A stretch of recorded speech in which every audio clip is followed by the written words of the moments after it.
Good afternoon. We're ready to start our budget retreat, and with the mayor and the vice mayor being absent, and as authorized by the City Code Section 2.05.440A1, I will call the budget retreat to order. An acting mayor would now be selected to preside over the meeting, and a motion to appoint one is needed. After the acting mayor is selected, you may proceed with the roll call and the remaining agenda items.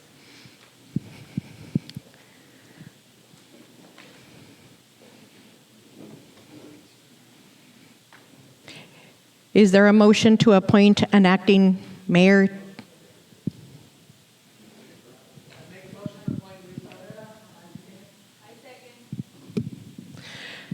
There is a motion and a second. All those in favor, please signify by saying aye. Aye. All those against? Motion carries.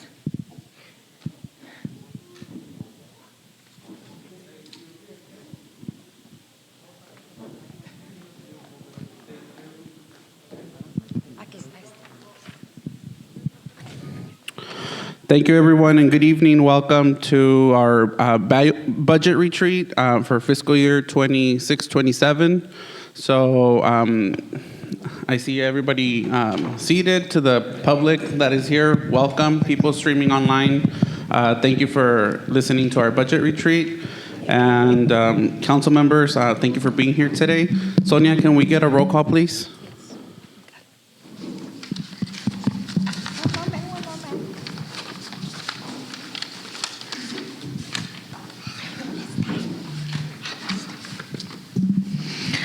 Councilmember Luis Cabrera. Present. Councilmember María Cecilia Cruz. Present. Councilmember Tadeo Asael de la Hoya. Councilmember Esteban Rosales. Present. Councilmember Lisette Servín. Presente. Vice Mayor Javier Vargas. Mayor Nieves Raydell. Acting Mayor Cabrera, you have a quorum. Thank you so much. So we are going to move forward with the discussion items, and item number 2A is discussion and review on any and all matters regarding the proposed City of San Luis budget for fiscal year 2026-2027 by staff. Today we do have our first presentation done by our Director of Finance, Rola Encinas. Give us a few seconds. We're having some technical difficulties.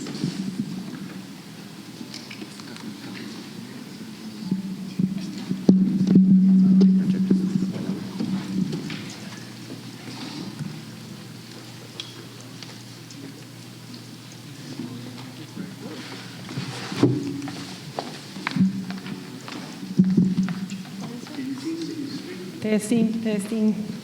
Can you, yes.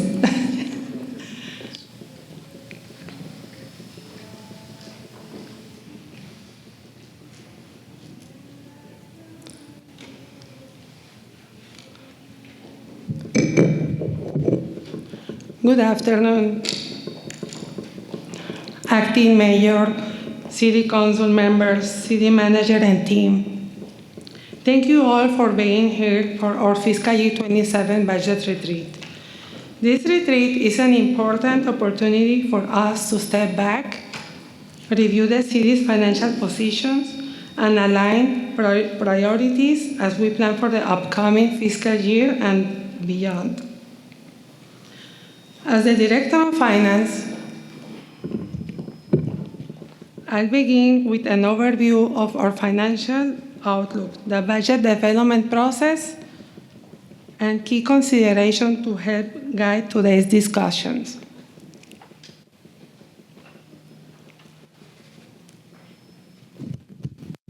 Thank you. I'll begin with a brief overview of how this budget was developed.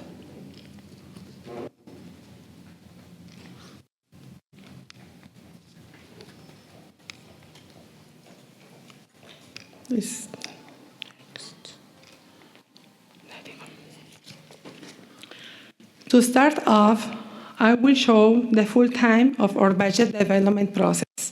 As you can see, this is a structured, months-long effort that begins in October with budget guidelines and long-range planning discussions. Departments submitted their requests in January, followed by detailed reviews with finance and city administration in February. Today's retreat is a key milestone where we align on priorities before presenting the tentative budget in June and adoption later that month. This process ensures that the budget is well-planned, collaborative, and aligned with council directions.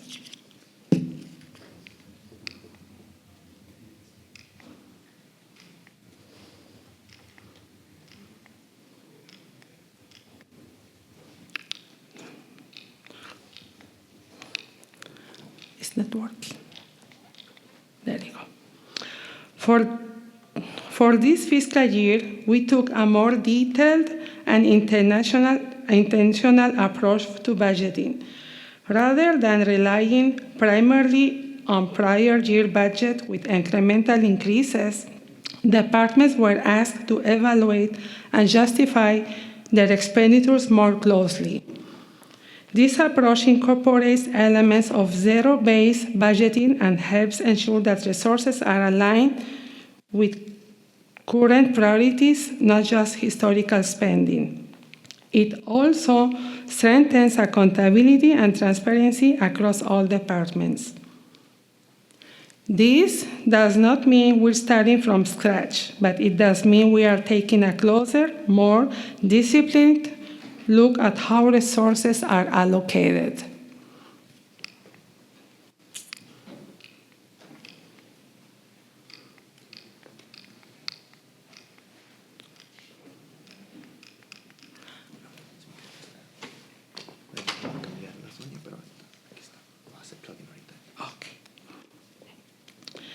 These are the key priorities reflected in the proposed fiscal year 27 budget.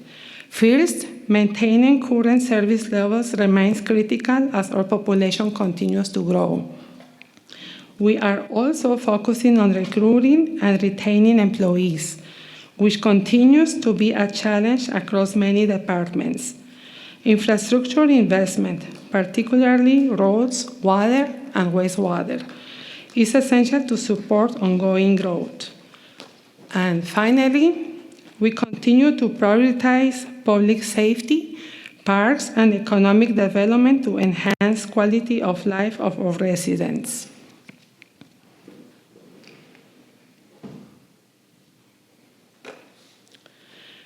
During today's retreat, we'll be focusing on these key areas: reviewing the budget, understanding revenue trends, discussing the 5-year plan, and gathering council input. The goal is to ensure alignment before moving forward with final adoptions.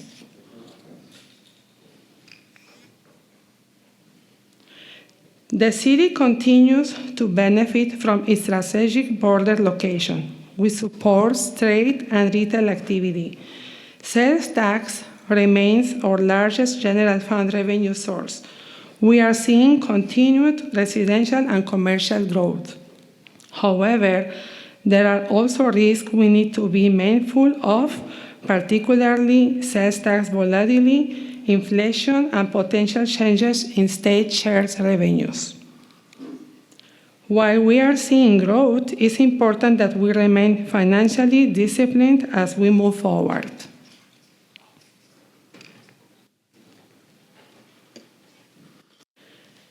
Here you can see a potential risk related to state shares revenues.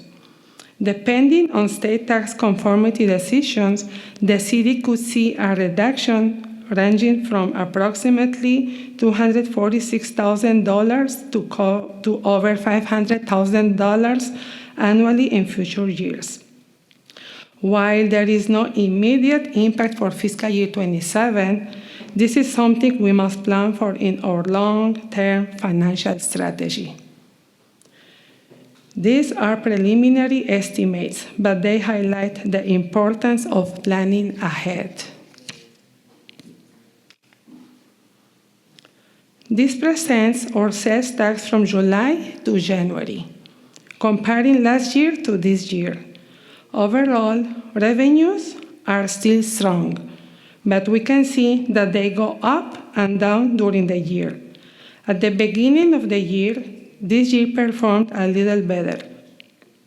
But in months like October, December, and January, we received less revenue compared to last year. So while sales tax continues to be a strong source of revenue for the city, it is not always consistent. As we have to ask ourselves, what happened that this year we received less revenue in October, December, and January?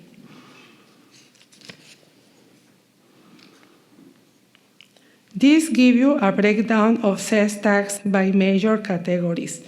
What we can see here is that retail has remained relatively stable between both years.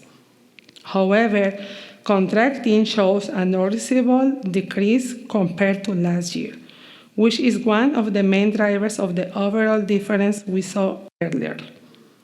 Food-related sales have remained fairly consistent, with only small changes. The main change we are seeing here is in contracting activity. This summarizes the remaining sales tax categories. Most of these categories have relatively small changes and remain fairly stable. We do see some increases in areas like retail sales and other categories, but nothing as significant as what we saw in contracting. These categories do not have a major impact on the total variance. We are going to go over the financial historical data. These give you a view of the city's 5-year budget trend, including revenues, expenditures, and the resulting budget balance. As you can see, over the past several years, expenditures have consistently been budgeted higher than revenues. This means that from a budgeting perspective, we have planned to use fund balance to support operation and capital investment. This is a common practice in municipal budgeting, particularly for one-time expenses. However, it's important to recognize the trend over time. As shown here, this approach has been consistent over the last 5 years, including the proposed fiscal year 27 budget. This slide compares our actual revenues to what we originally budgeted over the past several years. As you can see, actual revenues have generally come in strong, although they have typically been slightly below what was budgeted.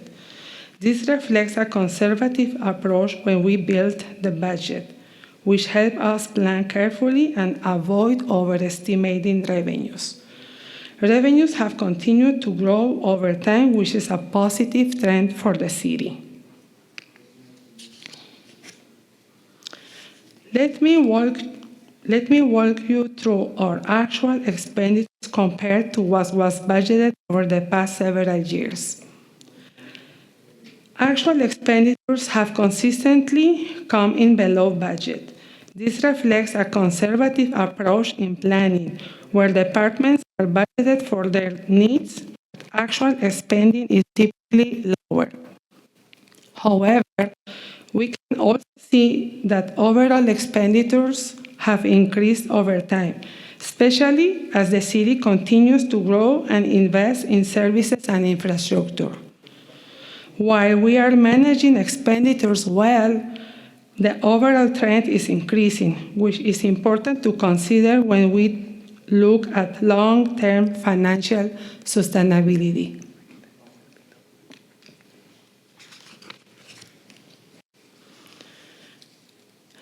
This slide shows our actual financial performance over the past 4 years. In each of these years, actual revenues have exceeded actual expenditures, resulting in a surplus. These surpluses have increased over time, particularly in the last 2 years. This indicates that the city has maintained a strong financial position and has been managing its resources effectively.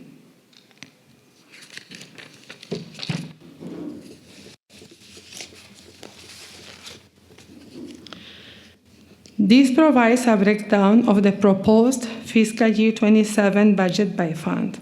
The general fund remains the largest, followed by enterprise and special revenue funds. Total revenues are approximately $145 million, with expenditures at about $156 million.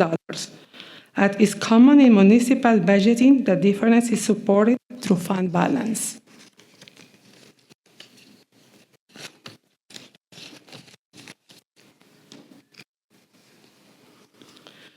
Taking a closer look, we can note the breakdown of the city's proposed revenues for fiscal year 27 by fund. The general fund represents the largest portion, making up about 36% of total revenues. Wastewater and water funds also make up a significant share, followed by special revenue funds and the highway user fund. The remaining funds represent a smaller portion of the overall revenue structure. This gives you a high-level view of how the city's revenues are distributed across different funds.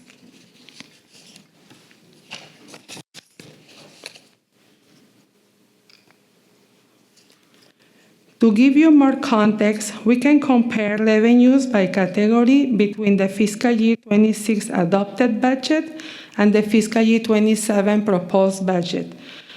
Most categories show moderate growth, including charge for services, intergovernmental revenues, and taxes. However, we do see some decreases in categories such as other revenues and rents.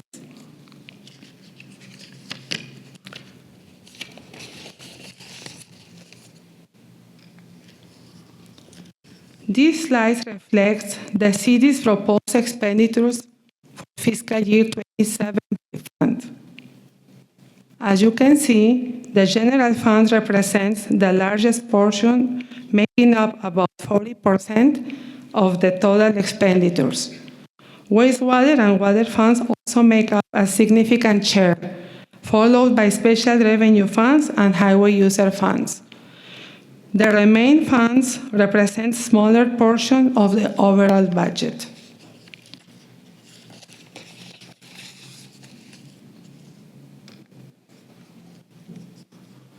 This shows the difference between expenditures by category between the fiscal year 26 adopted budget and the fiscal year 27 proposed budget. We can see that salaries and related expenses remain one of the largest components of the budget and continue to increase. We also see increases in areas such as maintenance, debt service, and other financing uses. At the same time, capital items show a decrease compared to last year. The key takeaway is that while we are reducing some one-time capital spending, ongoing operational costs, especially salaries, continue to grow.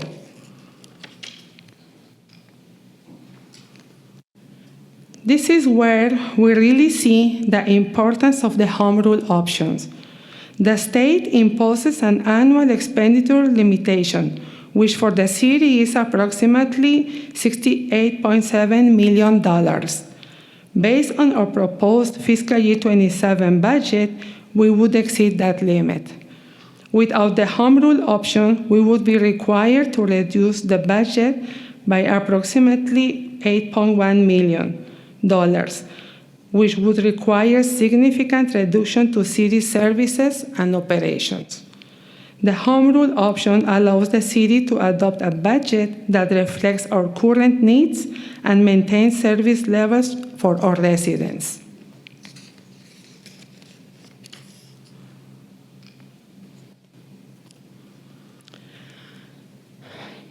This provides an overview of employee compensation investments that were implemented throughout 2025. These include the salary structure implementation to bring employees closer to the market, the adoption of a longevity pay policy, and a one-time COLA adjustment approved in November. In total, these actions represent approximately $2 million in investment. While these were important steps to support recruitment and retention, they also have a continuing impact on our current and future budget, particularly as we plan for fiscal year 27.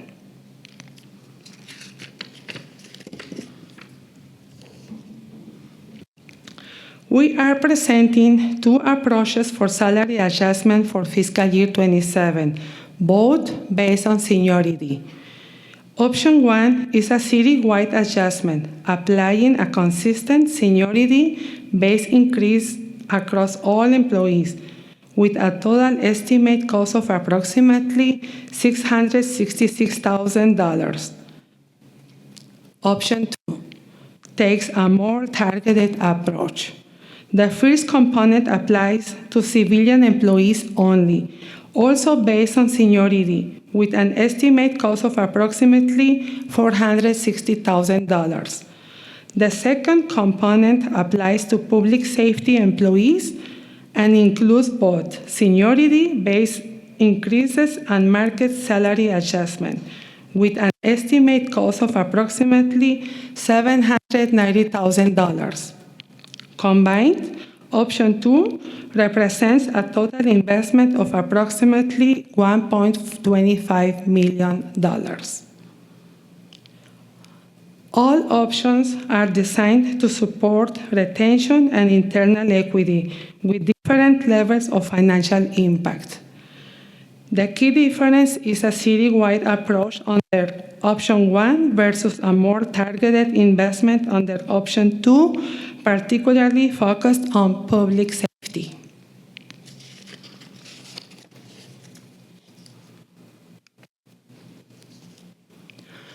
Moving to the next point, this presents the schedules for new position requests and reclassification for fiscal year 27. The department request column reflects the requests submitted by department directors during the budget process. The proposed column reflects the recommendation developed by Administration, Human Resources, and Finance after review and evaluation. These recommendations take into consideration operational needs, organization priorities, and overall financial impact.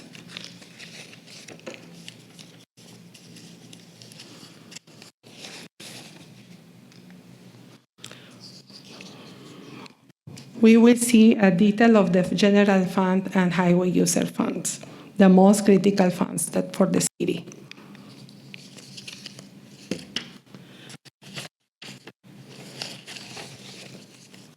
This presents a detailed breakdown of general fund revenues by category. As you can see, taxes make up the largest portion at approximately 50%. Followed by intergovernmental revenues at about 45%. Together, these two sources represent the majority of the city's general fund revenues. The remaining categories, such as licenses and permits, interest revenue, and fines, make up a much smaller portion.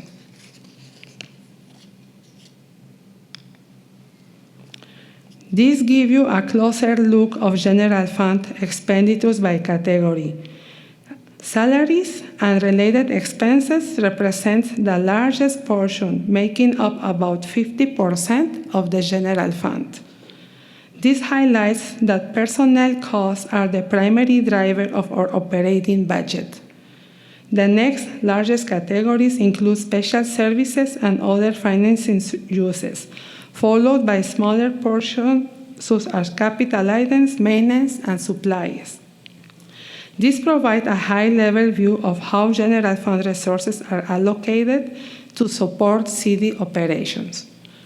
Because personnel costs make up such a large portion of the budget, any changes in compensation have a significant impact on the city's overall financial position.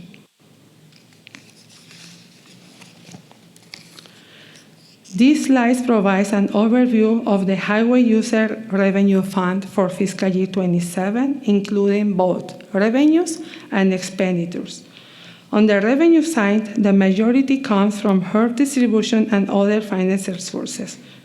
That means the transfers in that we do from general fund. Other financial sources are meaning that general fund is helping highway user. Together make up the largest share of this fund. On the expenditure side, we can see that the largest portion are allocated to capital items and other financing uses. In this case, other financial uses is the matching portion that the city needs to put on the grants, followed by salaries and special services. Overall, this reflects that the fund is primarily used to support infrastructure-related projects and related operational costs.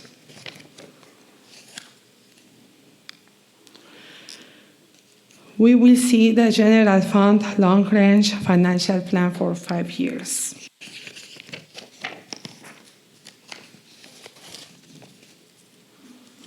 Here you can see the city's 5 years financial projection based on our long-range financial plan.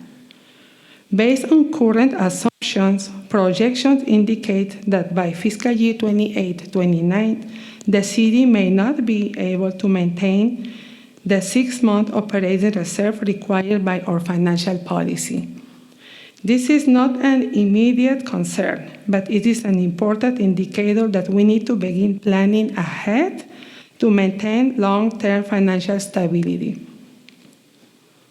These projections also include other financial sources and uses, such as the Highway User Revenue Fund and the debt service.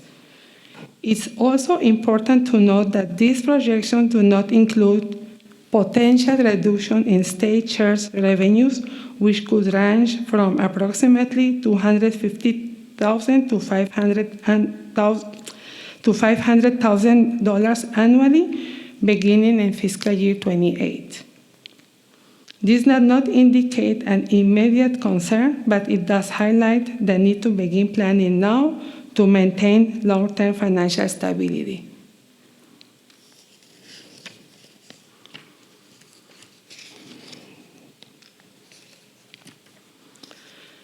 This slide outlines best practices for fiscal sustainability planning.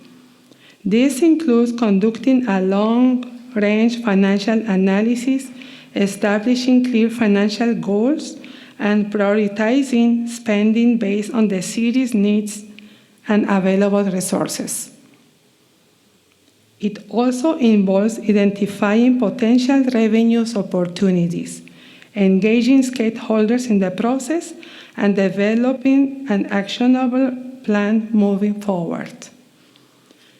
These practices help ensure that we are making informed, balanced decisions that support the city's long-term financial stability.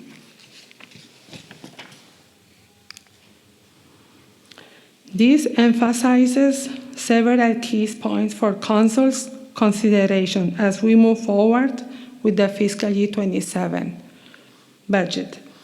This includes evaluating potential revenue strategies, reviewing reserve targets, particularly for one-time expenditures, and prioritizing capital investment to support continued growth. It also includes considering how to continue supporting and retaining personnel, as well as maintaining a strong financial foundation to support service levels and quality of life. These are intended to help guide discussion and ensure alignment as we move toward the final budget adoptions. In closing, our goal is to ensure long-term financial stability while continuing to provide high-quality services to our residents. With strategic planning and collaboration, we can continue to maintain a strong financial foundation for the city. With that, I'll turn it over for discussion and council input. I'm happy to answer any question.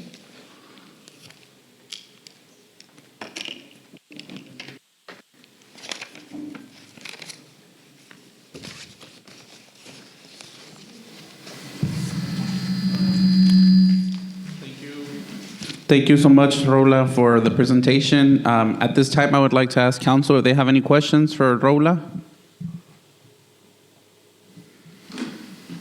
Any members of the staff, any questions regarding the presentation from Rola? I do have a couple of questions regarding the budget priorities at the beginning of the presentation.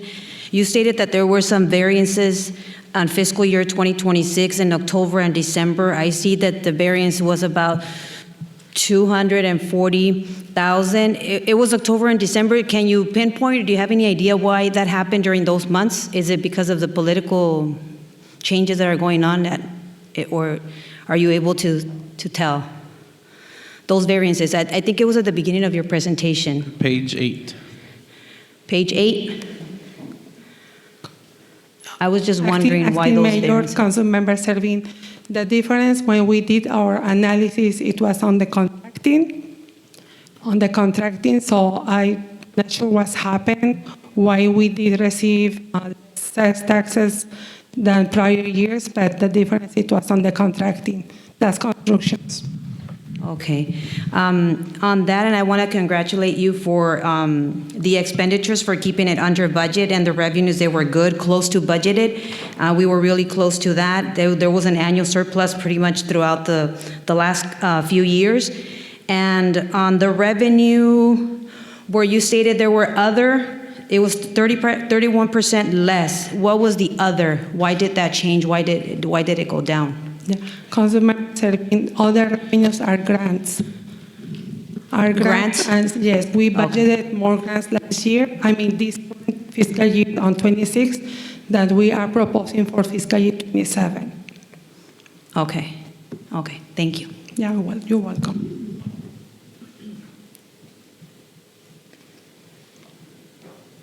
Any other questions from anybody else, staff members or council?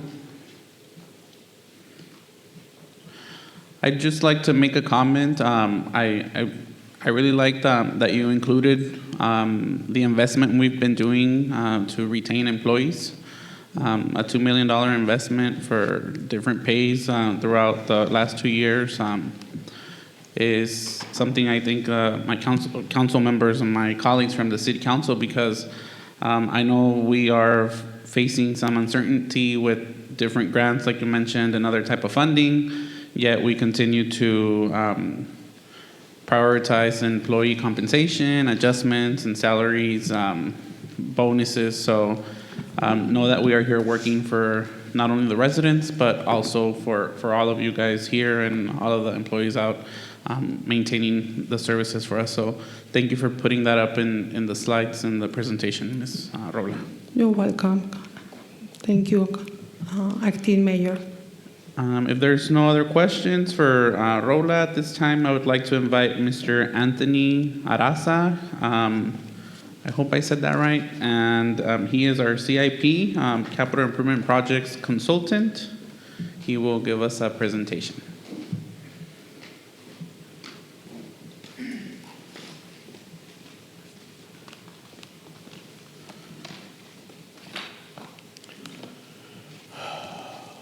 What button do I use to advance the slides? Anybody know? Get this guy over. I've seen him helping a lot.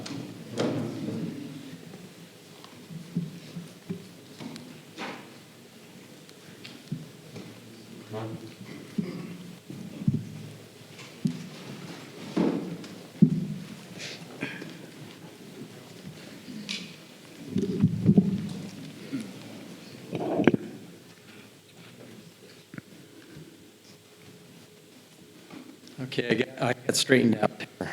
Thank you, appreciate it. Hi, I'm Anthony Raza from Consulting Engineering Incorporated, and we've been tasked to formulate and organize the capital improvement program for the city of San Luis. Thank you. I appreciate Jenny having the foresight to do this, this task, because it's enormous. You know, one-time capital costs for projects are enormous. That's an enormous expenditure for any city. And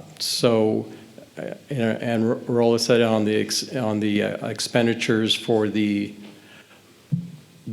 operations costs every year.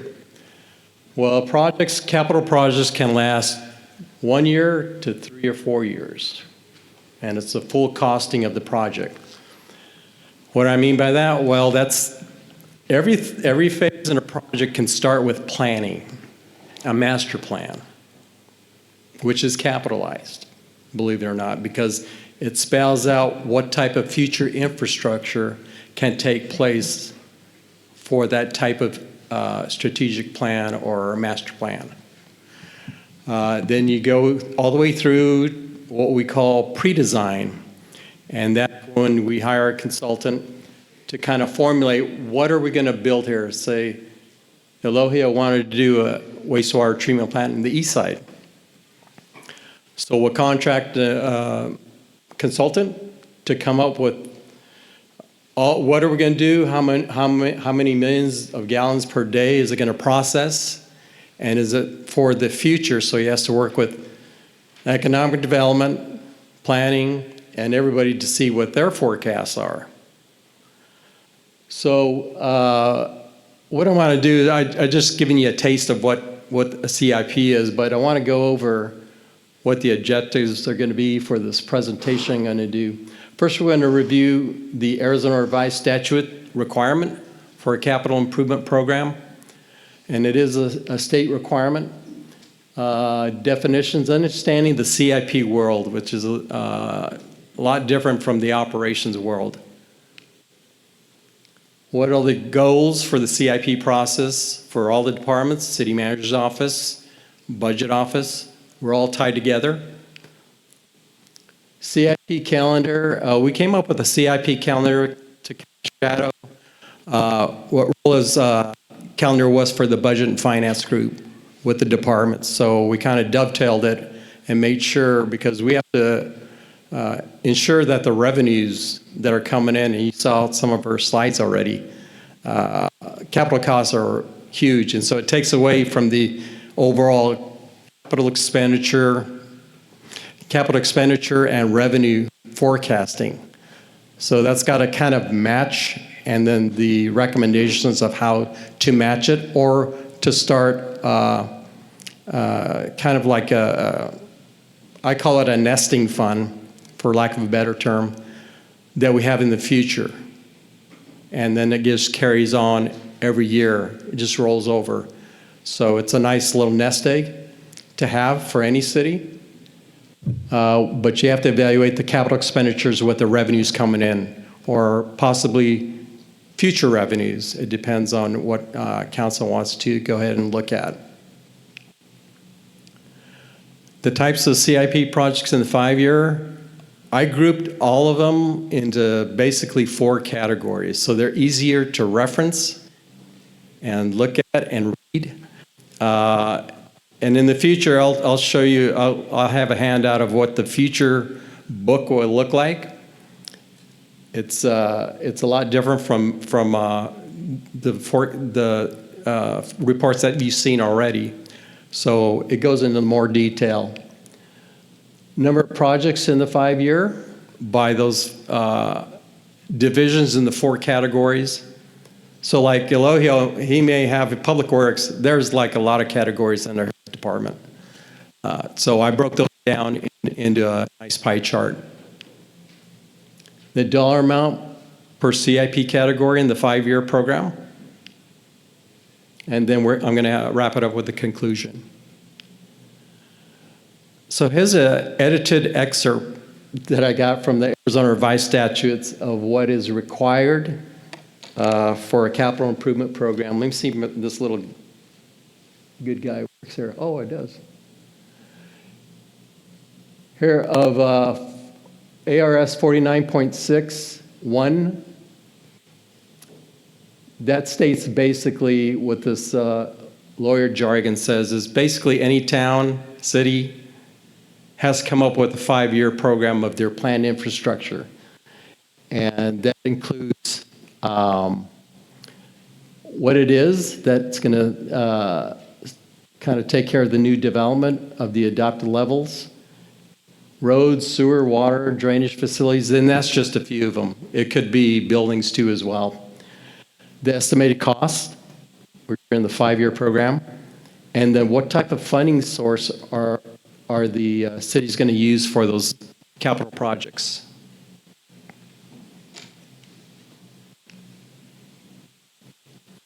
What is a CIP? Okay, it's a 5-year roadmap basically for the city or county or the state of what their forecast is going to be for infrastructure to move goods and services, handle the traffic, and spur economic development, basically in a nutshell. That's what a 5-year program is.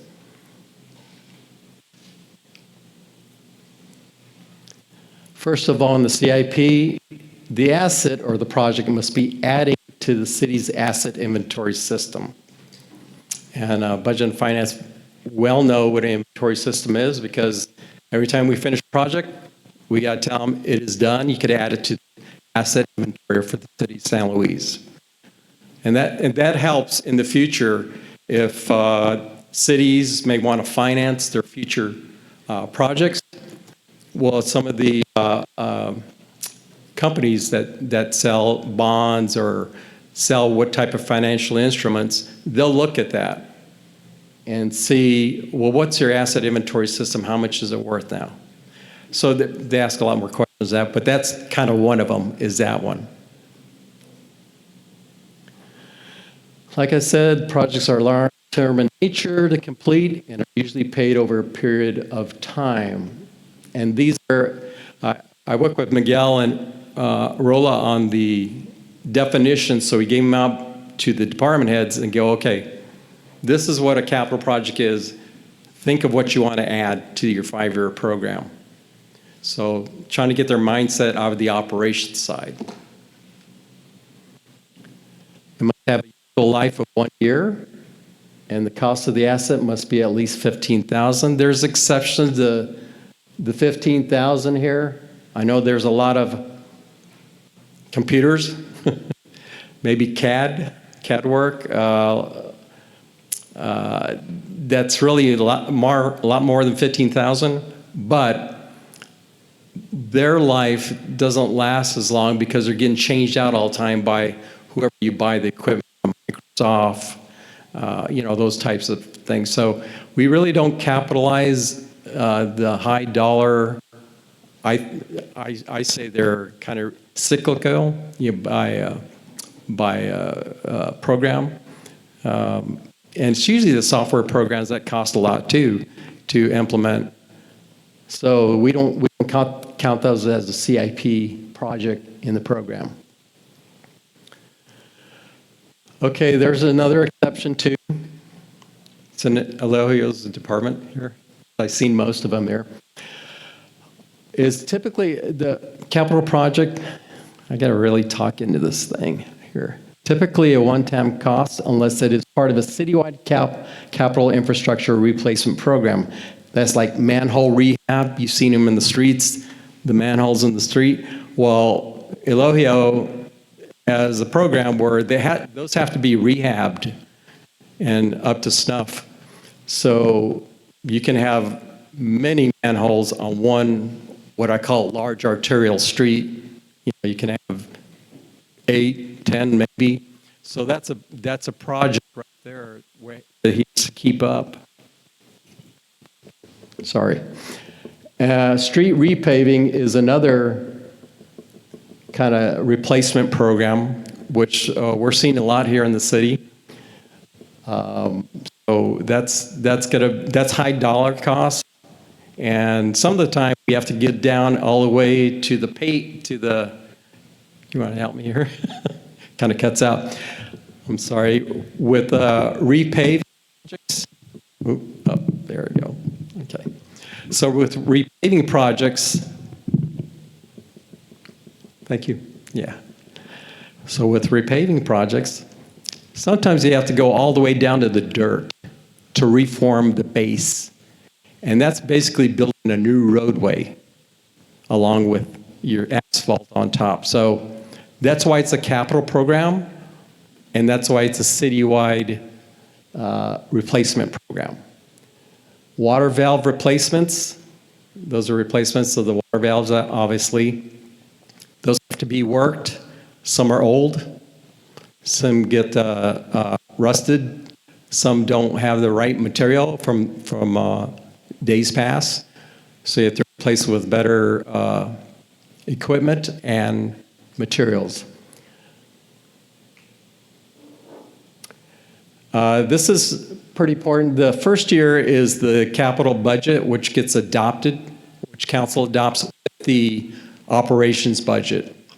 And then the rest of the 4 years in the program, it's approved, the 5 year, because the 5 years approved by council. But those 4 years, those dollar amounts and the scope of the project could change as new information is coming in.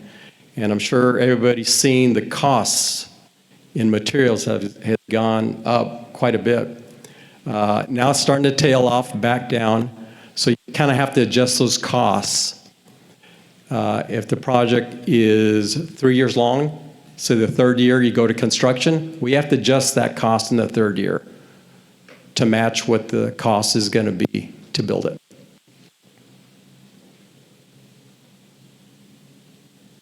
Oops, wrong one. Goals. Okay, you can look at all the steps up there. I'm not going to read them all out, but it's planning, engineering, all the way to permitting, accounting, development services gets involved. Finance and budgeting, obviously. And this requires getting a project off the ground. It requires a true management by team. So all the departments basically for a capital project work together. You probably don't realize it, but you call each other to get information in order for a project to be built and constructed. Here's one of the goals. I call this, it's kind of a goofy word, it's financeneering because it combines finance, budget, and engineering. They're in lockstep with one another for any changes throughout the project. That's got to stay consistent all the way through the project. Engineering can't move forward with the project or the consultant or contract move forward without telling budget and finance, hey, we got this thing coming up here. We anticipate that the materials are going to change, contractors change schedules, it may cost more, and it might go into the next fiscal year. So that information's critical for finance and budget to know in order to show it on a book, tell the council, may need it for a council report. So that's why I mean by they're in lockstep with one another through a capital project. I've been to other cities before where this is not done. Like a water line may be charged to the HERF program, and that's the no-no. That's a big finding audit in the audit once you do the audit at the end of the year. So the proper infrastructure's got to be charged to the proper fund source. And in the book I'm going to be doing for the city, it'll line up what funding sources are pertinent to the type of infrastructure. It's kind of like a guide for anybody that reads it, like council or maybe the public. Again, joint planning is strongly encouraged all the way to the beginning of the project development phase before you go into design and construction and then close out. This mitigates disruption to the public too. Like street project is, you widen a street project, street, and then you go, oh man, we're building over a 30-year, 40-year water line that probably needs to be replaced in about 4 or 5 years. So it's smart to take care of the utility line with the roadway project. That way, All those things have a long life because you don't want to come in and do the street project and decide, oh, we better do that water line. Well, you're going to disrupt with more traffic control on your roadway to the public. So it's just thinking it more clearly, plan ahead. Oops, did I miss the last one? Oh. Okay, this is just the stages of a capital project that I mentioned earlier that should be part of it. This one here, the purchase of equipment is critical because that kind of puts the project in place. Say the fire chief needs a new fire station on the east side, and he's asked for a pumper, rescue truck. He needs that, but that's a purchase. That's not part of the project that the engineer and the contractor's doing. So that needs to be included in the capital project too as well.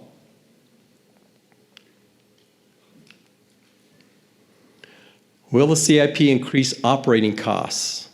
That's especially important to the finance and budget people and city manager's office, is how much operating costs is this thing going to cost me to implement it? So that's pretty important to know. Timelines for a CIP project. I've consulted for cities that put everything in the first year. We're going to get everything done in the first year. Planning, design, get the contractor on board, get it approved by council, and then start construction, and it'll be done in 12 months. No. It never happens that way for a capital project. So that's why I like to do cash flows, like the 3 years for a big project, and space it out for the types of phases in a project. Maybe designs takes 12 months, maybe less than that. Right away, maybe 6 months, and then construction, probably about 12 or 14 months. So you kind of cash flow it over that period of time for the project. And that's more realistic. What it does is it tempers expectations. Because somebody sees that and goes, wow, this street's going to be done in a year, cool. And they're still under construction 2 years later. So we kind of want to mitigate those questions for the city and for Jenny's office as to why it's still ongoing right now. So it takes better planning when we're thinking about these projects and then show it in the 5-year book. Again, projects take 1 to 3 years to complete. And then, of course, financial resources got to be planned accordingly for budget and finance. This is another thing in the capital projects that needs to be evaluated, and Tomas and Elohio know these things, is what type of construction delivery are we going to give this project? Because I'll go over the first one, design, bid, build. We call it DBB. That's basically pick a winner, the lowest cost, no matter who the contractor is. And there are some contractors that'll lowball it, and they expect to get make up for the profit on change orders, to be quite honest. So DBB is appropriate for some projects that have easy scope. You know they're not going to make a lot of change orders, but they can get a lower cost on the materials and the labor. So it does have its use in the capital program. CMAR, Construction Manager at Risk, a lot of the agencies are going to this. It pushes the onus of the construction of the project on the contractor, because we ask, once the design is done, we ask for a final guaranteed maximum price. And he has to give it to the city, county, and says, that's the cost I'm going to build it at. Okay. Any other risks in the field, you assume. So we rarely see change orders. We do see some that are probably approved, but it's very rare because you get the good contractors that work on CMAR projects. And so you get the pick of the litter, you get the good contractors, so that's a good thing. And it's qualifications based, so you go through evaluation committee, you look at it, and they review it. These are city and local officials, and go, we want this contractor to do this. We have a lot of confidence in him. He scored pretty good. Job order contracting, this is very useful for small projects. Say you want to tile the recreation center. And it's a pretty large project, say it's $200,000 or something. Well, you have contractors that bid job order contracts through this local agency. And so basically, the administrator, which would be like Public Works or maybe Jenny, goes, okay, we want to use this contractor for this type of job. Don't need council approval. And then you sent the contractor on their way for a little design, maybe, which is pretty easy to do for a contractor. And then he gets to work. So it kind of eliminates that, I call it the soft time, dead time in a schedule of getting it done. Because you know how hard things are to get scheduled on the council agenda. It could be a month, 2 months maybe, depends on what other stuff they have to review. So this is very useful. Again, it's for smaller projects. Design build, I'm working on one right now with the County Sheriff's Office, Yuma County. And that one's going very well. And what that is, it's a team, and you send letters to people, to teams, to see if they're interested. And then we get to pick the best designer and the builder for the project. And that's what we're undergoing right now with Yuma County. Again, every years 2 through 5, and the CIP should be updated by recognized cost indices. And there's a number of cost indices. I like to use a few that I'm used to and what I trust, the source. And you use that index for increasing your capital cost for that project. Here's the schedule. It's kind of a lot smaller than Rola's. Can't read it too well. But anyways, those dates are pretty similar to Rola's because we had a few more milestones we had to achieve in the CIP calendar. So basically, we're here right now. So we'll do some adjustments after council feedback on the CIP, and then we'll get it ready for the tentative adoption. What types? And I'll roll through this because I'm probably going over on time. General government, that's one of the 4 categories that I have. That has a lot of them.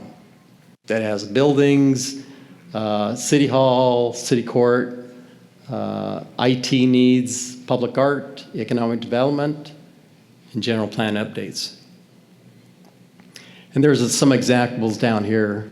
You get the cluster boxes for postal, decennial general plan, downtown redevelopment plan, and downtown parking, and then new courthouse in the future. Parks and Rec, those are parks upgraded. Youth Center, Senior Center, got a few examples down here in the CIP now. Structure lighting system, those are interesting because those change just like software updates for a computer. And you need to have the contractor honor the warranty. And once a contractor is gone, and you rely on that warranty, you better hope they're still in business for lighting in the park. So I like to use CMAR, construction manager at risk and have the pick of the contractor, because I know they've been in the business for a while. They've been around, stuck around. Public safety. Yes, the big one is this fire dispatch alerting system. That's kind of like a mutual aid regional consortium with Yuma, Somerton, San Luis, the county, YPG, I believe, MCAS. It's got a lot of entities, and that's if a tragic thing happened. And they got this together for after 9/11 for mutual aid for public safety. And San Luis belongs to that mutual, not sure as it's not YPO, it's, yes, thank you. Then we have fires, regulars, and air packs. That's a really good project. And those are high dollar. That's why it's in the CIP. Got the Chief's fire pumper truck, police radios. Got the East Police Station, #2. I think that was 3 years out.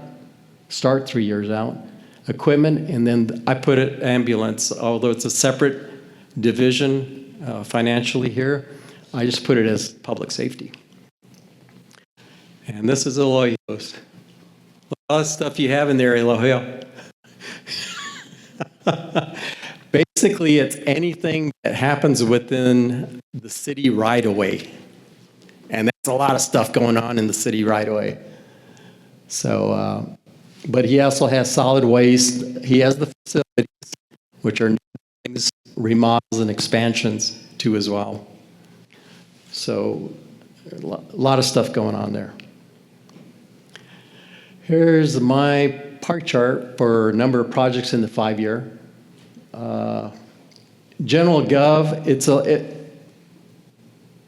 there's a lot of buildings, new buildings, I guess, which makes sense for a city that's exploding like San Luis. Then you have the water and wastewater. Fire, these are the fire stations, new purchases of equipment and trucks. And the police is pretty close to that too. Streets, there's a lot of street projects going on. There's street widening, street repaving. There's lighting, there's street lighting, sidewalk projects, anything that happens within the city right away. That's a good number of projects for a 5-year.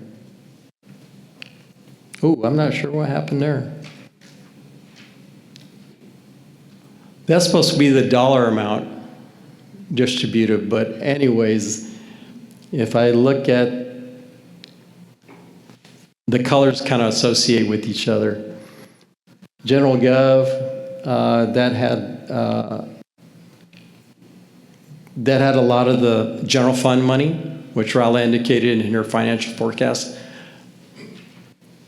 And then I believe the water and wastewater were the next ones for the two treatment plants, wastewater treatment plants, the one in the west, and then a future one in the east.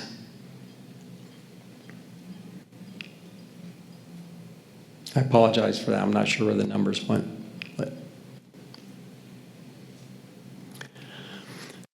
Okay, the 5-year book, it legitimizes what the city's plans are for exploding growth here. And believe it or not, this is read by a lot of people. You don't think the residents read it? They do. If it's online, they're going to read it and go, "What's going on? What's going on this street? Are they going to widen it because I have a tough time to get through? When are we going to do a park out in the east side? A nice park? Are we going to have any type of cultural center in the middle of the city?" Those types of things. Public art. Believe it or not, people like public art projects in the city. So it's to inform the public and inform council of what staff's plan is and to see if it's solvent with revenues coming in. And I noticed on Rola's presentation, capital expenditures takes a big chunk out of her planned revenues coming in. So projects need to be prioritized or a new revenue source come in to help balance. And not just that zero balance each year, but to kind of put away a little bit of money in the, I call it a fund that gets carried on each year. So CIP projects have to be prioritized. And there are ways to do that.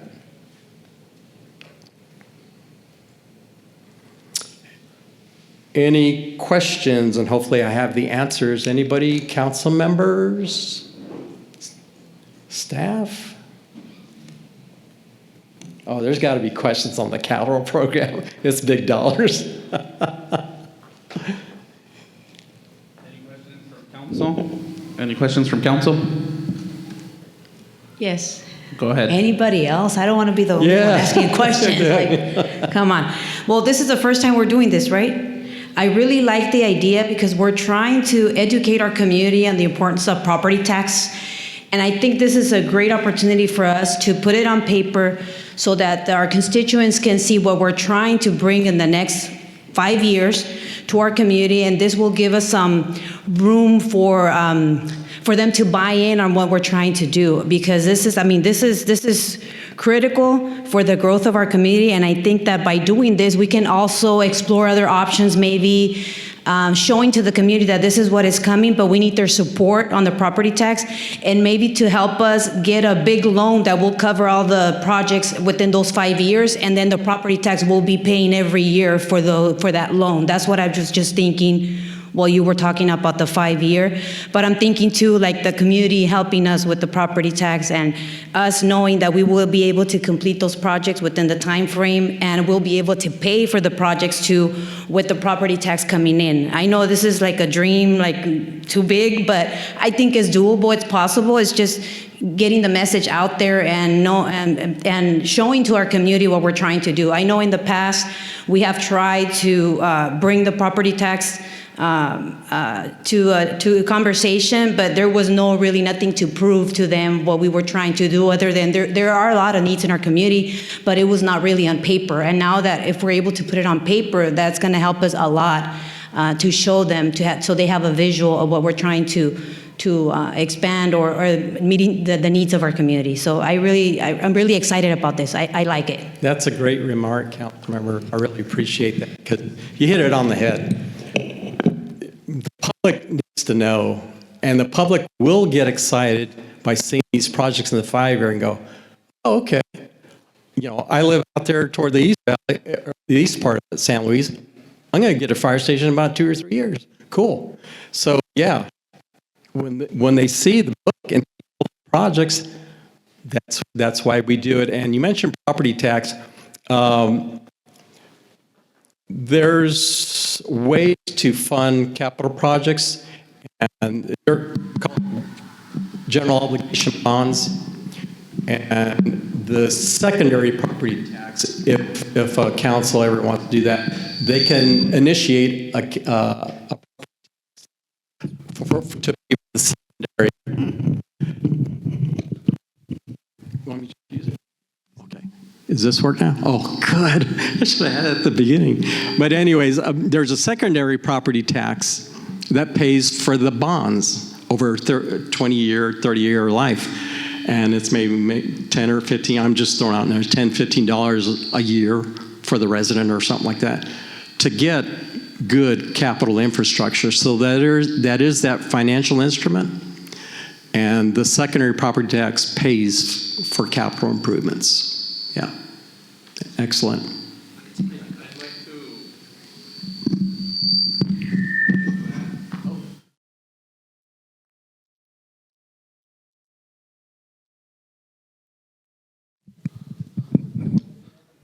Okay, there we go.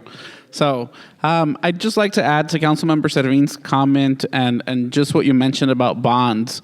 Can you help us with bonds as well? Or is that something that you do, or are you just in charge of the planning?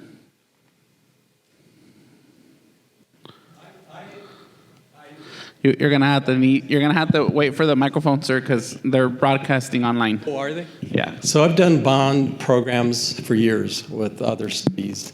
And what I do is formulate how many projects, what type of bonds, and that sort of thing. But it's the council that approves the financials on that. And usually I had an attorney, a bond attorney that ran the numbers over a 20-year, 30-year life, whatever the maturity of that bond would be to pay for projects, and then show the people that, it costs this many dollars to you each year for the life of the maturity of the bond. But yeah, I formulate everything first and then give it to the The reason I ask is we don't have a property tax. We don't have a primary property tax here in San Luis, and it seems like every time it makes it on the ballot, it's highly rejected by the community. And I totally understand when we have to have conversations about paying bills or bringing food to the table, then it makes a difference. But when we talk about a bond and set a time where this is going to be paid within the next 10 years, and you're going to have X amount of dollars every month for 10 years, and this is everything you're going to get in return of that amount, then maybe that's another avenue that we can explore with the community. Now, would bonds need to be approved by the residents? Yeah, it usually goes to a ballot to be approved, and it's for secondary property tax. There's primary, like you mentioned, and then secondary. So we don't have primary. Yeah, but you can have secondary if you don't have primary, because City of Mesa does that.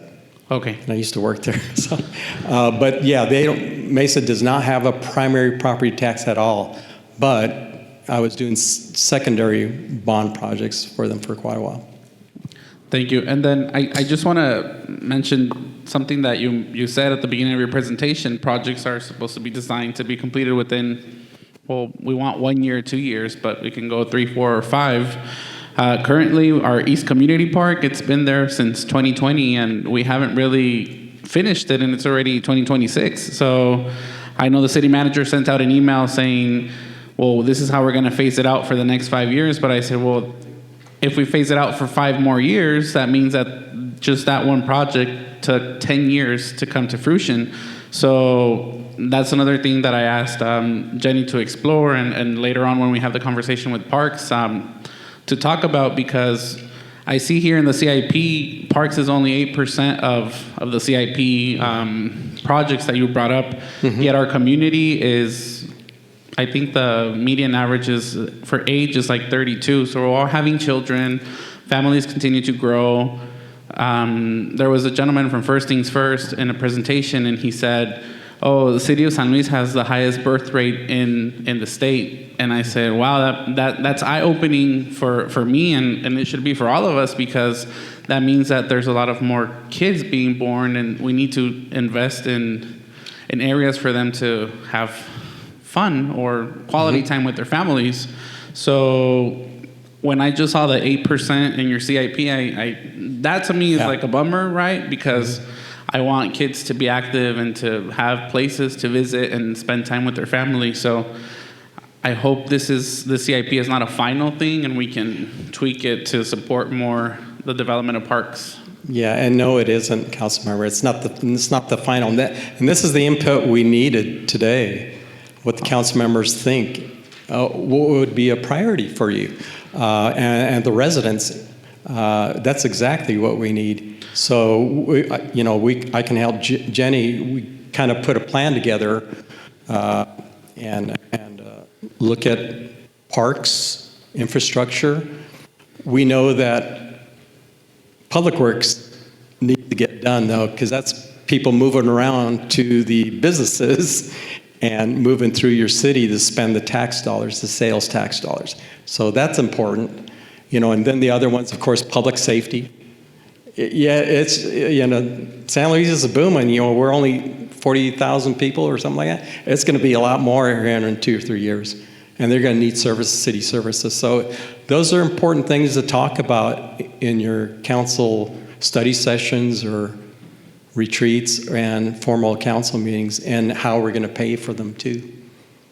And then another question is, how involved was the public for this CIP? Have they provided any input at all, or is this just administration, department directors, and you? Yeah, this is by the department heads first that thought of the projects, but no, this did not have any public input, but I would think we anticipate maybe next year, a couple of years, we have like maybe a hearing, public hearing on the CIP before tentative. And that way, give us your input, residents, and see what you think about it. Because I think staff did a great job this year. They really did. They thought about what they need. And I commend them for coming up with those great projects. They really did. And I think that you just made a great point, that they are the experts. They know. We rely on their feedback because they know their departments, they know their areas of specialty. Some of us come from different perspectives, but we get what the community wants. So we get it from them. This is what we need, and then this is what we want. So we need to balance. We need to balance those needs and wants, because I direct them to Jenny and administration, and I say, well, make sure you reach out to, you file a little thing on the communications website, and you say, like, this is something that is concerning to me, or this is something that we need, because I want their voice to be heard, and yeah, they tell me, and I say I'll bring it up, but I also want them to be involved in a more formal process. So I direct them to the website and say, fill out the section and submit your comments and stuff like that. So, but I think it's important that we consider the community, especially when we're planning for 5 years. And I know, like I said, I commend as well that they're coming up with all the needs and they're thinking ahead, because I don't think this had ever been done in the past. It was just a year-to-year basis, and now we're starting to strategically plan for the growth and the future of our community. So thank you for that, but also let's consider the community. Yeah, and this is our first foray into it. This is the first year, and they did a great job. The department heads did a great job because they know what they need, which is important. And also we need to hear eventually what the public wants, because they won't know what we need, but the department heads know, because they have to maintain that infrastructure. So this is our first year. I'm very impressed with the department heads and what they came up with. And again, Jenny, for leading the forge ahead and to do it this way. It's more organized, and it helps Rola's and Miguel's budgets too, of what to plan for. And if we're a deficit in the CIP, how are we going to pay for it? Those types of things. But yeah, I appreciate that. Thank you so much. Any other questions? Jenny, am I allowed to throw out a recommend for the East Side Park? Okay, cool. Then I'll wait till tomorrow. I have a handout of what the new book's going to look like. It's just a few projects, but this is what it's going to look like. I want to give it to the council members and one to Jenny. Jenny already knows what it looks like. Okay, thank you. There are just 3 projects there. You kind of see what's in there. And it's more of a story of the project, what the problem is, what the solution is, and the cash flow, what the fund is, and what the operating cost is. It's very important to look at, yeah. Do you project the rise of cost from like 1 year to year 5? Because what we were quoted in 2020 was not what we have to pay in 2026. Oh yeah, they've gone up. And I don't use CPI. I know a lot of models use Consumer Price Index. I use some indices that are recognized by the construction industry, because they know the materials cost. and they're higher than CPI index each year. So yeah, they will go up. Thank you. Anybody else from Anybody the else? directors, council members? Any other questions? Okay, thank you very much. Appreciate it. Yeah. Thank you so much. Yeah.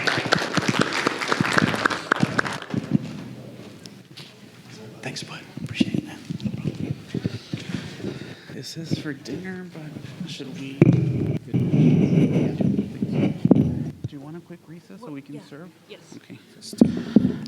At this time, I would like to make a motion to go into a quick recess in order to have a quick break, and then we will resume in a few minutes, if that's okay with council.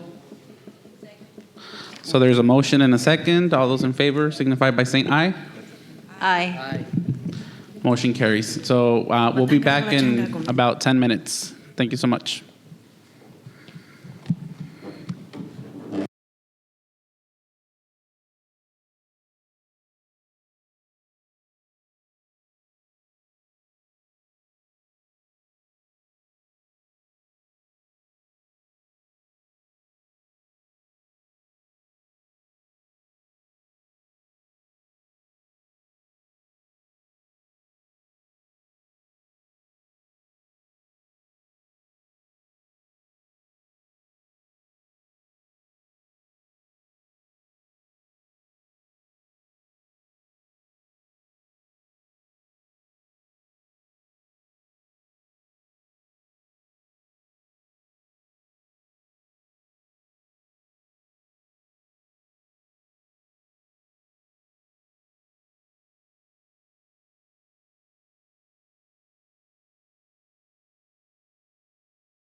Time I make a motion to reconvene our budget retreat.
And as we work with the city to assist the city with all things related to employee benefits, you saw Rula's budget for the upcoming fiscal year. Employee health benefits represents $5.1 million. So it's a significant a portion of the cost. So we're going to dive a little bit deeper in that. Since you've had something to eat, I'll start with what my kids would say is probably a bad dad joke. I'm gonna lay it out here on a Friday night. I have good news and I have bad news. The good news is the 2-hour presentation that I had planned, I've cut it down to just about 20 minutes. But that's the bad news. Friday night, you got 20 minutes with me to talk about employee benefits. So here we go. Hey, looky there, success. You're going to read this anyhow, so I'm just going to cut right to the chase. If you're like me, can you give me the conclusion? And the conclusion here is you look at the budget for $5.1 million. We're going to focus for the most part on what drives the vast majority of that cost. $4.5 million, $4.7 million of that budgeted item goes specifically to health insurance. And so that's where we're going to focus the vast majority of our costs because it drives, or the vast majority of our talk because that's what drives the vast majority of the cost. But your eyeball should likely go to the fourth bullet from the bottom there, and that's the punchline. What is the projected increase for the upcoming fiscal year as it relates to the employee health insurance plan? So this does not include dental, the ancillary plans. They're a very small portion of the cost. But for the medical pharmacy plan, we're projecting a 9 to 15% increase. This is tentative. And there's a very big piece of the pie that has not been finalized, and that's really just simply because of the timing.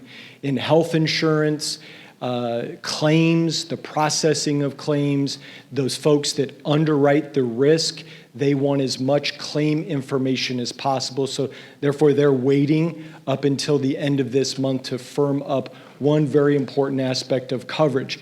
That one very important aspect of coverage, I'm going to point it out to you, you're going to see drives the significant portion of your cost, okay? So, but let me give you context, if I may, a little bit around the numbers. So we all know that healthcare is not inexpensive. In fact, I would say it's unaffordable for most Americans.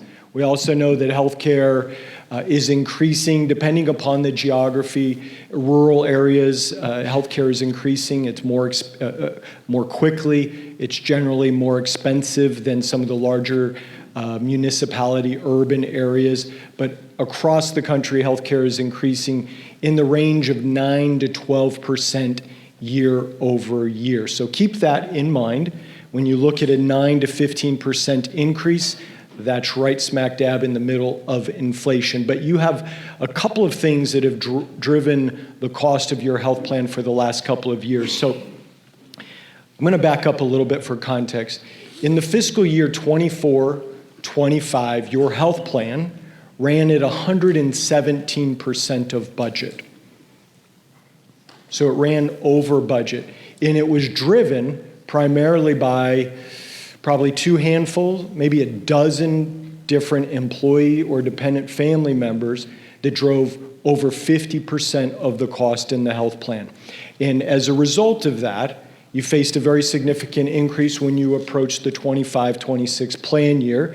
In fact, you had an increase of a little over 20%. This year, you're 7 months of claims into the year, you're running at 93% of your budget. So much more in line with what we expected for the health plan, and that's actually very good news. However, what plagued you in the prior year, 24-25, continues to plague you now. And I wish I could say that you were unique in that way. Just about every employer, municipality, public or private, that we work with, it is just a handful of individuals that drive the vast majority of costs. So you think of the Pareto principle, 80-90% of the costs are driven by 10% of the individuals. Well, within your health plan currently as of today, you have 5 individuals, one handful of people are driving nearly 50% of the costs within the health plan. And so when you look at the financials, and we'll go back through some of the financials here in a minute, when you see the largest increases, it's focused specifically on reinsurance for those high-cost claimants. And I'll explain that just for a moment. The city self-funds its employee health benefits. You take the risk and liability. You have a trust fund. You manage that trust fund to cover reserves and plan forward for your health insurance. You don't transfer that risk like we do with our car insurance to a Progressive, an Allstate, one of those firms, and we pay a premium and they manage the risk. The city manages that risk internally.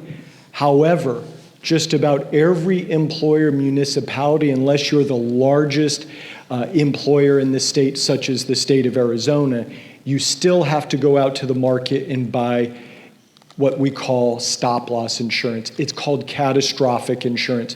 If everything goes bad, do you have insurance to protect your assets, your funds? And that particular piece of insurance, as you'll see within the slide deck, that is what's driving the vast majority of the cost of the increase, about $300,000 to $400,000 increase. It is not firm, and then we're currently in the process, because we've pegged it, but we're in the process of looking at what the market, we're putting it out to bid, trying to find a competitive bid to see if we can improve the numbers, but I'll show you that in just a moment. But that's a little bit of context of where were you a year and a half ago, where are you currently, and then what are we projecting going forward. So with that said, let's talk a little bit about goals. What are the goals and the priorities? What are the things that we've been focused on with the city? Because that informs all of the financials in terms of what we're trying to accomplish. And so we set out, I was before you a little over a year ago when I presented the renewal last, and we talked about some of the strategic efforts that we've worked with the city on, specifically focusing on administration, in terms of internally making sure that the experience, the process is an efficient process, making sure employees and their family members have a positive experience with the health plan is one of those things that the vast majority of Americans have right up at the very top of their not so nice list, and that is taxes and working with a health insurance company. It's not something that we generally like to do, and so we want to make sure that employees and their family members are having a good, modern, friendly experience with their health plan. And then we also want to make sure that we're being good stewards, right? That you're being good stewards of the dollars, that you're being good stewards of the health plan, and that you're positioning yourself with your business partners, the vendors, to ensure that not only are they meeting your needs today from a consumer perspective, from an internal administrative perspective, but also making sure that they're serving your employees and their family members well, and that they can do it in a way that is responsible from a fiduciary perspective, not just today, but also financially in the future. Because as I said, health insurance costs are increasing at 10% year over year. And so you got to make sure that you're working with business partners that can assist you in achieving that goal. And so with that said, I wanted to just take you back. When I met with you a year ago, we talked about getting together with the city, doing a couple of strategy sessions, educational sessions, what is working, what is not working, what would you like to do more of, where do you see yourself a year from now, where do you see yourself a couple of years from now.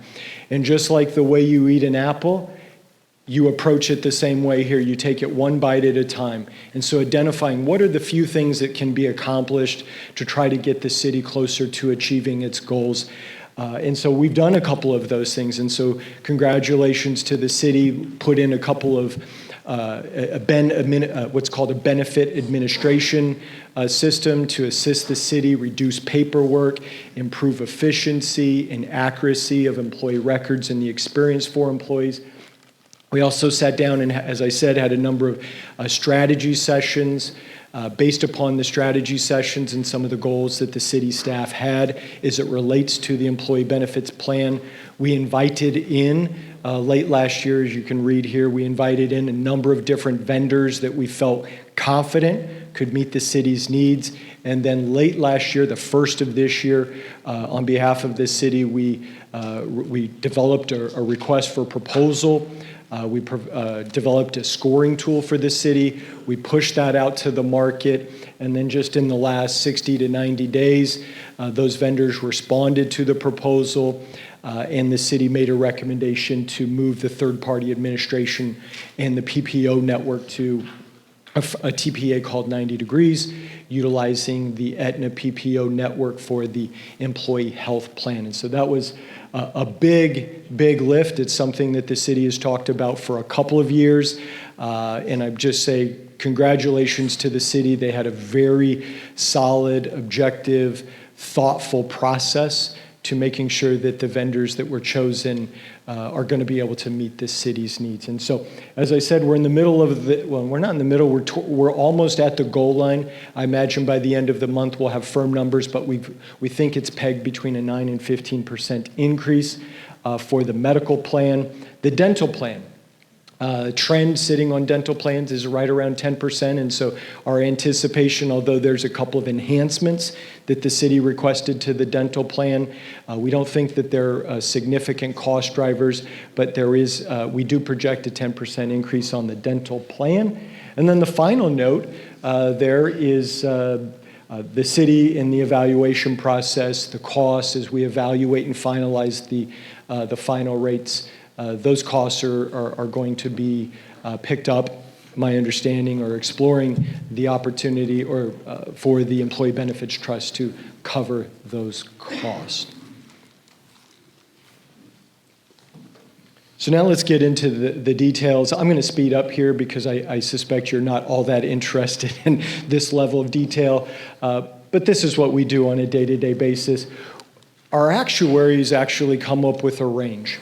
We give a range of what we think the spend is going to be, and then we work with the city to establish what is a credible budget based upon the range that we have come up with. And as you can see, our expected increase is about a 9% required increase in the funding over the prior year. As I mentioned, that's about $400,000 over the prior fiscal year. We think on the high end, you're sitting at 14%, 15% on the high end. As I said, the city is on budget. It's on projection. The plan is running as it was projected to run last year, so I feel very comfortable with these numbers. And of course, any good actuary is going to say, if everything falls apart, what's the very worst liability that the city could have? And the maximum liability is approximately a 42% increase. And so we certainly don't anticipate that's going to happen. We think the 9 to 15% is the proper number, pegged based upon the experience. And of course, you have a very well-funded trust. Therefore, you have the reserves. If you run higher than that, you have the reserves to take care of that cost. A couple of details down in the box here. I'm not going to go into much detail. Outside, I will point out for the finance folks, when we work these numbers up, we don't put any margin. I know it's a common practice to put a couple of margin fluctuation dollars in there, but I like to get it clean. Clean it out. We don't need any fluff. We don't need any margin. We give you a range, and we believe that range is between 9 and 14%. The piece that I mentioned to you a few moments ago, what is driving the vast majority of the cost? And you'll see it on this slide at the very bottom here in red, the 49% increase. That's the individual stop loss. That's that catastrophic loss insurance. And you can see it represents nearly $1 million. So the budget is sitting at around our expected budget is about $4.6 million for the employee medical plan. $1 million of it is specifically for this catastrophic insurance. And so because of that increase, obviously, we need to go to the market. We need to see if there's a different opportunity in the market for an increase that isn't essentially 50%. But you can see that's what's driving the vast majority of the cost.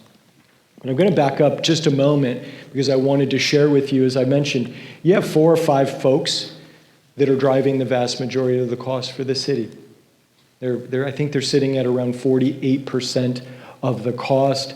We have a couple of concerns. You have a very high cost claimant. It's sitting here at $678,000. The most recent data that I saw is sitting at an $800,000 claimant. So we want to understand what is the ongoing liability associated with that particular member. You have a $200,000 claimant that termed is no longer eligible on the plan, but you have a couple of other folks that are sitting in the low to mid $100,000. And so as you can imagine, that very top individual there that is now around $800,000, that concerns the folks at the stop loss insurance company, the excess loss insurance. Keep in mind, in the fiscal year, off the top of my head, in the fiscal year 24-25, you paid out approximately $700,000 in catastrophic insurance fees. $700,000. The catastrophic insurance provider reimbursed you $1.3 million. So you can see it's upside down. You paid out $700,000. They reimbursed you nearly $1.3 million. So they took a haircut on your business, and that's why you saw a significant increase last year. And now as you look at it again this year, with that $800,000 claimant there, your premium, the premium that you're paying out as of today is right around $800,000. And so it's actually just less than that. So you can imagine that this puts the stop loss carrier in a very difficult position because they're actually losing money off the policy. And so that's why you're seeing this significant increase. And so we're watching this $800,000 claimant. So is the market. They've been asking us for additional information because they want to make sure that this individual is properly accounted for in their underwriting. But the preliminary number we think is pretty solid. This is the fixed cost. So one of the things that you'll notice is that the city made a decision to change the third-party administrator, the PPO network associated with the health plan, and we wanted to make sure that you saw a side-by-side comparison between the two of those arrangements. From a fixed cost perspective, when you look at the TPA, you look at the network, you put them side by side, the differences are negligible in terms of your fixed cost. All of your fixed cost is being driven by that excess loss insurance, that catastrophic insurance, as you can see there. And so the difference over 2025, 25-26 in the 26-27 projected budget, difference is a little over $400,000. And as you can see, again, it's driven by that excess insurance cost. So if you were to look more specifically at the funding rates, what are the rates that the employees, the city, the allocations for each, we've broke it down here for you based upon the two plans, the PPO 750, the EPO plan. You can see your enrollment sits at around 348. And then you can see the difference in the monthly funding, as well as you can see the difference in the annual funding over the prior year. So I'm going to pause there because that's the medical, that's, as I said, that's the biggest piece of the $5.1 million projected budget.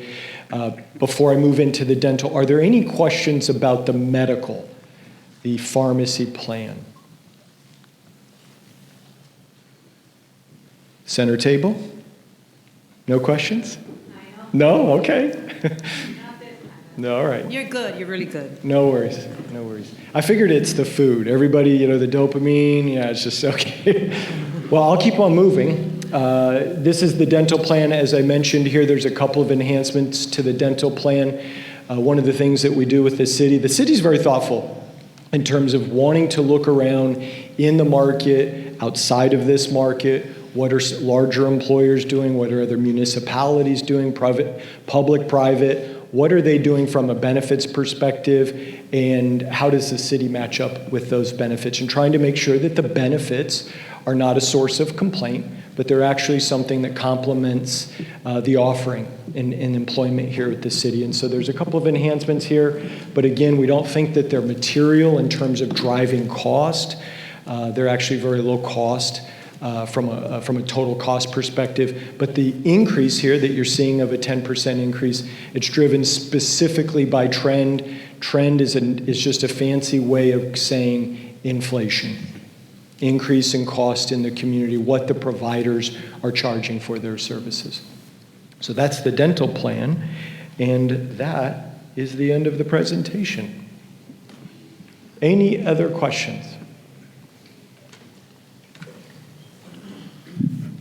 I do have a question. So, Yes, sir. How do these changes reflect the contributions that the employees have to make? Are there any differences? The answer is yes. And from a percentage perspective, let me back up. I don't want to speak out of turn. I suspect that the city has an opportunity to revisit the contribution strategy. That's what you're asking about. The percentage that the city contributes versus the percentage that the employees contribute. I don't have the answer to that. I'd be out of turn speaking to that. However, I can say that just because of the increase of, say, a 9% increase, the overall cost is going to increase by 9%. If the city was to continue with the current contribution strategy, then yes, there would be an increase that would be split amongst the city and the employees based upon the percentages today. Does that make sense? Yes, it does. Okay. And then, All right. who is that the trust that approves those contributions, or is that the city council? The trust. Where's the trust? Where is the trust? Are they here? Hi, Where's the trust? Acting Mayor and Council members. So the increase will be absorbed by trust. We are not going to increase any contribution for employee, and the city will be doing the same amount than current year. The difference will be absorbed by the trust fund.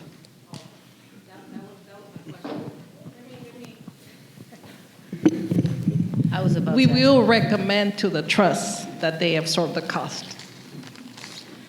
Yes, that was going to be my question. I was going to say, where's the trust people right now? Because I was going to say they need to absorb the cost. That's good. That was just my only question. And then, are there any more added benefits to what they already have with the new provider and the changes from one to other? Added benefits. So I'll use that term sort of in a very specific way and then a more broad way. In a very specific way, are you increasing how many visits you get, changing copays, those types of things from a benefits perspective? No, trying to mirror it apples to apples. From an administrative perspective in a broader, like, what's the benefit, right? I think the benefit is long-term.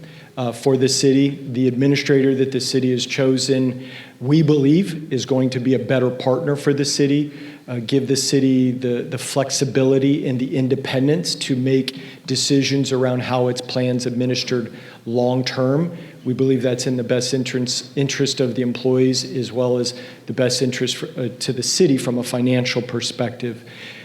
In the short term, I think, again, in the broad sense of the definition benefit, we anticipate the employees are going to have a better experience with this administrator.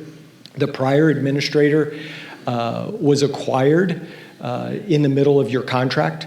They were acquired by a larger organization, and then after they were acquired by the larger organization, they were rebranded, and in that process, there was a tremendous amount of disruption to employees. There were changes in their systems, and as you can imagine, there was a lot of disruption for not only the employees, but I think for the city, just from a day-to-day perspective, massive amounts of change and disruption. And so we think the benefit of a stable administrator is going to be for long-term really good for the city, and then reduce some of the noise for the employees. Thank you. And then just one last question. How do we recommend, or how do we, what do we have to do for like an FSA account, HSA accounts as part of the benefits for the employees?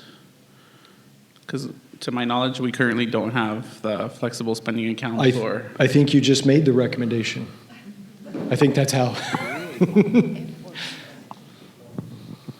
Like, would that have to go to the trust as well, or is that like? We do have right now FSA accounts in our plan. Okay. Thank you.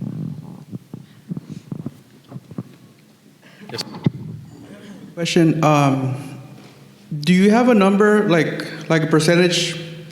What would be the difference in the number of hospitals that accept the new insurance versus what we already have? No? It was the network, what you're asking about is if I can clarify, the old network that you were using, but it's still in place today. You're talking about the Blue Cross Blue Shield network compared to the Aetna network? And is there any difference in the provider, in the hospital coverage? Is that correct? Yes, if there's any difference in there is the percentage of hospitals that accept Aetna versus... There is not. Oh.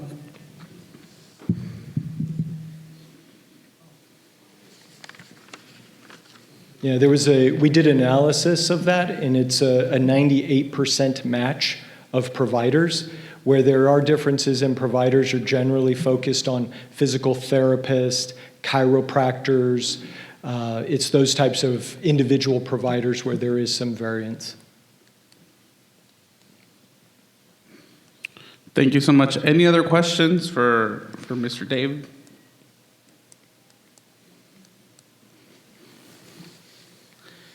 Hearing none, then thank you so much for the information and the presentation today.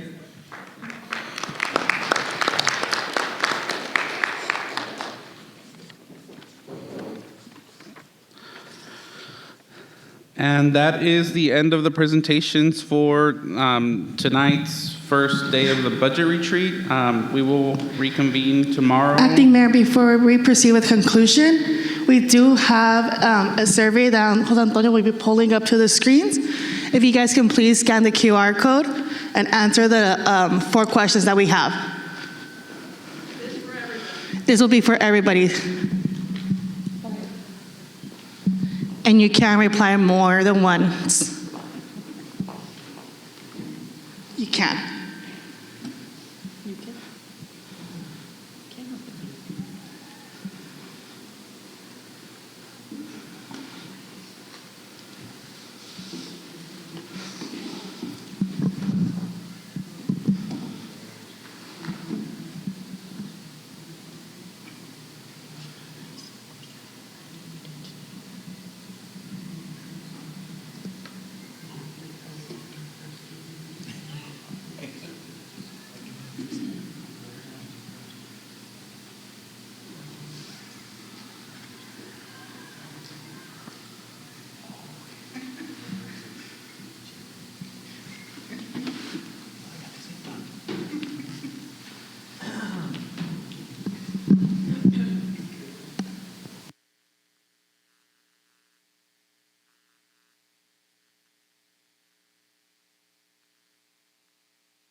There is a typo on the benefits question.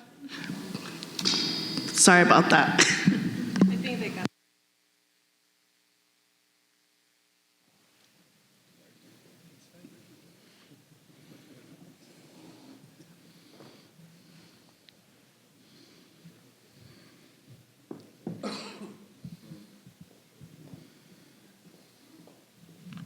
We're making you guys think, huh? It's always up here, Jenny.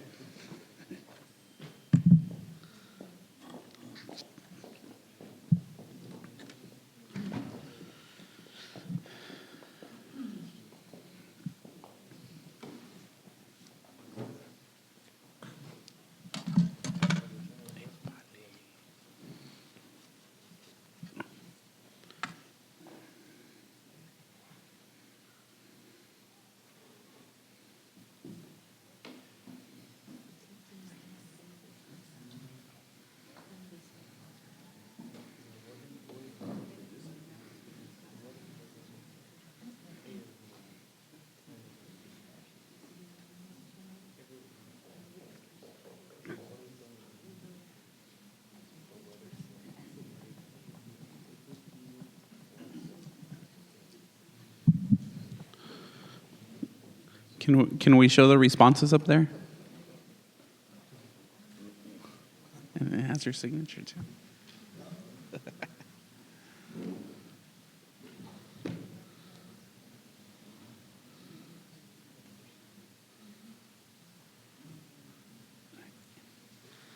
That's like a ticket out the door. Let me show her that I finished property tax. Lisa, how many times did you submit the survey?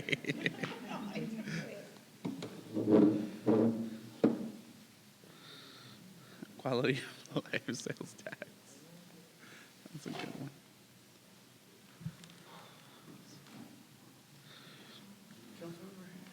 Did you mean held spending accounts? Mm-hmm. Oh, okay. Porque tenemos el flexible, pero tenemos el... Health savings. So si les quitan de su non-tax the money, lo meten a la paycheck account. O... You have to sign up for it, pero como funciona eso es de que you say like, oh, I want $1,000. $1,000, pero if you don't use it, you lose it. Y el otro, el HSA, like you can actually save. Going on to the responses for question 2.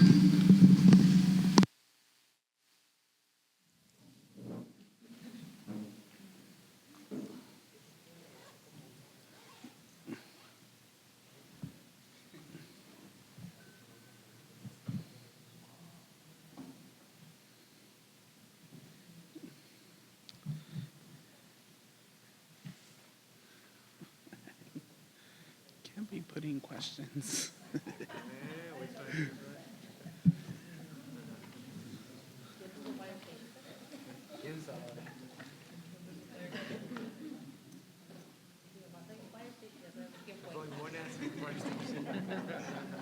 He put fire station for all 4 questions. Fire station, fire station, fire station.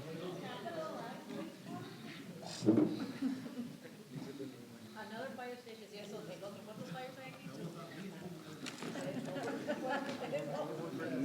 Do we need a fire station? Yeah. All right, next question.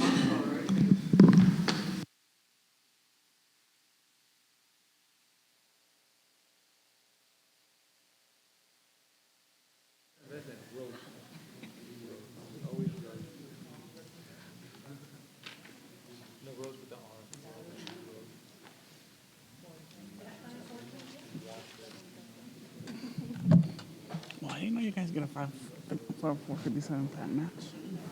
That's good.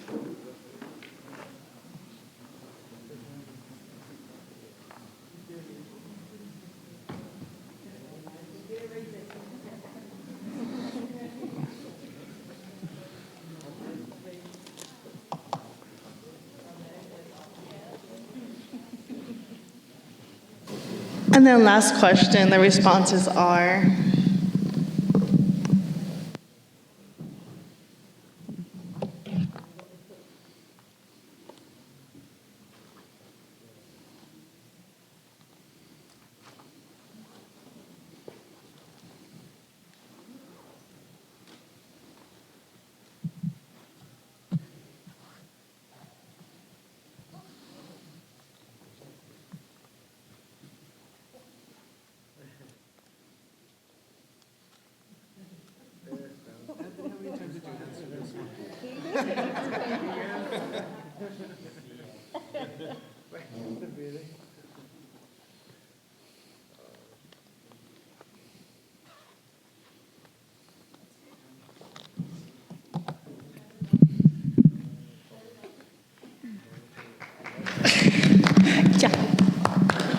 Ahora sí, thank you everybody for participating in the survey. We are storing the information in our records. Questions for tomorrow going to be the same, or are the questions going to change? Questions will change. Look out for tomorrow. Thank you. Well, thank you everybody for your participation in the survey. I hope there's 27 of us here, because if not, somebody submitted more than one. I don't want to say who, but somebody probably did. But thank you so much for this day one of our budget retreat. And just housekeeping rules. Jenny, Olivia, if I'm not sure for tomorrow morning, get here at 8. Is there going to be continental breakfast, coffee?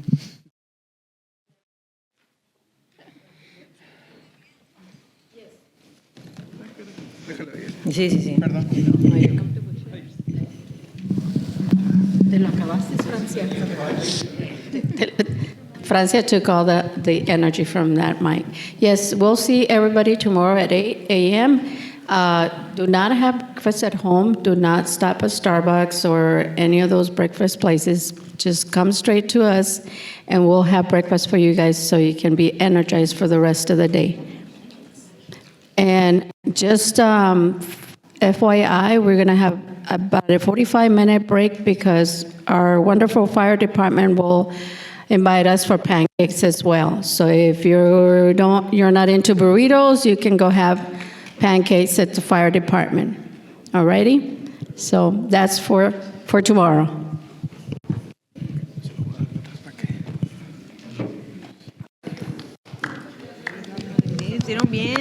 Thank you so much, everyone. So see you all tomorrow.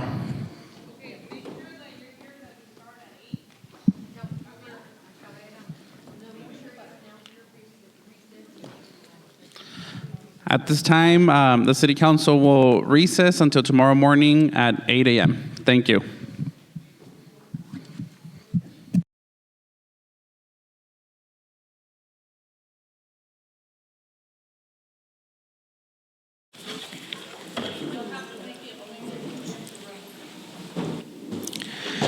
Let's start with the announcement about the mics.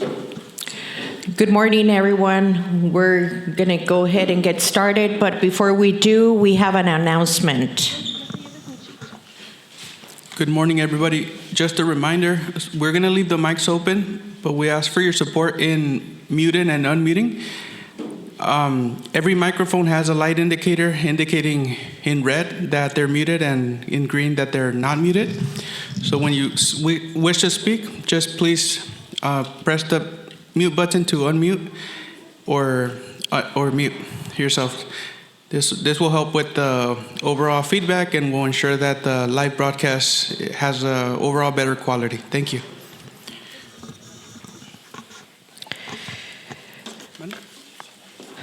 With the mayor and the vice mayor being absent, and as authorized by City Code Section 2.05.440A1, I will call the budget retreat to order. An acting mayor would now be selected to preside over the meeting, and a motion to appoint one is needed.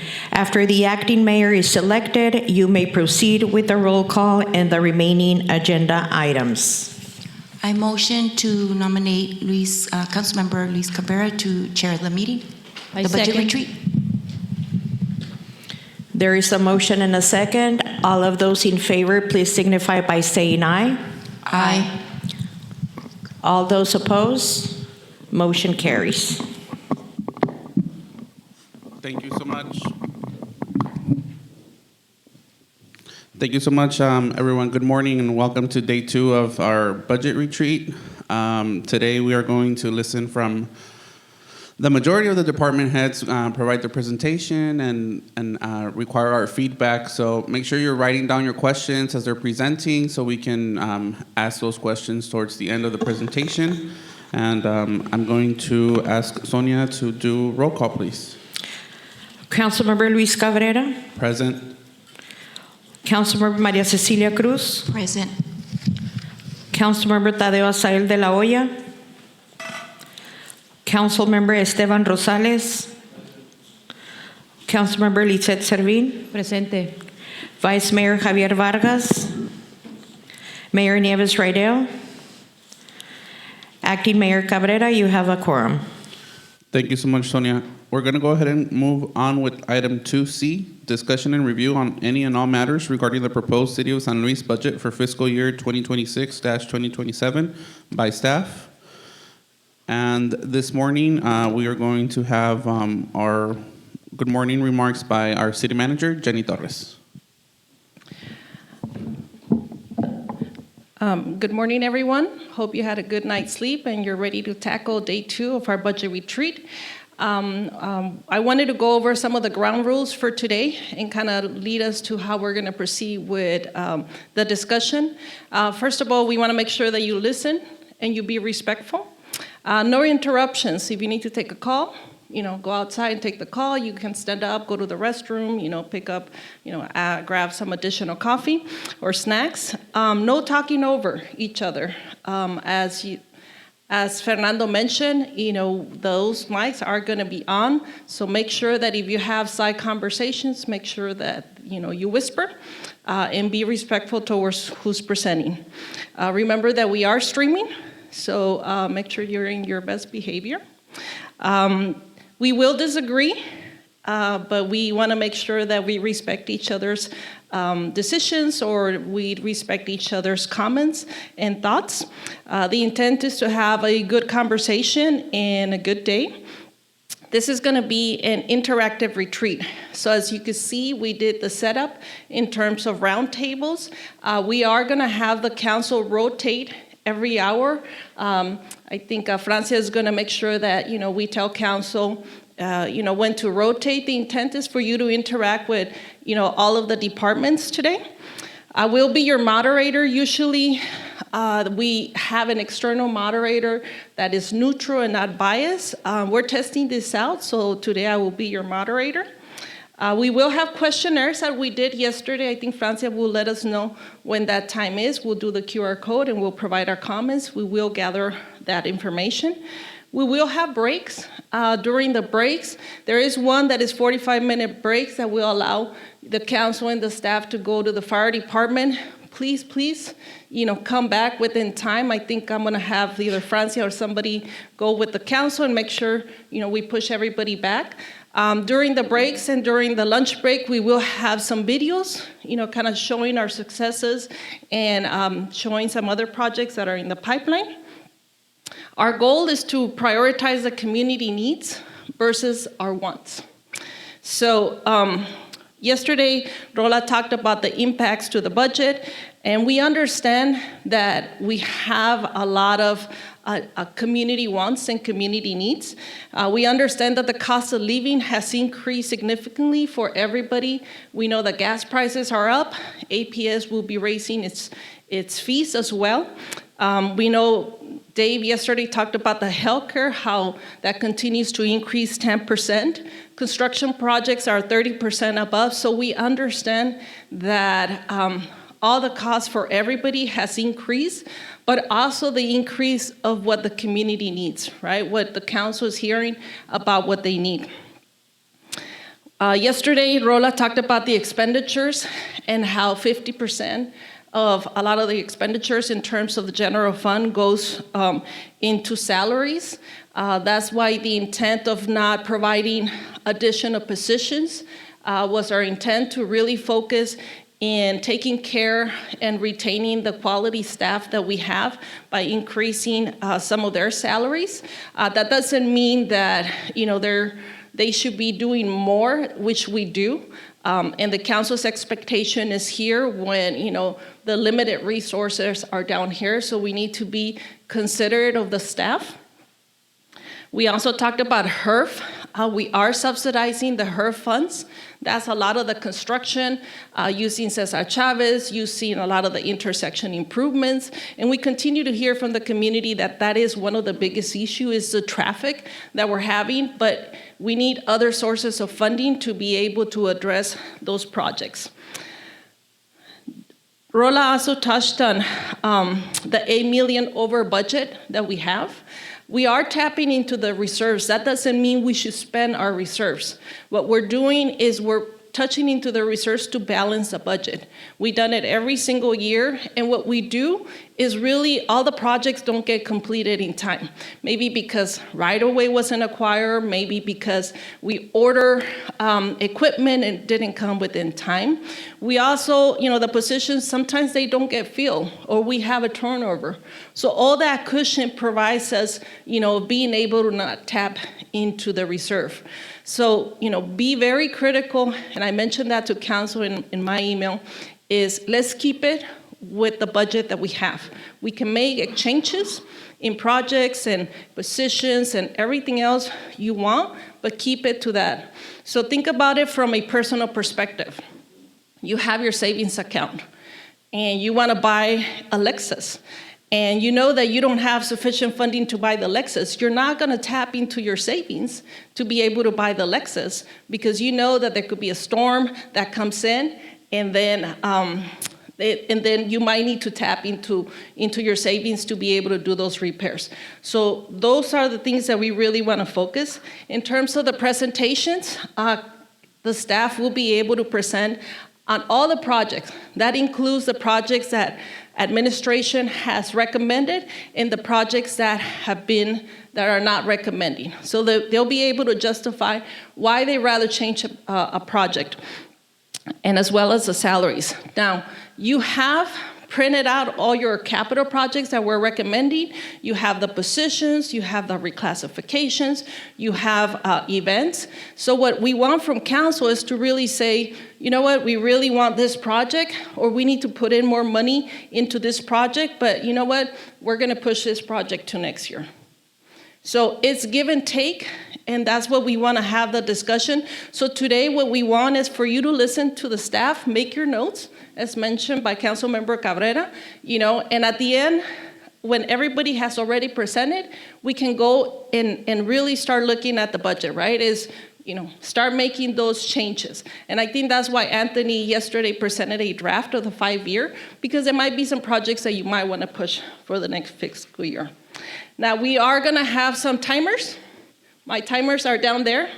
They'll let you know how many minutes you have. They'll let you know that you have to stay. If you're a speaker, stay within the podium. If you are speaking, make sure that you're speaking into the mic. And then we have the speaker closer to the mic. We have the rotation. So, the ladies there will kind of help us, throughout the process. So we hope this is a good day. Let's listen, let's have a good day, let's do some negotiations, and if there are any questions in between, we'll go ahead and handle them there. Thank you so much. Thank you so much, Jenny. At this time, we're going to have our presenter number 1. There has been a little change to the agenda, so the first person presenting is the Billing and Collections Department from the Finance Department, Edgar Esparza. Good morning, Acting Mayor, council members, and staff. Edgar Esparza, Billing and Collections Manager. So my department didn't request any CIPs, so I will go ahead and give you a quick overview of the things that we have done so far this year. To begin with, the Billing and Collections Department is committed to delivering exceptional professional customer service to all residents and visitors of the city of San Luis. And we're committed to delivering the highest level of customer service by providing timely service, accurate information, and effective solutions to address customers' concerns. One of the major projects that we completed this fiscal year was the implementation of our AMI system. So with this new reading system, we replaced close to 5,000 water meters and meter antennas, and we're now able to manage our whole water infrastructure in regards to meters from our office. So this is our full water meter infrastructure throughout the city. So these are the smart meters. And along with this project, we installed 2 base stations, one at the Yorduño Park and the other one at the East Community Park. And this has helped us reduce by 50% the billing process time. So before it took us 4 days to complete the billing process, we had to get the vehicle reads on day 1, the manual reads on day 2, and day 3 we did the audits, and then we were able to finalize the billing on day 4. Now with this new system, we only take 1 day to get the reads and the audits, and on the second day, we finalize the billing. Another of the improvements with this new system is that we're now able to get all the notifications when a meter goes out. So as soon as a meter goes out, we're able to replace it, making us more effective. With the previous reading system, we needed to wait like a whole month to be able to find out which meters didn't work anymore. And also, it helped us have immediate leak alert notifications to our customers. So as soon as there's a leak notification, we're able to find out the account and see what the leak from the customer that had the water usage. So our effort or intent with this is to notify the customers of their water usage and let them know that there's a leak on their property so that they can fix it and not get a high bill. And just to give you a little bit more background, this is the report that we are able to pull out from the system, which will show us their account information, their name, address, and the average consumption that they're using. So what we did is we started sending out SMS notifications to the customers, email notifications, and if the leak is too high, we will just send a technician to the property to find out what's going on. And here are some examples. We do send the text in English and Spanish, and there are some responses from the residents. The majority of them will call the office to find out more about their consumption, but some of them do reply. So in this case, one says, muy bien, voy a poner atención en esto, gracias. And then we have another one that says, okay, muchas gracias, me iba a cerrar la llave del agua, la dejé goteando en mi árbol, pero ya la cerré. Muchísimas gracias por tomarse el tiempo de avisarme. So like I said, this has helped us decrease the number of high consumption bills. And in terms of the water, another topic that we want to work, or project that we want to work on next fiscal year is a rate study. So it is customary for cities and towns to review their utility rates every 5 years and make any necessary changes to maintain and improve infrastructure and operations to continue providing quality service. Our last rate study was adopted back in 2023, which was a 5-year utility rate increase plan for water, wastewater, and solid waste. And the last utility rate increase will be January 2027. As a result, we're planning on conducting a rate study on the last quarter of fiscal year 27 with implementation in January 2028. Another project that we have is installing a kiosk on the east side. We currently have one at the City Hall, and it has been very effective. We average close to 300 transactions per month, and we collect almost $35,000 a month using that kiosk. So after doing an analysis, out of those 300 transactions, about 30% are from the east side. So we want to work with fire department and be able to install a kiosk on the fire station number 2, and that will increase the transactions on the kiosk as well. For business license, we implemented a new business license fee with the support of council last December, and we were able to increase our revenue by 53%. So in fiscal year 24, we had a revenue of $150,000. Fiscal year 25, we had a revenue of $120,000, and this year we had a revenue of $184,000. And also, we created, with the assistance of the communications team, we created a yard sale locator map. So basically, every person that comes in and applies for a yard sale, we go ahead and on that same week, we will post it on the website for customers or residents to be able to find out where the yard sales are that month, or that week. And finally, we implemented the cottage food operations to address food selling from home. We currently have about 12 licenses, and we're still trying to get more people to get into the program. And the other request that we have is a position reclassification. So the current position for the business license, it's classified as an admin coordinator. So we're looking to classify it to business license coordinator.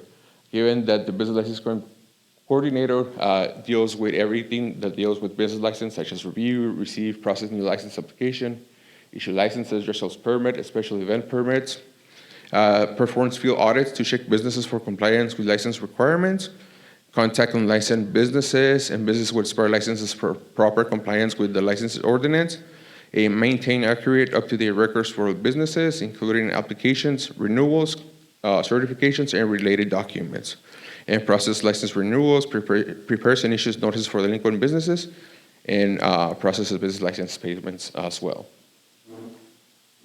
So that concludes my presentation. I don't know if you have any questions or comments.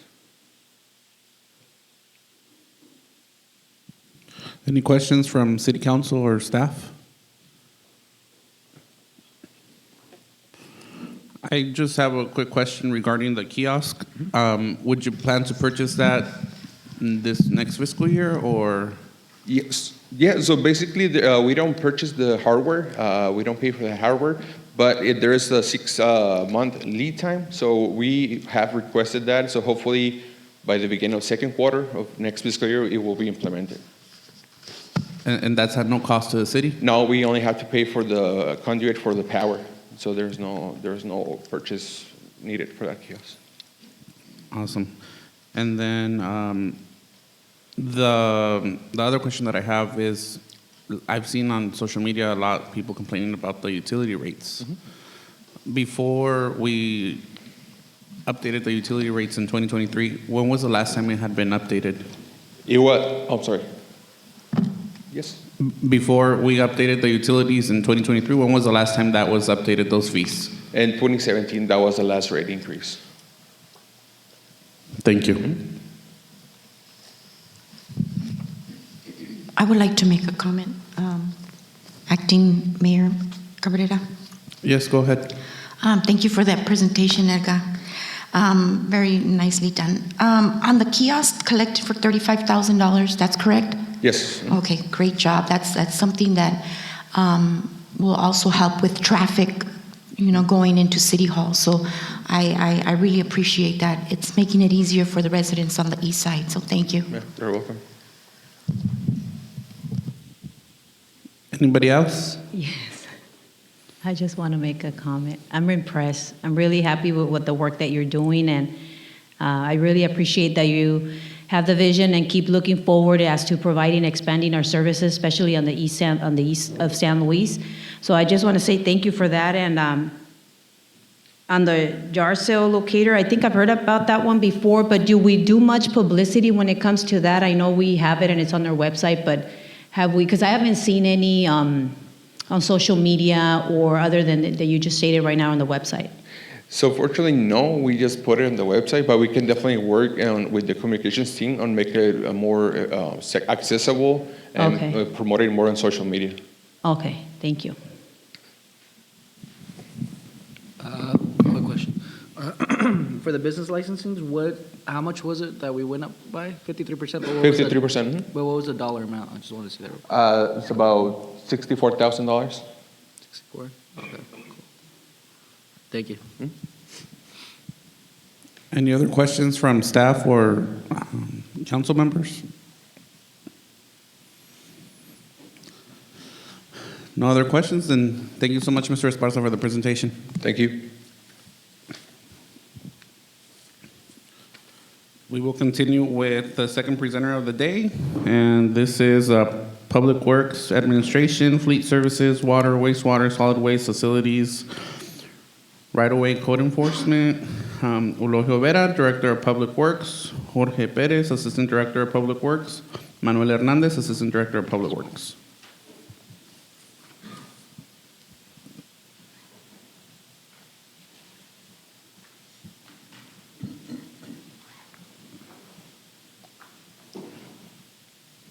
So good morning. Oh, much better than yesterday.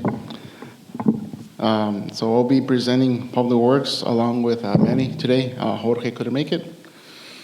So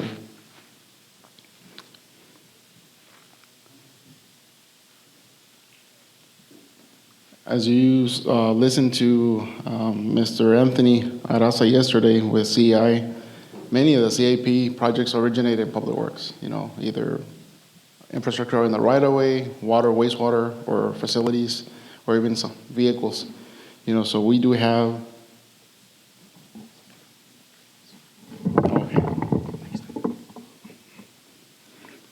Okay, so we do have a lot of projects that. I hear an echo if I get too close. How's it right there? Okay, okay. Oh, okay, so. And that's just the nature of the world of Public Works. We manage infrastructure for the city.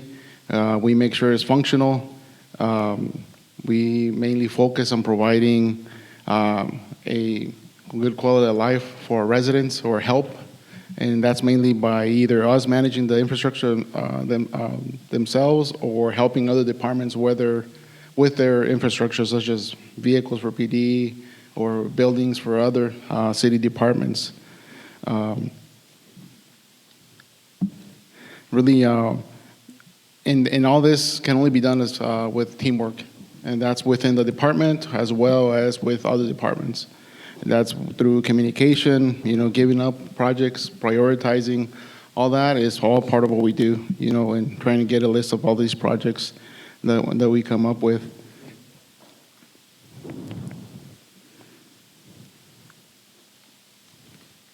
So one of the things that I want to mention as I'm up here is, although all these projects are listed under Public Works, most of these projects get touched by engineering.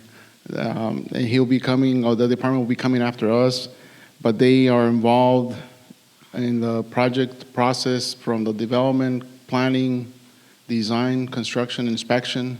So this is under me, but really a lot of this work is also part of what we do day to day with Public Works.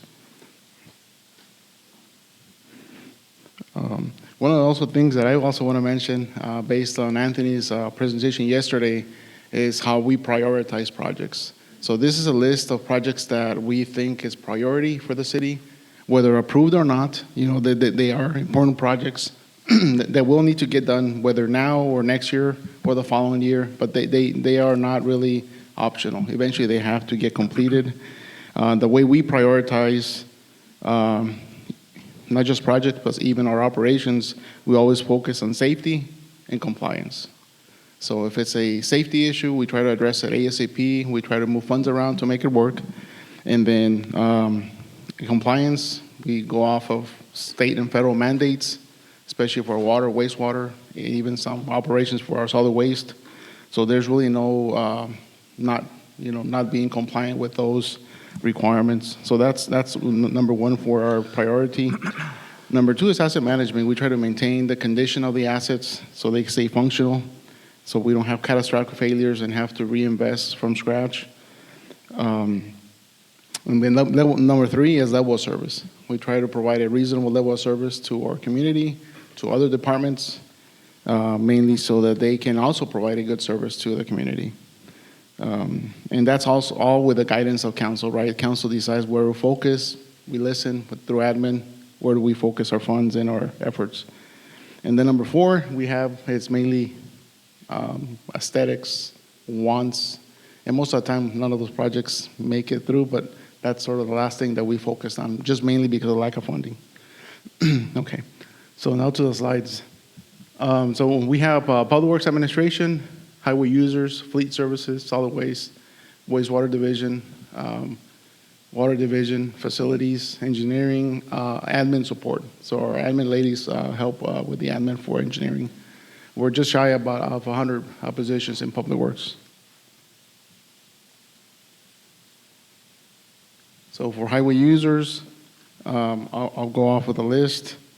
So number one, pedestrian hot crossing relocation. That's a hot crossing that was on U Street in Maine. That has been removed, part of the GSA Port of Entry project. We're looking at relocating that hot crossing over to Maine and Dayton. That's a very busy pedestrian crossing for students. So that's mainly using all the equipment, existing equipment, to be reinstalled. But one of the things that I actually remember, I got going, actually Manny Hernandez will be presenting some of these slides with me today, and I'll be jumping in on later. Sorry, Manny.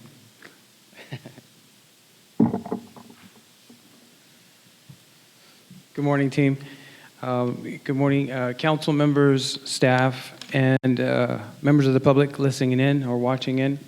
Manny Hernandez with Public Works Administration, and today I'll be covering some of the slides for Public Works. One note to make, this year what we did is we listed all the requests made, those that have been, that are in the CIP, and those that were deferred or not considered for the proposed budget for next fiscal year. So the ones in red are the ones that were deferred. So just make that note, so when you see that up on the screen. So as Lohia mentioned, one of the things that stands out about the pedestrian hot crossing project is that we're going to take existing equipment and repurpose it at a busy intersection. And we're always looking for the creative ways like that to save money and also to expedite projects. Because by having the materials, like Anthony mentioned yesterday from CEI, some of these items are long lead items, up to a year. So the faster we get these materials on the ground, the faster we can begin constructing. So that's just a quick note on that. We did also allocate $500,000 for the Cesar Chavez widening project, and I believe that's just mainly to pay for right-of-way. We also put in for the County 25th Street extension to Avenue B. However, this project's been deferred due to low priority and significant costs. So just a ballpark estimate for the design, we're looking at anywhere between 1.5 to 2 million just for the design. Construction could exceed up to $10 million. So this hasn't been considered, it has been deferred, but we've listed it.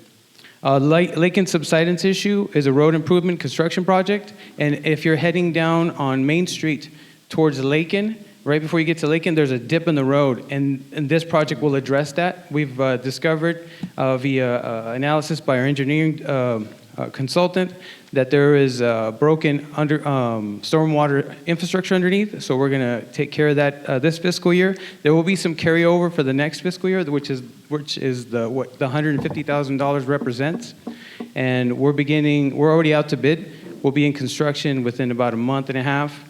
And like I mentioned, this project will carry over a little bit. It's programmed within this time of the year because of the traffic. It's in a high impact traffic area or area. And so we're hoping that this will alleviate the impact to our residents. 10th Avenue widening, we have requested $750,000. 10th Avenue project will reach 100% design this year, this fiscal year, pending right-of-way. It's currently pending right-of-way and environmental clearances. Public Works and Engineering are planning to bid the project in September, October of this calendar year. Drainage improvements at Ortuastegi Street, and this is from 6th Avenue all the way to 10th Avenue. So about a year and a half ago, 2 years ago, we did some improvements on the north side, which includes now a walking trail. What the south side project, this drainage project will include is addressing drainage issues we have along that corridor on the south side, and it will also beautify and repair any of the erosion we're having along that wall system at those neighborhoods. William Brooks and Ortuastegi traffic signal APS GSA improvements. Those $8,000 were earmarked as a cost as part of the project to energize that traffic signal. However, it was discovered after reviewing the IGA that GSA is on the hook for that cost, so that's been passed on to GSA. So it's been removed. 10th Avenue and Los Alamos curve project. So we are, thank God, we're listed on the ADOT schedule for next year for construction. So we're currently in clearances with right-of-way and environmental with them. It's taken a lot longer because of those clearances. So we're currently scheduled to go into construction next year.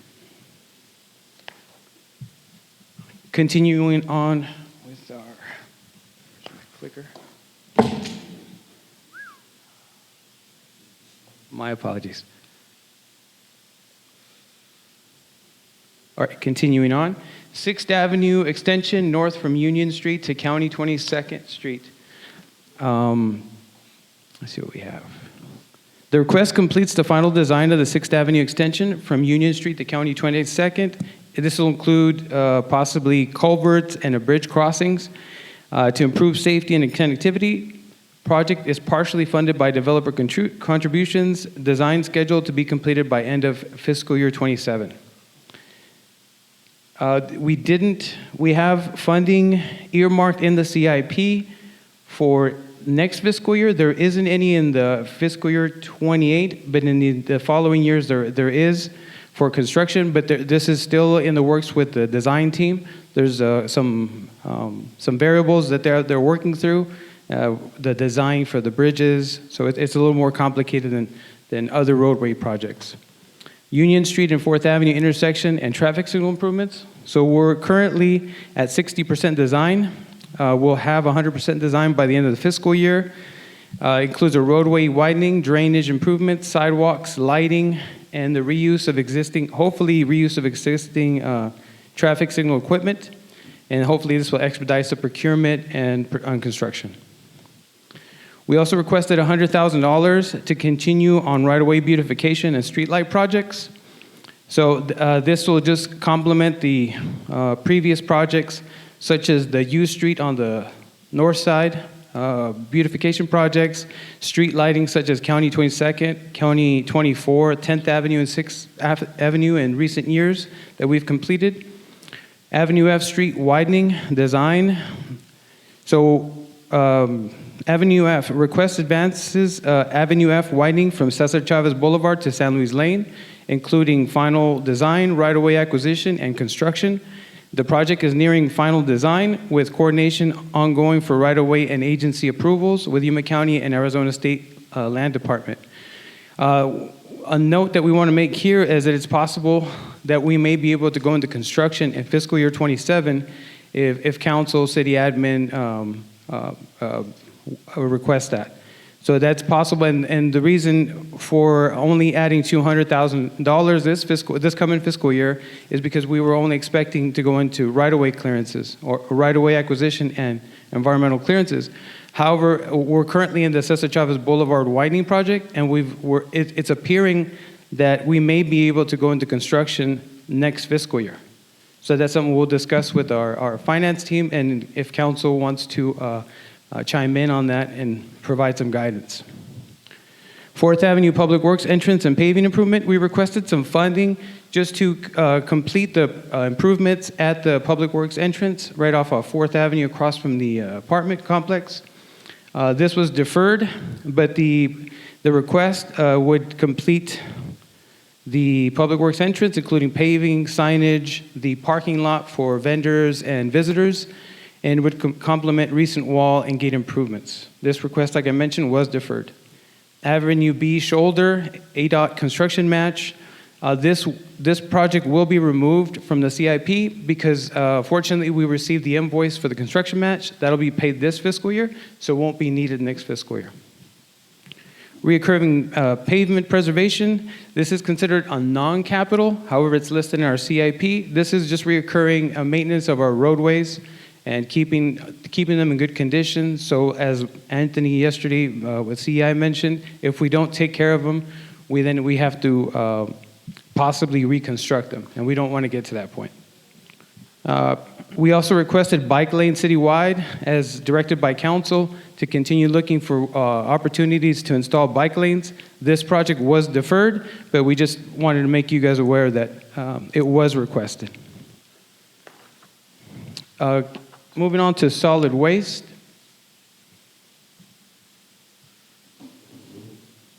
So for, my apologies.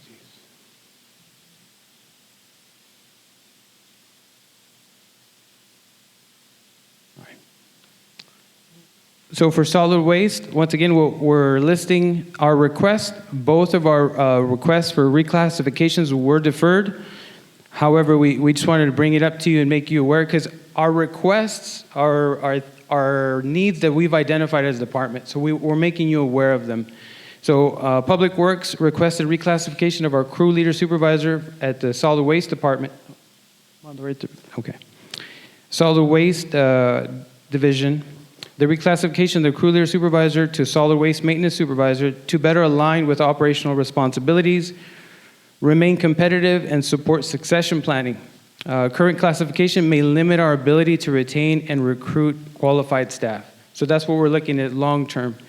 We also requested to reclassify the equipment operator to 50-50 heavy equipment operator. What that 50-50 means is they will both be funded by HERF as well as solid waste. That means that if we have a solid waste operator that doesn't show up for the day or is out on leave, the 50-50 could come and cover for that. So it helps with operations. I did want to make a note, because it's not listed in the CIP, but next year we are planning to acquire via lease to own program a new solid waste truck. It's not listed in the CIP because it's listed in our operation funds. This will be part of the proposed budget request for next fiscal year. And then you would see it in the CIP in FY28 when we request to purchase the vehicle outright.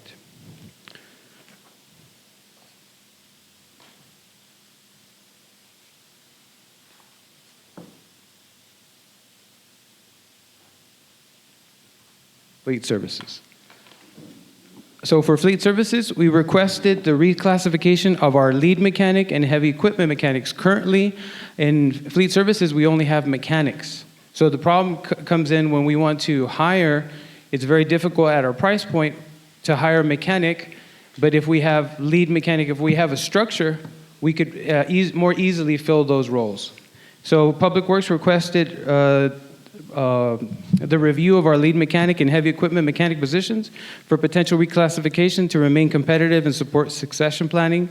Our current compensation may limit our ability to retain and recruit qualified mechanics. And that was demonstrated when we went out to recruit for a mechanic position. Maybe like many of our departments here, we have that problem trying to recruit. We put out a recruitment to our community, and we get sometimes some good candidates, but then when it comes to the offering, sometimes they reject the offer or accept it and then later decline. And we ran into that with that last mechanic recruitment. Another item that we did request was the AC vehicle service machine. This is listed as a non-capital. However, it is part of the CIP here. Request purchase a replacement AC machine for a new refrigerant. So we do have one, but it's having problems. We had it repaired. It stalls at times. We're just asking to have a new machine to take care of these newer vehicles. We have adequate machines for the old type of refrigerant, but all the new purchases we've made in the last few years, those require this new type of machine. And with that, I'll turn it over to Eloy Rivera, our Public Works Director. He'll be covering the next few slides. Thank you.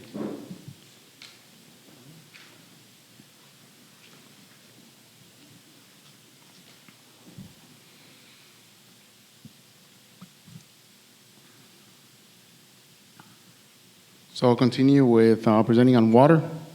So here, with the first slide is mainly shows the well sites of our water system. You know, starting off with well site 1, which is on B Street and 2nd Avenue. That's the oldest well site we have. Then the well site number 2, which was just recently abandoned, used to be on 4th and Cesar Chavez Street, 4th Avenue. It used to be on Cesar Chavez Boulevard and Cesar Chavez Street.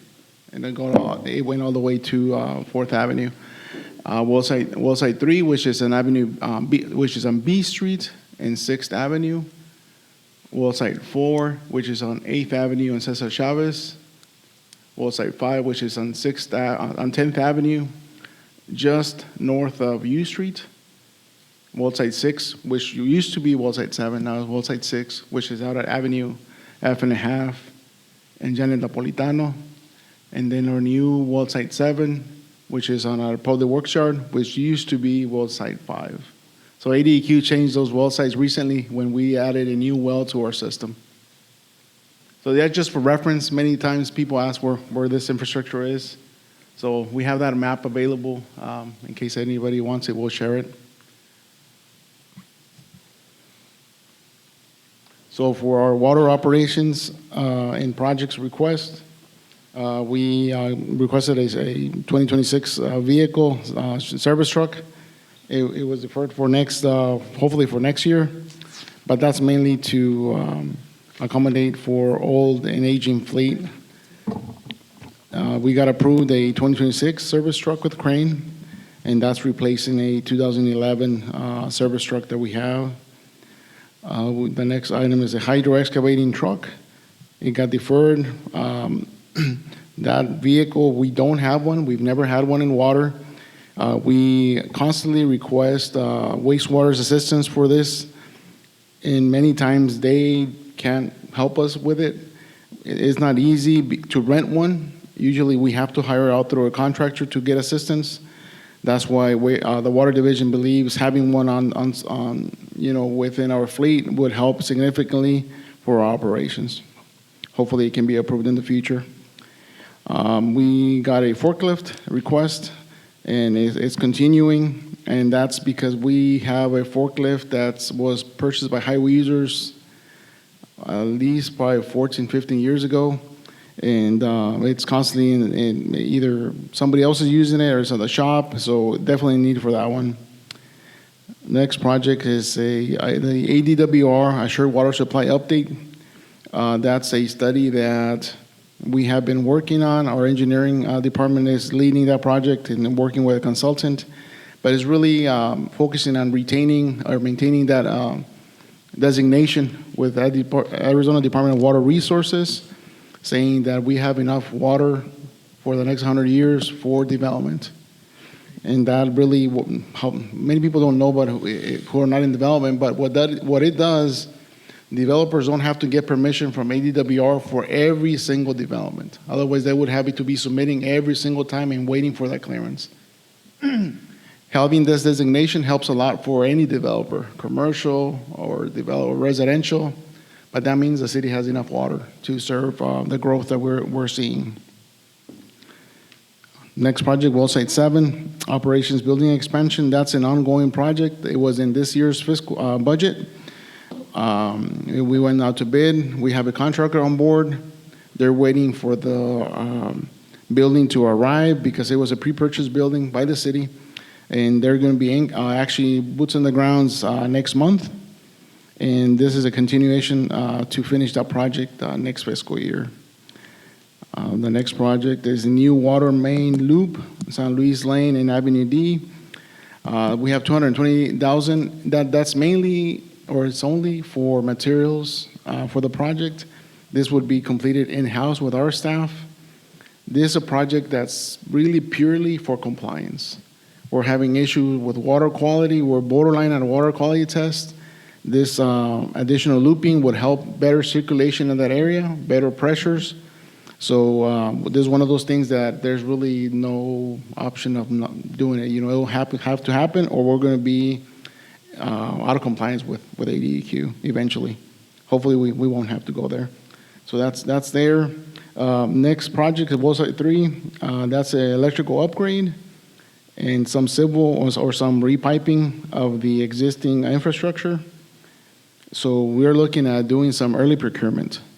As it was mentioned before by Manuel and also by Mr. Arasa yesterday, some of the long lead items become signal poles, traffic signal equipment, for sure electrical. Some of this electrical equipment takes more than a year to arrive. And that's after probably 2 or 3 months just getting the right equipment approved by the engineer to make sure it's the right things to order. So it's really tough to plan and project some of these schedules, you know, like a year or 2 years out. So we're doing early procurement on that one.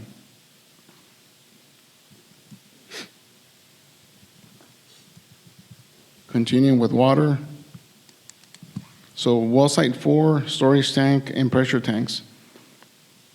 On this project, we actually had it this fiscal year.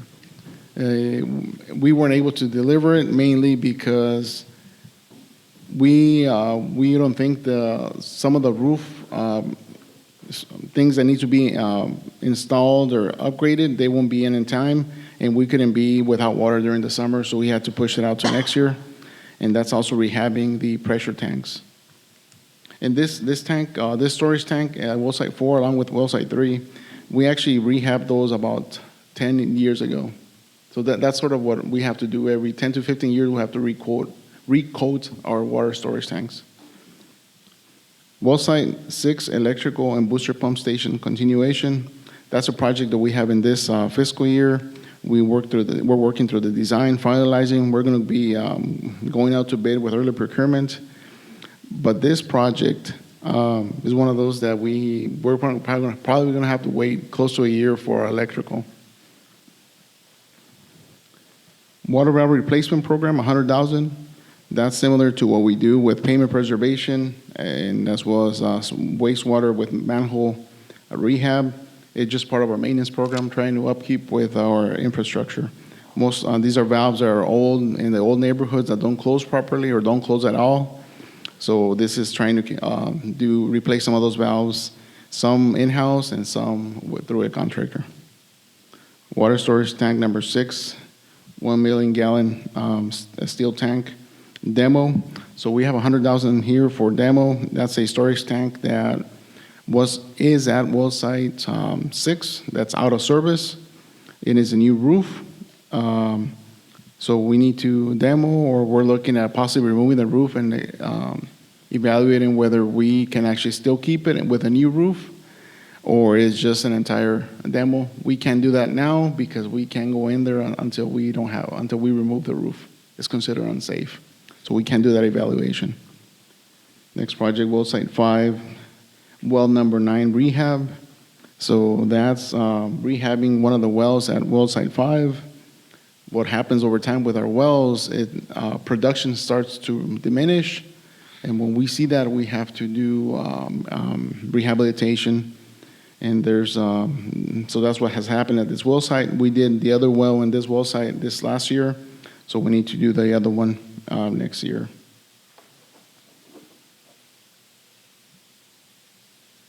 So moving on to wastewater.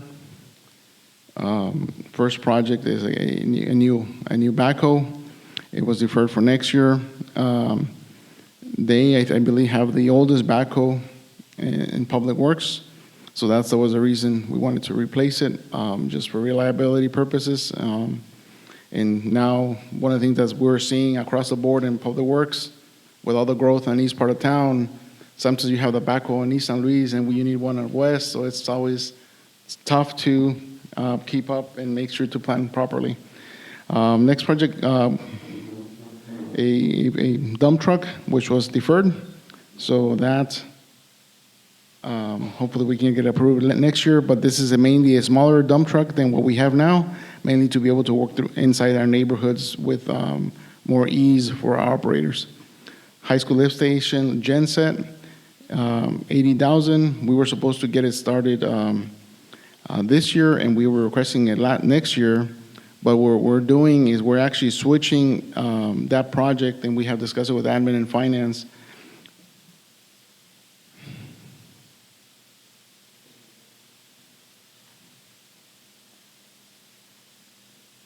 So this one will be purchased next year.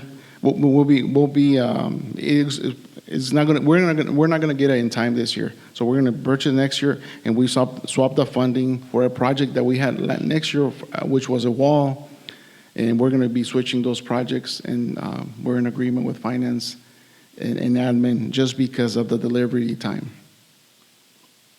Next one is the wastewater treatment plant expansion. That one we have 15 million. We recently received bids above our budget. That number will need to change for sure.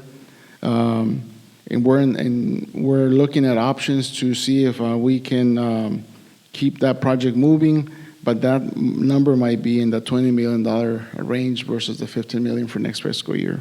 And this is just, we received bids last week. Sewer manhole repair and replacement program, 250,000. That's same thing, upkeep of our infrastructure. Collection system and odor control, 50,000. That's for working with vendors and trying to find the best product for our odor control. Moving on to facilities. Personnel request. We requested a custodian and a maintenance technician to try and make sure we maintain our level of service to our departments. And we only got one approved and one is deferred. And we requested also a reclassification for our supervisor in that division, mainly based on what we see that position does in the responsibilities, but it got deferred. We do request that HR looks at it closely with their consultant, as Manny mentioned, just for trying to retain our staff or for future hires, make sure that we get the proper recruitment. 2026 Silverado work truck, we actually had asked for the two positions, but we got one approved for the position that's currently moving forward, and one got deferred because one of the positions got deferred. Facilities and communications building remodel project, 500,000. That's the old Arnold Cordova building. That's mainly to retrofit that building to serve our facilities team as well as our communications. As there was a request to facilities to move out of the existing location for a future fire station. Flooring replacement fire department, 16,500. That's a project that's moving forward. That's at fire's request. New signage installation of the interior walls of City Hall. That's for the actual signage inside the walls in the lobby where it says admin, billing collections. They're looking for an update on those signage. Pavement preservation for the asphalt of parking lots throughout the city. And the facilities that are listed here are the ones that we want to focus on.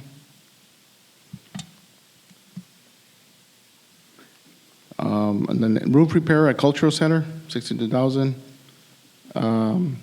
So here, it's moving forward. Flooring replacement at City Hall, 460,000, didn't move forward.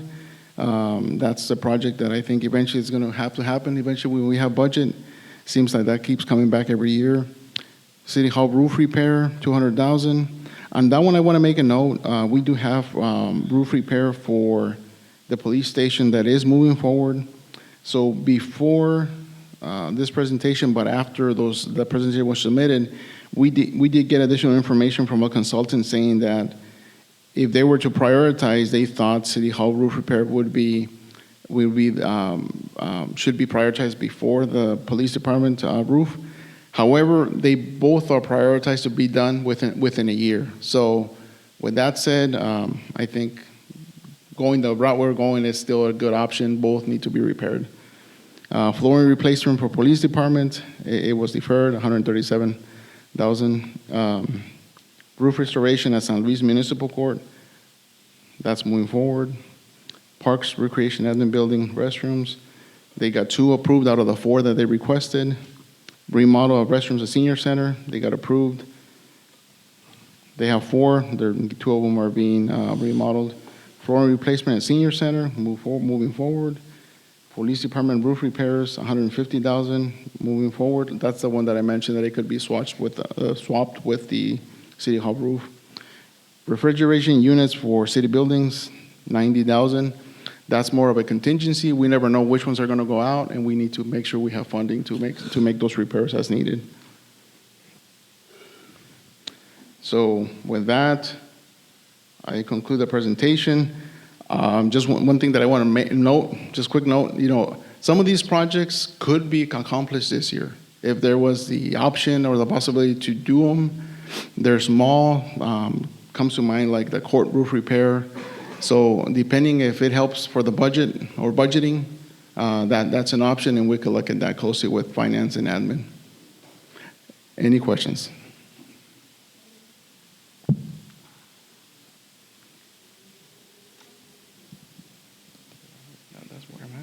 I'm stealing his time.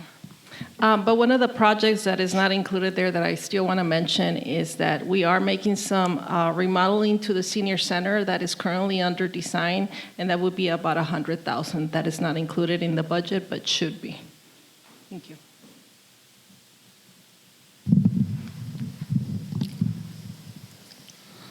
Thank you so much, Eulogio. Does anybody have any questions for Eulogio or Manny? Yes, Acting Mayor Cabrera, I have a question. I just wanted to confirm on 10th Avenue Los Alamos Curve project. On the document handed to us, it doesn't show proposed, but it does show on the presentation, correct? And that is correct. So recently we found out that the project was added to or maintained in the state budget. This is a federal funded project through federal highway safety funds. We got the funding through YMPO, and due to the status of where it was in the right-of-way acquisition, environmental clearance, right-of-way clearance, it was removed last year. So we were told that it was going to continue to be off the list, but we recently informed that it's back on, and as soon as we're done with the clearances, we'll be moving into construction. Thank you, Councilmember Cruz. You were the one who initially started pushing for this project with YMPO. Thank you. Thank you, Mr. Vera. I was freaking out. I was really freaking out. I was like, whoa, this needs to be pushed forward, but thank you for all your efforts. Yes, YMPO and Director also helped out with this. This one's very important. As we know, there has been deaths on this road, so we need to make sure that it continues. So thank you. Anybody else? Yes. Some of the reclassifications that you mentioned right now, I didn't see on the sheet that it was provided to us. And I do feel that it's really important that we pay close attention to that the reclassifications. I understand there were only like 4 that were being suggested, but I still feel that we need to look into other ones, because in order for us to be functional, operational, and competitive, we need to start looking more at those key positions that you just mentioned. And also, I would like to see the 4th Avenue Public Works entrance paving and improvements being done. 70,000, I don't think it's that much. I think we can find somewhere, move some numbers there. Also, can you elaborate a little bit more on the hydro excavating truck, how crucial, important is? I mean, I know you said all the items eventually will need to be purchased, but how important is for you to have it like now with all the construction and all the projects that we have going on? Just, and if I can add to that question, my question was, how much do you rent it out, and how much are those rentals for? Like, how much are we spending in renting the machine, and how much do you project that we're going to continue to spend? And then also, let me add to that, timing. When you don't have it and you have to rent, if it's available, it's how soon can you get it and to be operational? Is it like better to have it in-house so you can move faster? Because all that time, money, it all plays a role when it comes to having that important equipment. So those are very good questions. Those are actually the same questions I asked, our water manager, and actually Jorge as well, assistant director in charge of that division. So first, you can't rent them. They're not available locally. They're very expensive trucks. I mean, they're $500,000.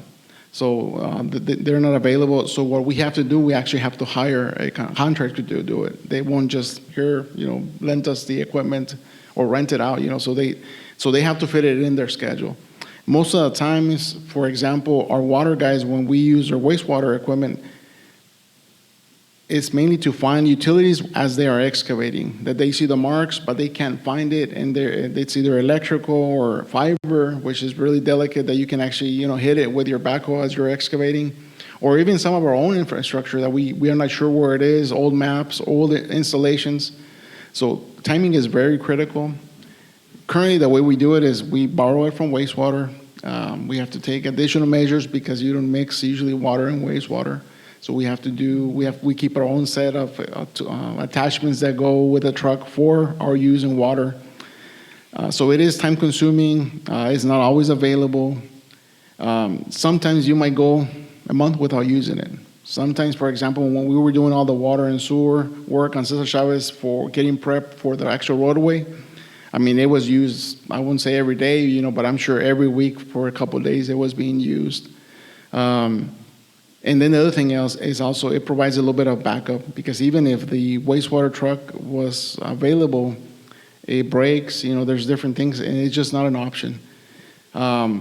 We hardly have used a contractor to help us with hydro, but I would say that it's in the range of thousands per day to use their services.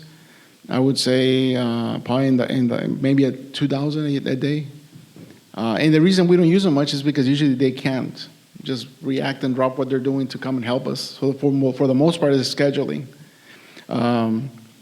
One of the options that we looked internally is if we can't get this truck through, I think we would be looking at possibly a reduced option, maybe a pull-behind trailer with the equipment. It's just a little bit tougher to get into job sites. That's why we were going off with a truck. But that would be another option. It might be maybe 2/3 the cost or so. Oh, okay, and my other question was also the other piece of equipment, the backhoe. You say we only have one? So we have multiple backhoes throughout Public Works and the city. But in wastewater,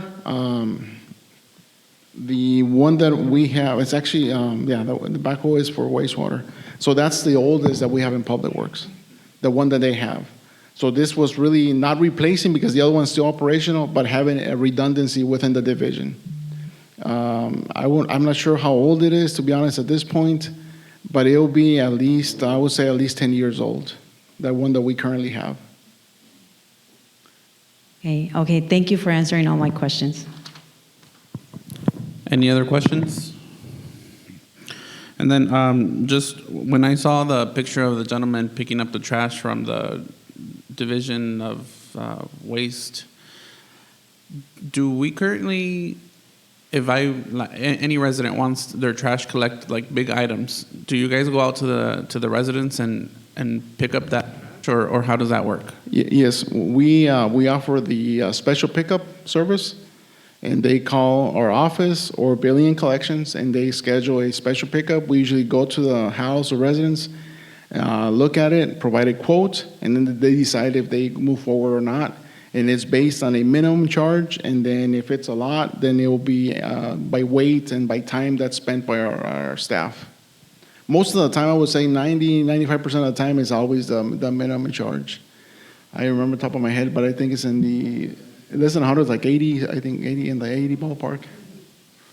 Okay, that's another, because I often see on social media people looking for others that go and pick up trash so they can haul the trash to the dumpster. And 90. It's $90 for the service, and that's for 1 ton.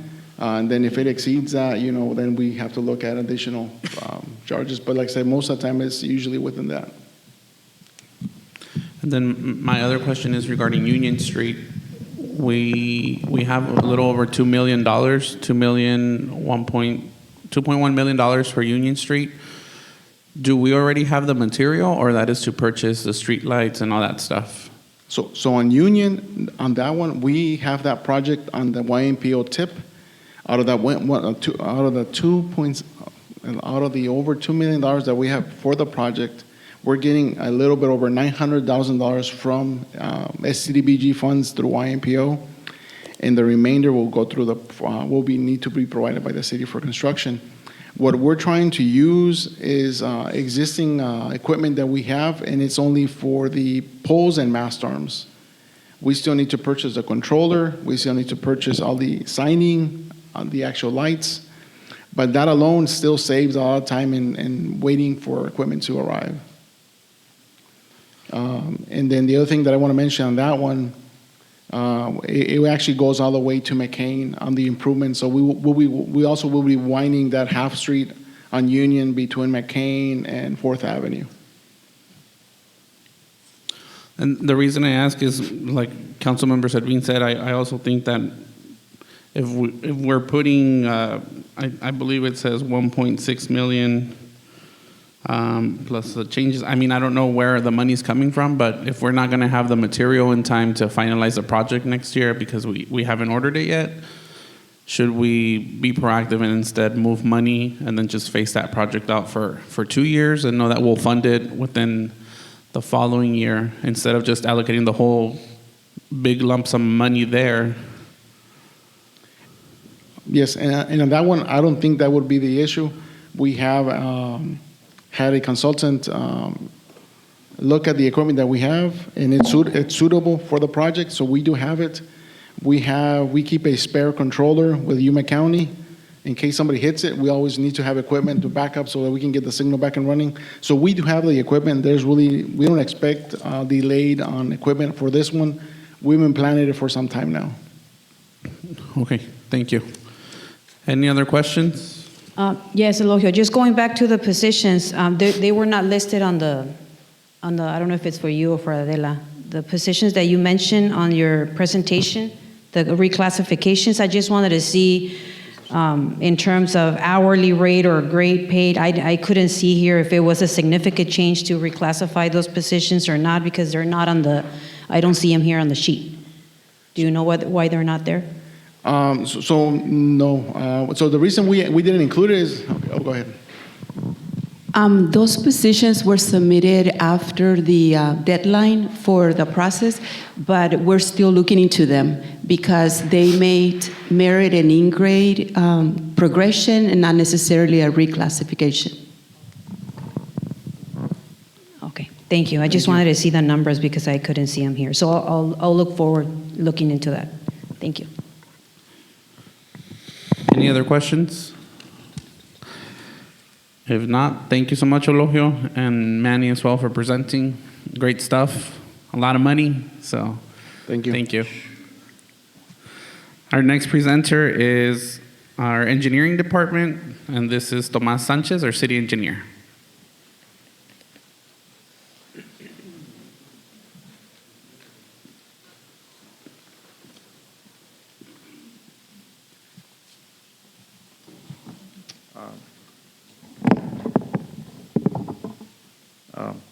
Good morning, acting mayor and council members and staff.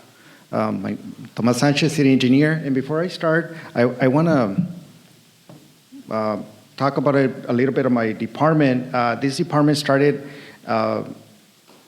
when I came on board in December of 2024, and this department, it's its own department, even though we work a lot with public works. We're a separate department.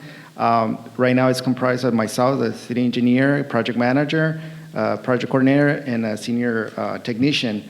And we provide support to other departments. I believe I work with everybody in one sense or another, providing conceptual plans, reviews, and miscellaneous. One of the items we work is for instance, we provide reviews for commercial and subdivision reviews, and we also make sure that they're built per our standards.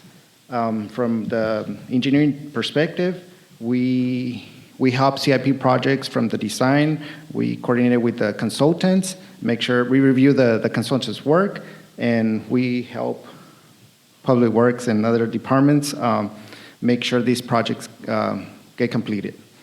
With that said, I only have 2 items.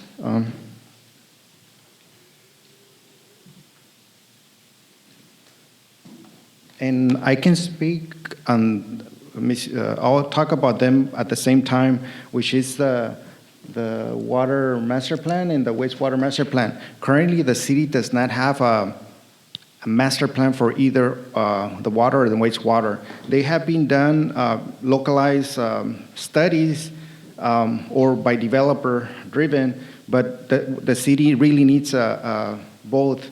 For instance, the wastewater, there've been studies done on the east and on the west treatment plants, but we need an overall master plan. For instance, we've been getting a lot of questions. What's going to happen in the valley? Do we need more lift stations? If we add more sewer to the existing, what's going to happen? So right now on the wastewater, city, staff is recommending to initiate the wastewater master plan for $50,000 and continue it to fiscal year 28. Right now, I want to focus. This will start probably in the valley and continue with the following year with in the Mesa area. This will also include revisiting the east and the west treatment plan, which we're already doing, but it will be more of an overlap.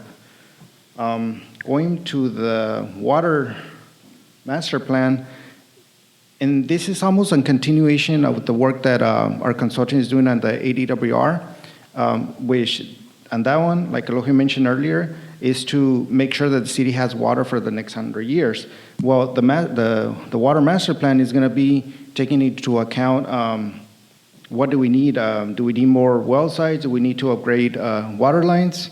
Where are we heading that way? Both master plans are going to be a roadmap that we need to identify areas that we need to improve. And if a developer comes, we know exactly what we're gonna be requesting.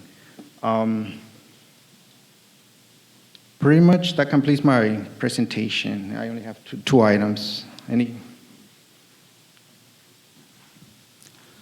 you so much, Tomas. Any questions from City Council or staff? Yes. Go ahead. I'm going to be the mean one. Oh. No. I believe that having the master plans for both is crucial. It's like a roadmap for the city. and they were not approved within your discussions. I'm just wondering why. Besides the money, what was the overall discussion when you guys presented this, saying that it's not necessary to have this done this year? Or was it approved, or I'm not getting the information right? I just want to make sure. Actually, let me go. Because is there? Yes, Okay. actually, we I just want to have. make sure it's there because I see the negative. No, we have, that's a very good question. We actually the city needs pretty much a transportation, a water, a wastewater, miscellaneous master plans that we don't have. We were recommending for this year the wastewater just alone, but after recommendations with finance and admin and public works, we decided to actually commence the master plan for both, breaking it into 2 fiscal years. That's why we have 50,000, requesting 50,000 right now for each one and carrying it over to the next fiscal year. Oh, okay, I see. Thank you for the clarification. But yeah, so we are moving forward with it. We're just having it done in 2 different fiscal years, right? Yes, that's Okay, our that's request. good. That's Thank good. you. Thank you. Thank you. Anybody else? Hearing no questions, thank you so much, Tomas, for the presentation. And we will continue with our presentation. This presentation is going to be done by our fire and ambulance. It's Angel Ramirez, Fire Chief, and Enrique Lopez, Assistant Fire Chief. Acting Mayor, before we proceed with the presentation from fire, if we can please scan the showing QR code. This will be the first question of this morning.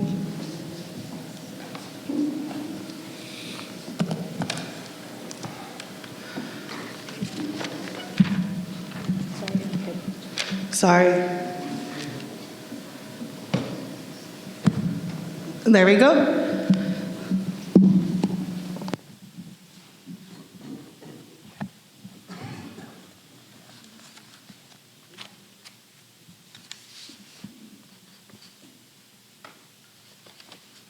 Council rotation will take place after the break.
And then if you can only answer the first question.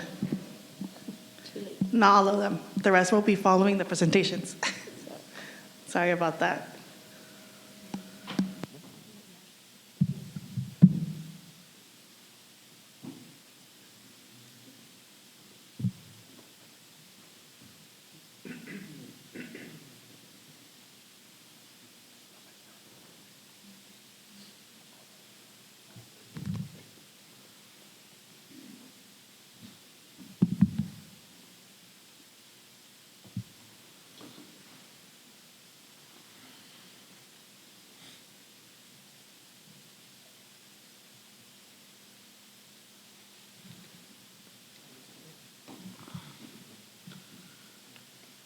¿Qué es el Wi-Fi de aquí?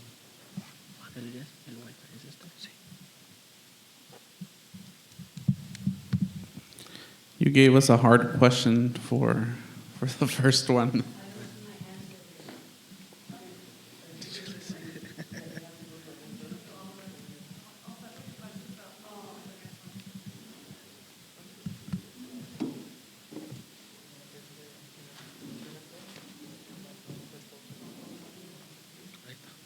Gracias.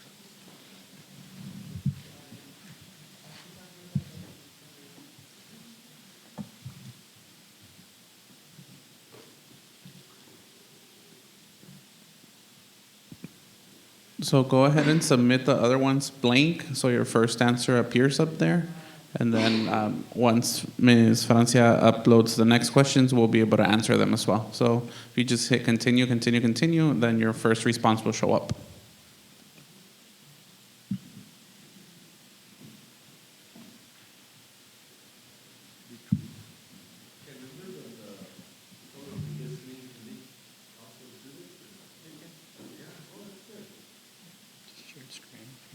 And members from the community, if you would like to answer by scanning the QR code, those listening virtually, you're welcome to submit your responses as well.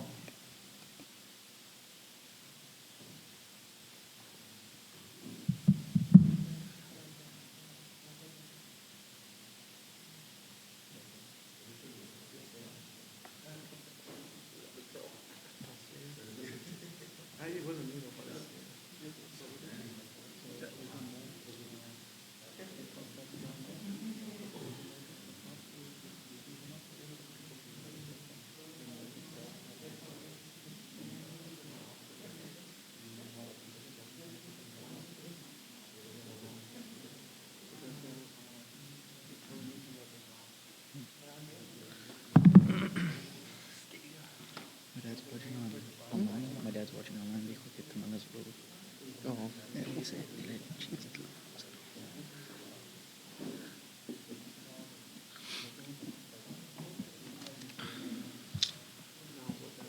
If everyone has completed their survey, we can proceed with the fire presentation.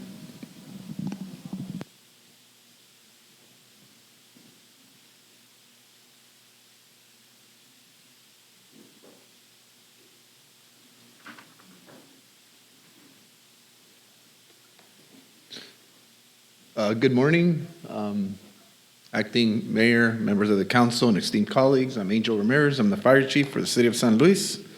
My presentation focuses more on our CIPs that we added and some of our requests, but I want to take this time to talk to council and the staff here, people listening from the community about some of the things that are happening within the fire department. So I still remember about 10 years ago, the chief from Scottsdale actually asked me in one of our trainings, and he asked, how is your fire department relevant to your community? You know, me as a young firefighter at the time, I was like, man, we respond to emergency medical calls. We transport all our patients to the hospital. That's what we do. And he's like, yeah, that's what we all do. But how are you relevant? What else do you do? You know, how is the community benefiting from the fire department? So I started thinking, you know, what is it that we do at the fire department? Just take today, you know, we're doing our pancake breakfast. Last year it was, you know, this is the third year. We get to talk to our community members, asking, you know, what is it that they want from the fire department? Last week, you saw one of our CTE high school kids that just became a state champion for firefighting, which hadn't been done. And that is the work that some of our firefighters are doing within our community. That's how we're relevant to our community. That's how the fire department you know, is relevant, being part of this community. You know, we teach the CTE kids, we go out there, teach CPR classes, we do public education. We're trying to be visible from, and I'm gonna tell you, and I always say it, we have the best fire department within the county, just because we have the longer transport time from when we transport somebody from the port of entry to the hospital. You know, we're with the patient about 30 to 40 minutes. So we get to do a lot more things. We see the outcomes, and that is one of the things that towards the end, that's what we're doing and we're trying to build on is, you know, to see patient outcomes. How are our patients that we're transporting, how are they getting better? The other thing that I want to talk about is, and I know Jenny has listened to me a lot in the last year or so, is response times. That is our basically what we get audited from. When we went out for our CON 12, 13 years ago, we said, you know, 90% of the time we're going to be at your house in 5 minutes, 95% of the time we're going to be there in 10, and 99% of the time we're going to be there in 20 minutes. That is a standard that we have through AZDHS. Obviously now with all the construction, the growth, it's challenging. We just back in October 2025, we submitted our audit findings and we got our CON renewal for the next 3 years. DHS usually gives you, if you're meeting your response times, they give you a 3-year CON, or they can give you a 1 year, or they can put you on an improvement plan. So every time we've submitted our CON for our CON renewal, we've gone our 3 years. So we're good for the next, until October of 2028. But what we found was that the 10-minute and 20-minute mark, we're fine. We're good. But that 5-minute mark, the 90%, we were at like 91%, like 90.8. So that's where I did come talk to Jenny about, hey, 3 years from now, how's that gonna look? You know, we need to start making some plans. We have a software where we can pinpoint our response, our calls for service as to where they're happening. And we found that we took a sample from January to August, and we took about 1,000 calls that were right at the 5-minute mark. And with that 5-minute mark, we extended the map to see where it was. And out of those 1,000 calls, 600 of those calls were south of Cesar Chavez Boulevard and west of 10th Avenue. And the more we zoomed in, out of those 600 calls that were there, from the 1,000, 600 calls were in that area, like 380 were at the port of entry. So we were right at 5 minutes. And the rest were, like I said, south of Cesar Chavez and west of 10th.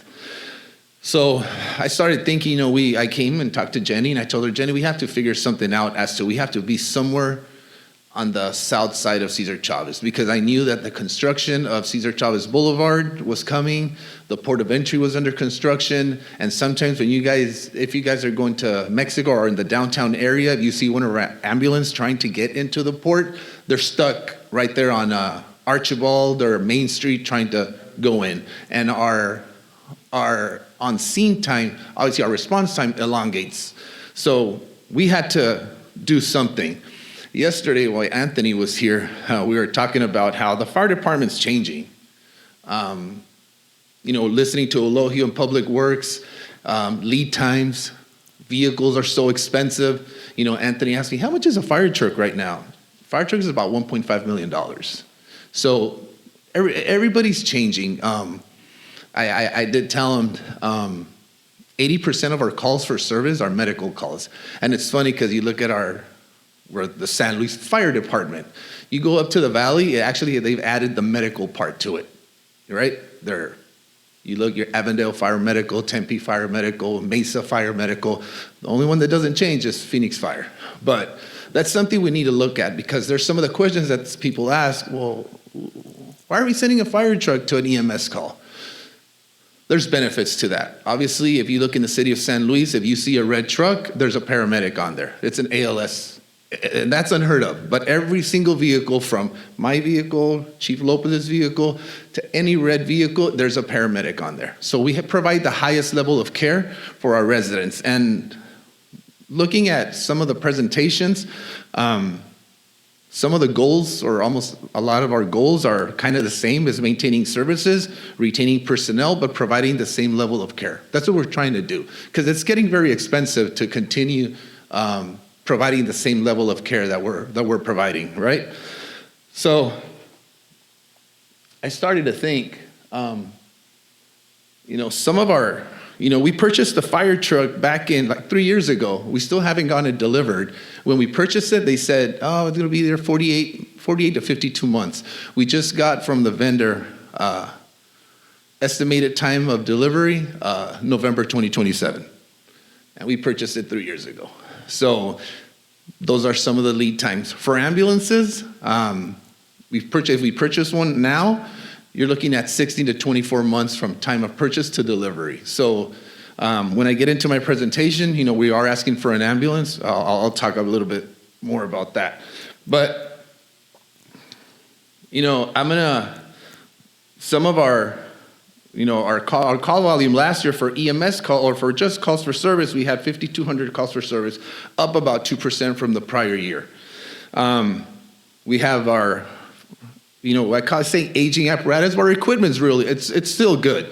But we're having issues with our like some of our fire trucks, they're in the shop. And honestly, kudos, and I'm here to Manny, to Eulogio, Fleet is, Jesus and at Fleet it's good. And I always, when I make a point, he's really good at getting our trucks out, our ambulances, making sure they're in service. Every department, I want to say every department here, I think Tomas said it, and Eulogio, we all work together. Somehow we work together. They get intertwined. We work very closely with finance, but the biggest thing when it was working with amongst everybody, PD, fire, public works, is those response times. We have to meet those responses. If we don't want to get put into like an improvement plan, or what are we going to do, or how are we going to do it, because it's going to cost money. So our challenges are going to be maintain the same levels of service for our community and the construction going on. Construction's good. It's good, but then there's challenges with it, right? So the first thing that we asked was for a training captain. What that does is right now we have about 73 personnel in our department, just maintaining certifications. Now we have the director of fire science is one of our captains. Most of the instructors for the EMT and fire academy are our employees. We actually do our own training for ACLS. We don't outsource a lot. There's maybe a couple of things, but we have a lot of instructors that now we're doing it in-house, but we need to have somebody to streamline it. When I say we work with like finance girls sends us emails regarding our paperwork, because a lot of the way we bill is the type of narratives that we're writing on our PCRs, on our reports. So this training captain would take care of that, would streamline that, having, reports, make sure they're done correctly, what they're putting in those PCRs, what they're making sure that we have everything we need for our ISO rating. That's basically compliance. That's what the training captain would do. I think now we're still a smaller department, but when it comes to personnel, having 73 personnel, we need to have somebody overseeing that part of the process.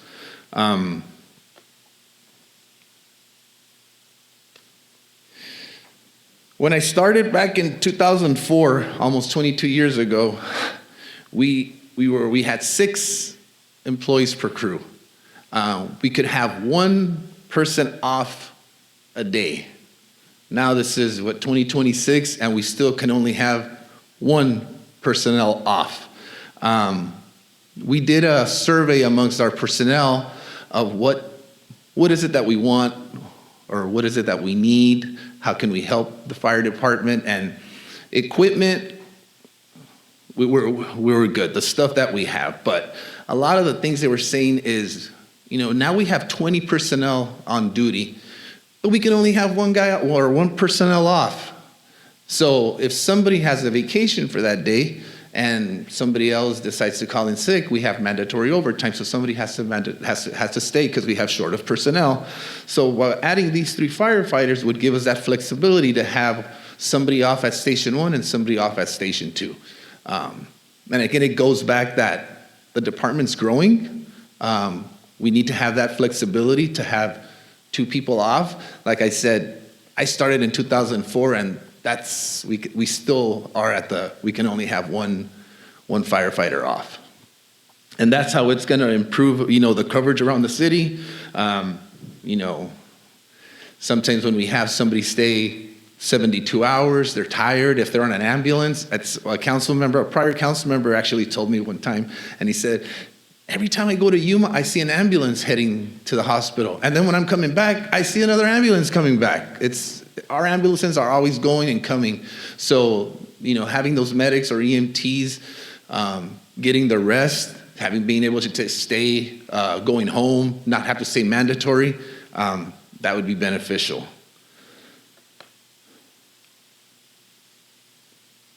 This is where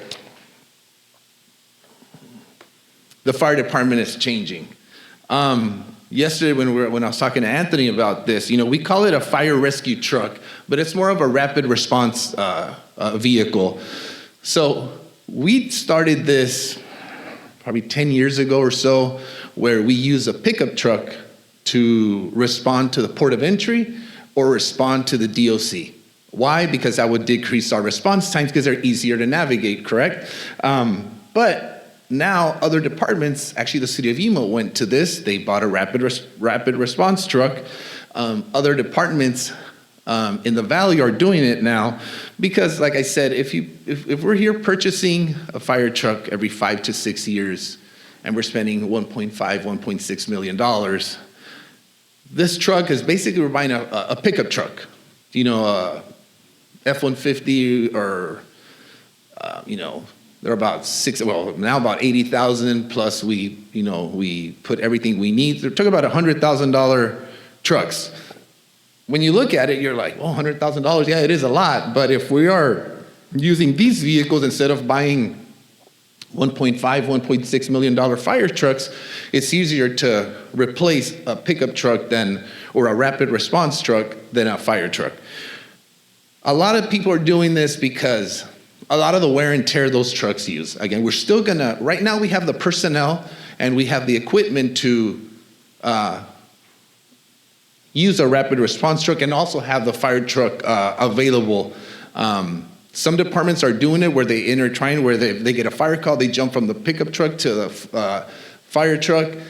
We have the luxury right now that we can actually staff the rapid response vehicle and respond to all EMS calls, which is 1, it'll get there faster, which will decrease our response times, and 2, will decrease the wear and tear on our fire trucks because, moving a platform like what we have at Station 2 or a fire truck here at Station 1, it takes longer to get going. There's more wear and tear, more fuel, especially at fuel prices right now. So this is where I think the new fire department is going.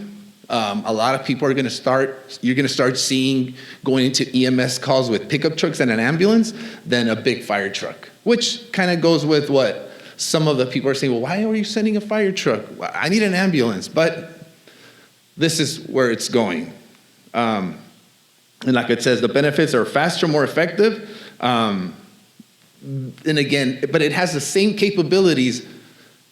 You'll have an ALS person in there and an EMT. You can do all EMS. It's the same as having a fire truck there, except that we can't put out a fire. But if something kicks out, we have the fire truck to be able to respond. The next 2 slides, which is the SCBA regulators and the air packs, they go together. With the department growing, we need to buy more SCBAs and regulators. Our SCBAs are what makes us breathe, and the regulators is the attachment that goes in there. We don't want to have the guys share regulators. That's not very hygienic, so that's why we need to by SCBA's and regulars, and that's what I told Jenny. With the department growing, with more personnel means we need to buy more equipment, SCBA's and SCBA regulators. So that's, and right now we have what we use, Scott regulators, Scott packs are top of the line. You know, all our equipment that we have is top of the line, which helps with safety. Again, the biggest thing for us is safety and compliance, right? This is something that did not get pushed through to the next budget year, but I kind of want to make a point. The rescue tools, the last time we purchased, the rescue tools are like our jaws of life. If you guys heard what our jaws of lives are, is car accidents, we cut a vehicle. The last time we purchased one, I still remember purchasing them, was in 2015, and we were so excited because we went to the battery operated ones. They're so light, they're better. One of our captains just tried to purchase some equipment to fix one of our rescue tools, and they're like, we don't make them, they're obsolete.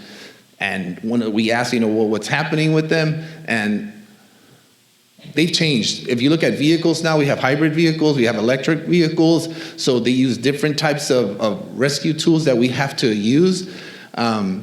So when they gave me the option of, what do you want? You guys want a rapid response vehicle or rescue tools?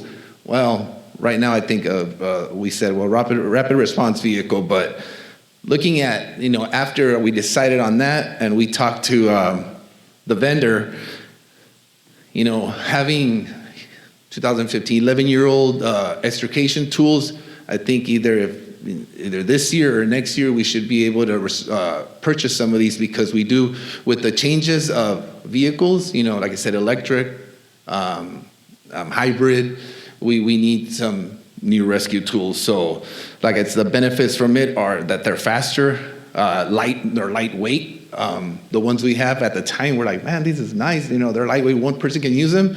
Looking at what's out there, no, they're heavy now. They're big. Compared to what we have when I first started, yeah, they're much better now. But that's something that we definitely need to look into. Hopefully, like I said, if not this year, but in the near future, it needs to be purchased.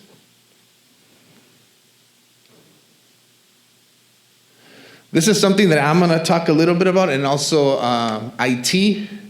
This is the fire dispatch station alerting system. Actually, Anthony talked about it a little bit yesterday. Our technology that we have to dispatch us, we have our Zetron, and that's absolutely obsolete. It no longer is supported by, there's really nothing out there to fix our Zetron. If something happens to it, our IT department has to come on their time off, or YRCS comes and they troubleshoot the problem. And this is something we can't be,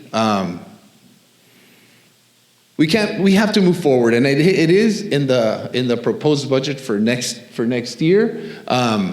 Fernando has been instrumental in spearheading this project, because he understands, and we all understand, if something happens to our Zetron, our station alerting system, it's going to be catastrophic, because we won't be able to dispatch our units or they have to be manually, which again, it'll elongate our response times. And I think Jenny one time mentioned, and we all know that, time is of the essence. If somebody is, calling 911 and they need us to be there in, 5 minutes, and now we're there in 20 minutes because something happened with our Zetron, yeah, that's unacceptable. So I know Fernando's going to talk about it a little bit more too. I know Yuma went with it. Hopefully, next fiscal year, we'll purchase it, and I know Somerton, so it all integrates within our regional system, which is YRCS.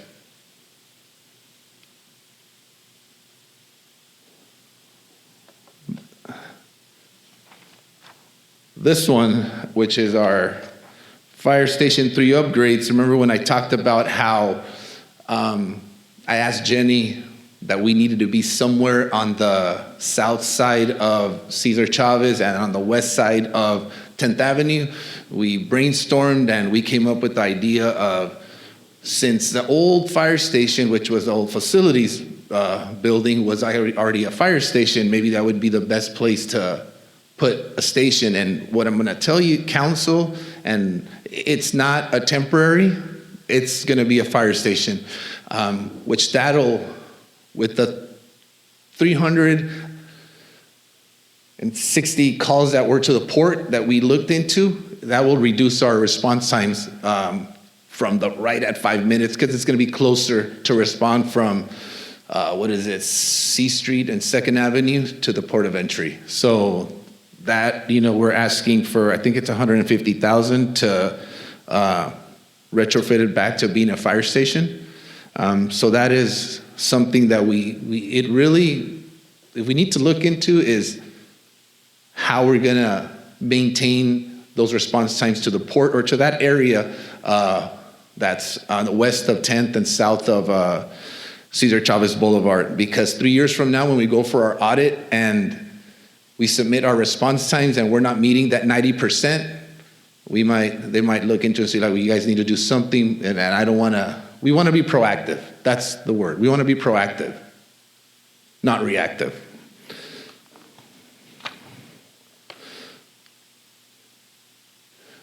Fire Station 2, Phase 2.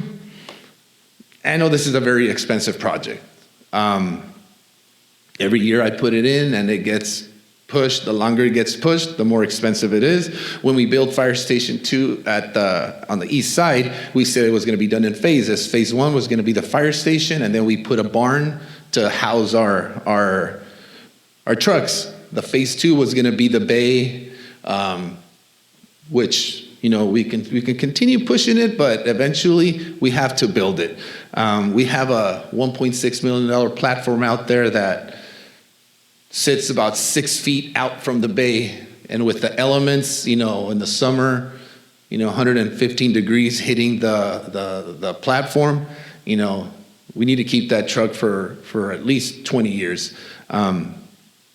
But I understand it's a very, very expensive project, so I'm okay if we defer it to another year or another fiscal year, but eventually we need to look into it, because the longer we wait, the more expensive it's going to be. The second to last slide is an ambulance, and I was looking at our ambulance that we have. We just purchased one, 2 years ago?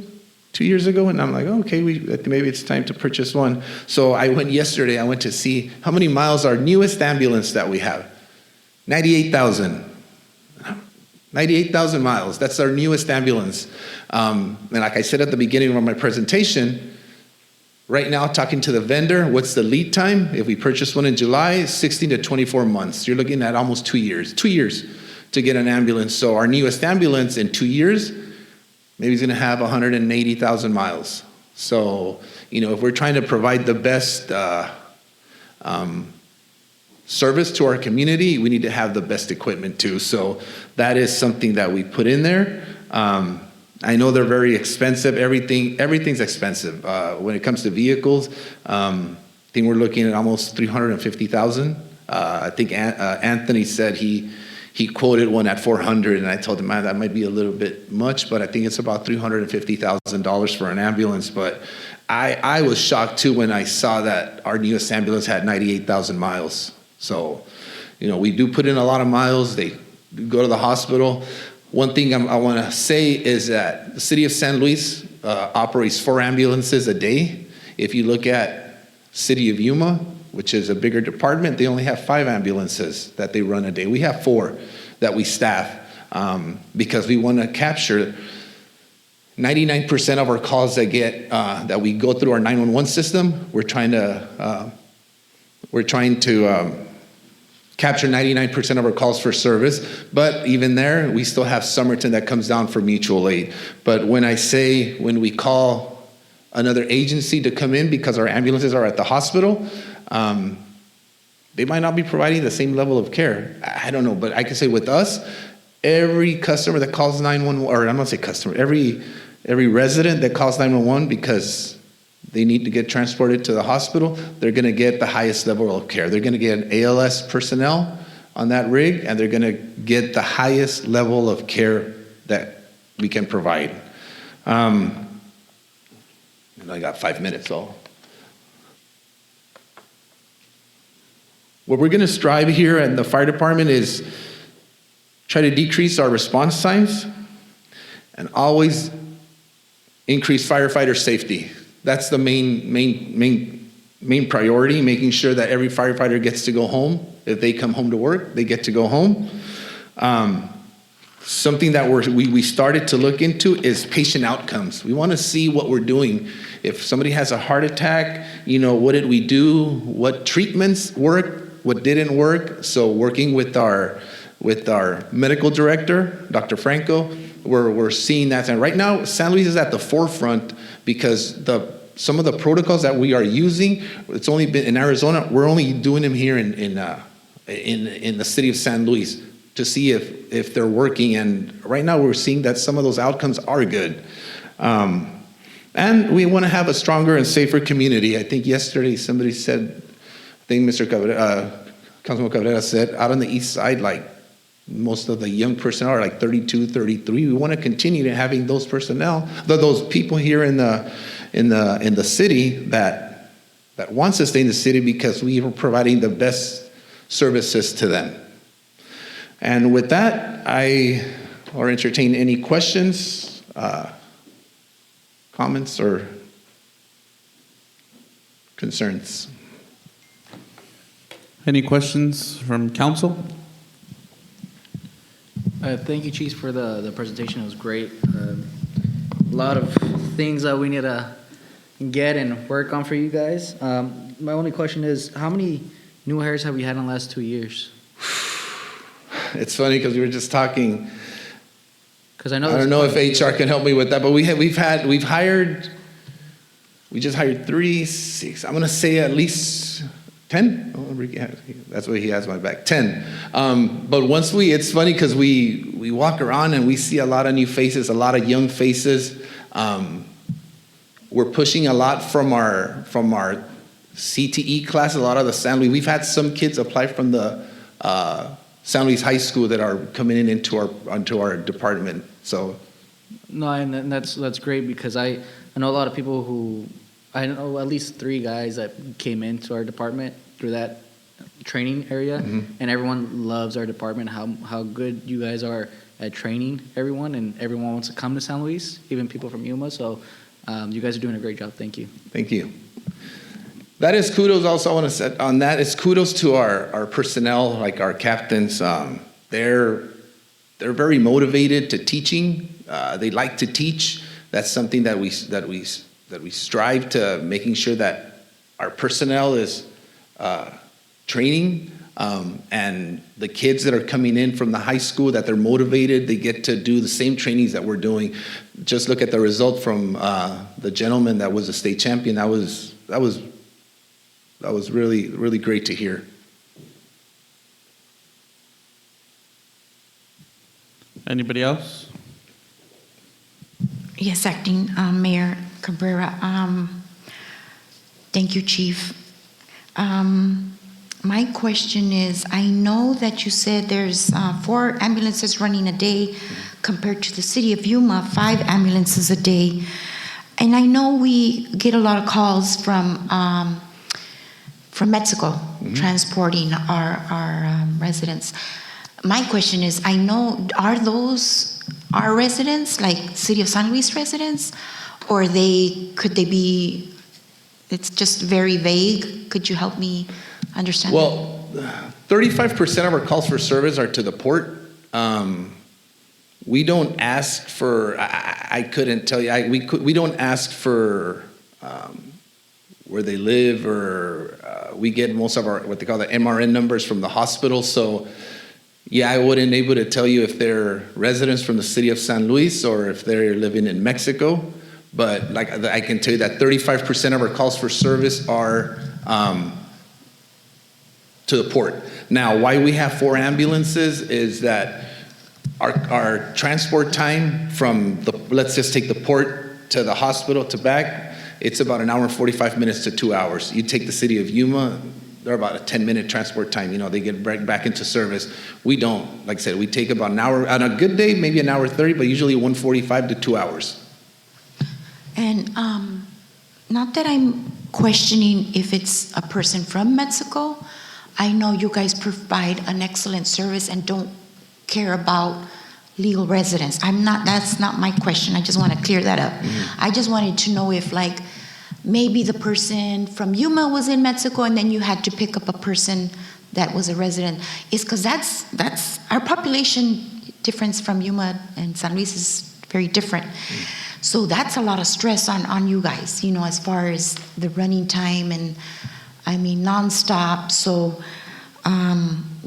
we're carrying a big burden there. But I know how important it is. I understand your professionalism and your big heart for not asking, where do you live or where do you come from, but it's just that it's a big, very close numbers to the numbers of Yuma. So, and I know my priority is also on safety of our residents. So that's just something that it just hit me, so thank you. Some people, sometimes we can see people go get treatment in Mexico, and then the doctor there might tell them, hey, you need to go to the hospital. So then they come here to the port, and then we pick them up at the port and transport them. So yeah, they could be residents from the city of San Luis. So yeah. Me, of course. I have a couple of things. First of all, I just want to say that I see you really active in the community, and I appreciate all the weekly reports that you guys put on Facebook. I try to share those all the time, but sometimes I miss a couple of them. But so that the community is aware of all the service calls that you give. I mean, that's a really good report. I like that. It's really simple, straight to the point, and I love it. So keep doing that, please.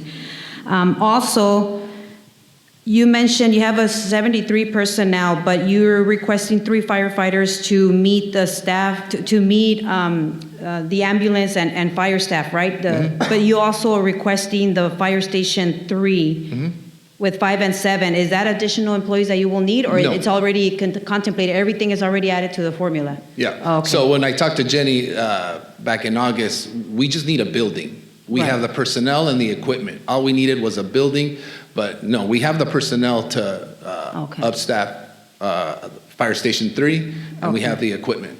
But you still need the other 3 firefighters to make that flow in case someone is absent or on vacation. You still need those 3, right? Yeah, we would need those 3 in order to have 2 people off on a daily basis. Okay, that's good. And then for a fire station 2, I know we keep postponing it to the next, and you said it's going to get more expensive, but I've known and I've seen, because I walk around that area, that the fire truck, it's like a big chunk of the truck is not covered by the shade. So is there any way that you can add some budget to make sure that we make an extension for that shade, or add something else that we can cover the truck fully? Because we don't want to get 2, 3, 4 years down the road and say, well, the fire truck, it's all burned from the back or the front, or... So we did. Okay. With Rola and Jenny during our budget talks, we added some funding to add an extension to it. So yes, we did. So that's happening? It should happen on the next fiscal year, yes. Okay, sounds good. Okay. Oh, and then one more thing. Amvita coming into town. So how will that help with our transportation time and still... You think we're going to see an improvement? We should see some improvement. It all depends that level of care that Anvita is going to have. We don't know what type of patients it might take, but if they're level 1 patients and trauma patients, we'll still take them to Yuma. But that will help a little bit, yes. Okay, all right. Thank you. So, following up on that question, Chief, how do you determine where they would go based on the level of care, or? Yes. That's exactly it. When we pick up a patient, we see what type of care they're gonna need, and if Anvita, let's say here in San Luis, doesn't provide, let's say they need a cardiac, they're having a heart attack. Obviously, Anvita and San Luis won't be able to provide that, so we take them to Yuma. But if they have, let's say, a broken leg, and they can do it here at Anvita here, then we'll. So our medics are actually gonna have to be thinking like that, like what level of care does Anvita and San Luis will be able to provide, and then what level of care does a patient need. And if I recall correctly, I had the tour of the Anvita Hospital, the white coat ceremony and tour that they provide. And I think it's Rural Metro who takes the patients to the Foothills campus. And Anvita was the one in charge of if they need to be sent to the main building in 2400 South Avenue A, they are the ones that provide that transportation, not necessarily Rural Metro. So would that not be the case with us? So we don't do interfacility transports. Our CON does not let us do interfacility. The interfacility transport agency in Yuma County is Rural Metro.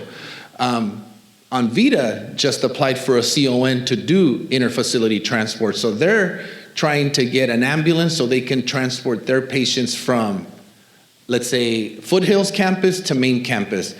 They're going to be doing the same thing here for their patients, but we've been talking to Anvita about how that's going to work. If they need us to transport, they would go through the 911 system, because from what I understand, Anvita is only going to have one ambulance for the whole Anvita campuses. I think with that, the Foothills campus is going to take priority, and we might help with if they do 911 transfers. Kind of what we do if a clinic, regional, so the walking clinic needs to transfer one of their patients, they call the 911 and we transport them. We can look into maybe see if we can do interfacility transports. We've talked about it with finance, but I guess we can look into that so we can help Anvita taking their patients also to main campus if they ask us to. Now, when you take a patient from like the Regional Center for Border Health, who's liable for paying the ambulance fee? The patient. The patient still? Yes. Okay. Yeah. And then on the amount for fire station number 3, it's only $150,000. I know you say you don't need to buy equipment or anything, but is that just renovations to the building? To the building, yes, sir. Does it continue to have the alarm system or like the alerting system for you guys? It's already we've already looked into that station alerting system, and in the quote that we got for it includes station 3. Okay, thank you. Any other questions from council or staff? Okay, so at this time we are running a little behind. I'll go ahead and call a recess so we can attend the fire pancake event with the staff. The budget retreat will go on recess until 11 o'clock. So we will be back at 11 to continue with our presentations.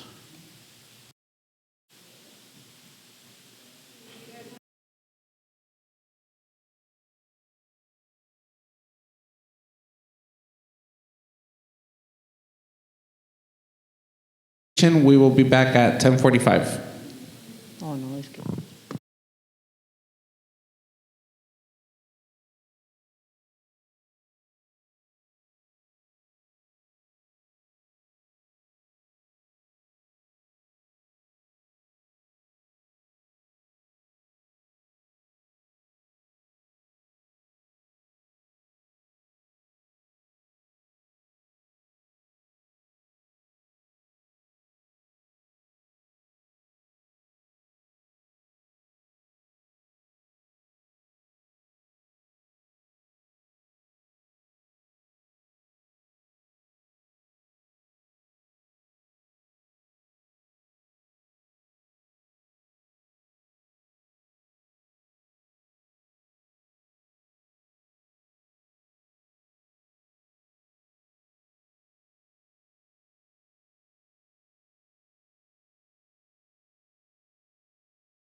Good morning, everyone. We are going to reconvene for our budget retreat day 2. We'll continue with item 2C, discussion and review on any and all matters regarding the proposed City of San Luis budget for fiscal year 2026-2027 by staff. And our next presenter is the Police Department, Nigel Reynoso, Chief of Police, Michelle Boucher, Police Administrator.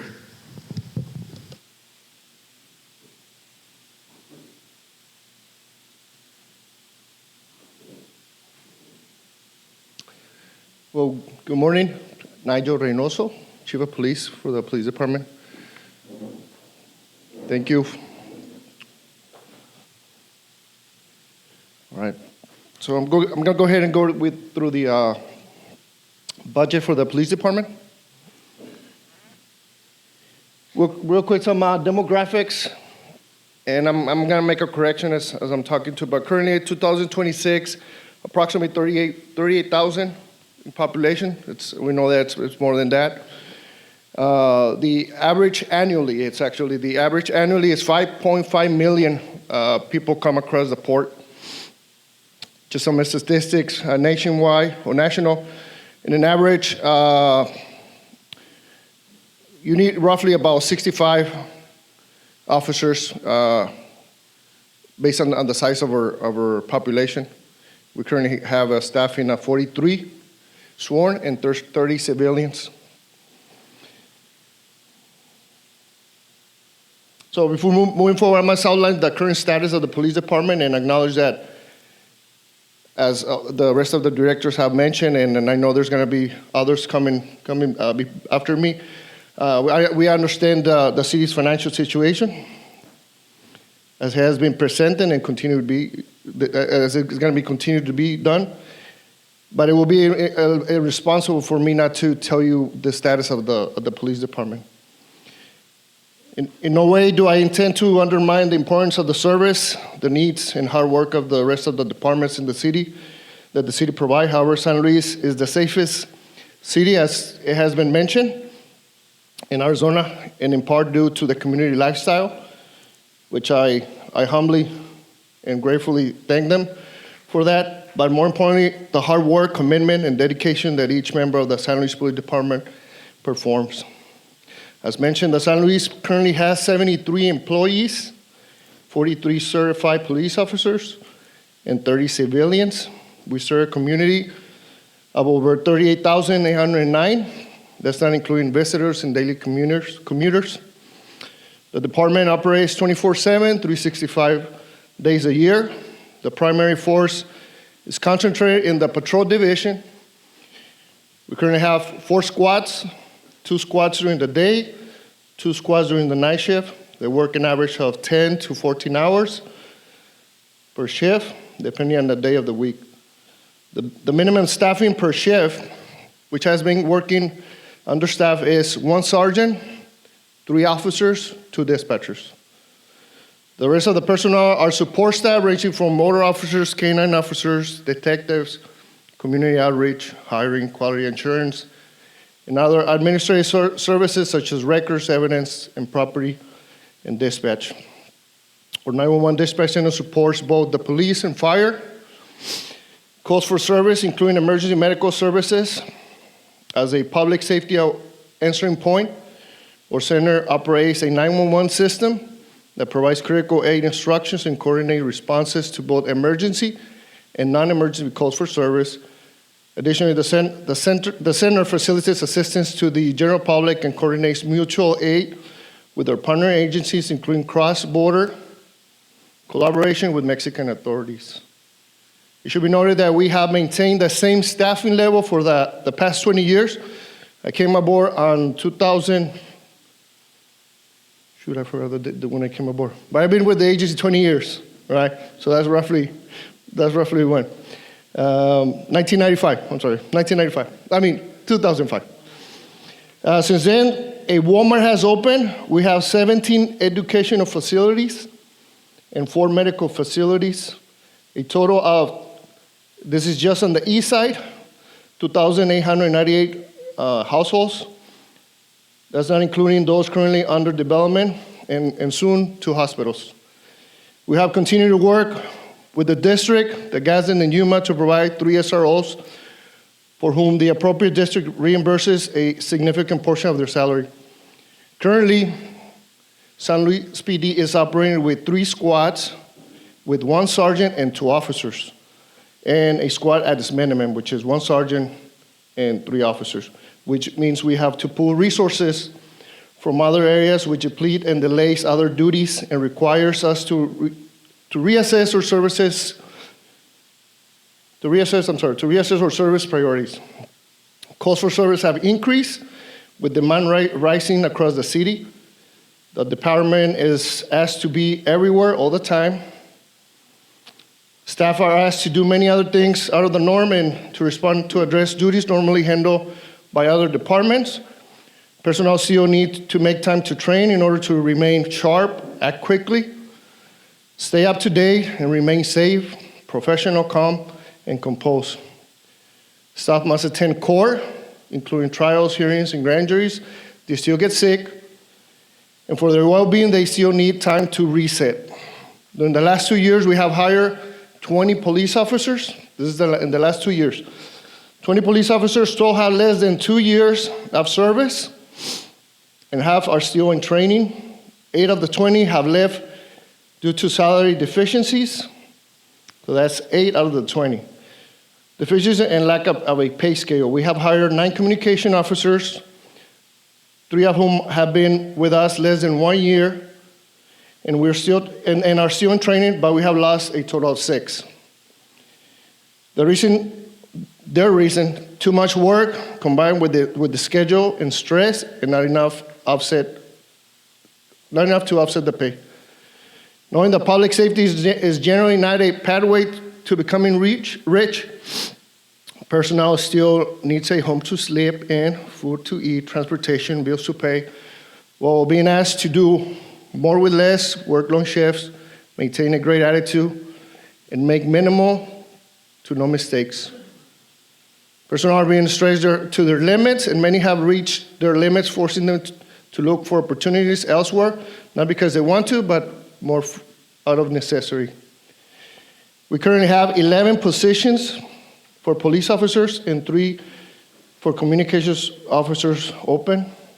There's a salary compression issue among 13 employees with 7 to 15 years of service who are receiving the same or just under $1.55 more than the starting rate for a new employee at the same position. 9 out of those 13 employees are in the hiring process with outside agencies. All combined, those nine employees, that is approximately 63 years of experience. They are highly experienced trainers, mentors, and future leaders full of experience that the department has invested in, and we're in the break of losing good, hardworking people. San Luis PD currently, and for a while, has been the lowest paying agency in the Yuma County and cannot compete with any other agency. Several staff from different divisions were holding back their applications to other agencies. However, they have decided to move forward because they do not see career growth or proper compensation due to the lack of a pay scale. Sadly, this has led staff to have a different image. When I became the chief, it was a total different outcome when we were doing some surveys on our staff, but sadly, this has led staff to have a different image of the department.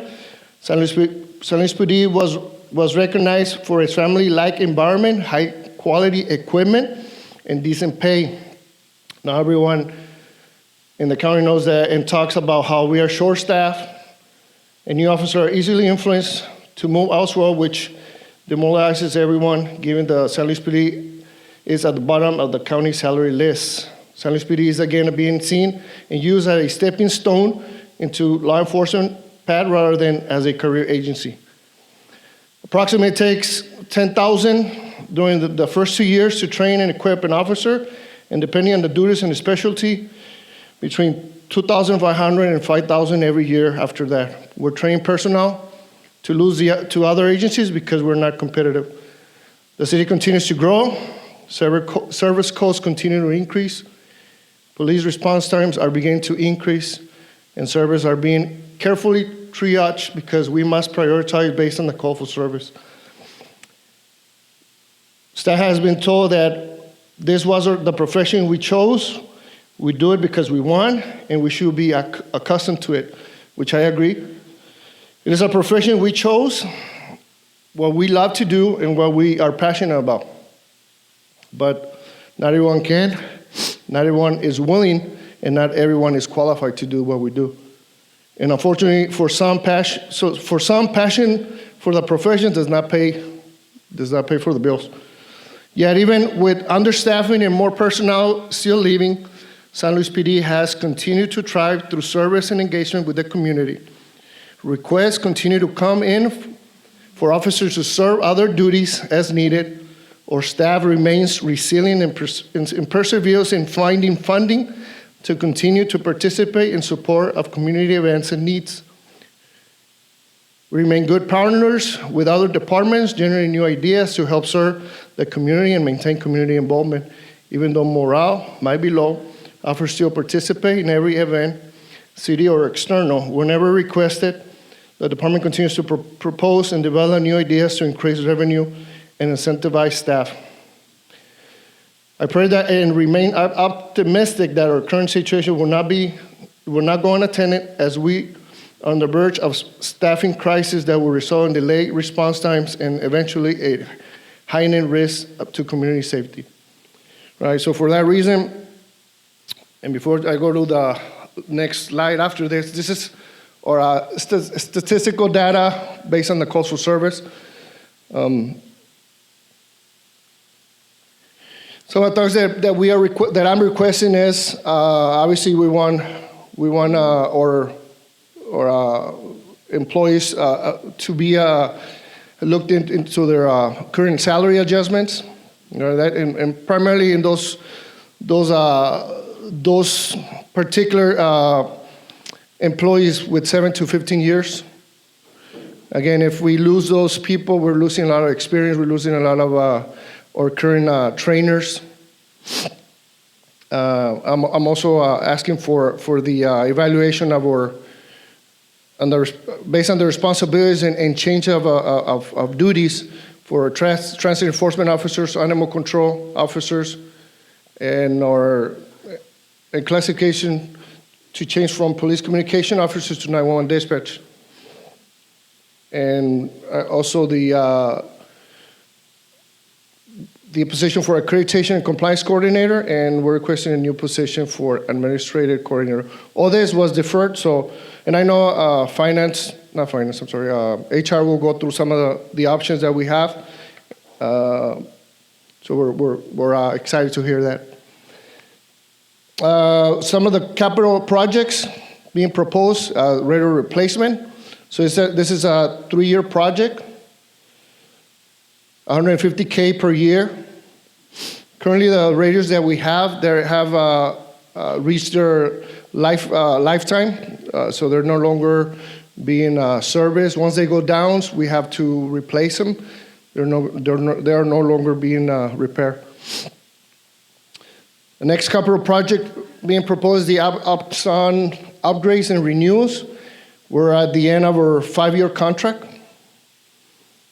It's $164,296 per year. It's a 5-year contract. The total total cost for the contract is $822,488.73. That includes evidence storage, 30 fleet units, 70 body-worn cameras, 70 tasers, licenses, and additional chores for new trainers. This program is very important for the agency, as it creates a record of events. Right, we're able to record all calls for service. We're able to record interviews. We're able to record traffic stops. Any interaction with the public, we're able to record it and keep it. The tasers, it's another tool that we utilize as a less lethal option. Again, all this stuff it helps us maintain better record keeping. It's used for evidence to assist our courts or prosecutors. And also it helps us protect ourselves against liability. The next project is the offsite dispatch console. As we look into the future, we have to prepare for an offsite dispatch console that we can have in the event that there's an emergency and all staff needs to evacuate our current police department. So we're looking into purchasing an offsite dispatch console that will be temporarily located at the substation. That's $30,000 for that new console. The next projects that were deferred,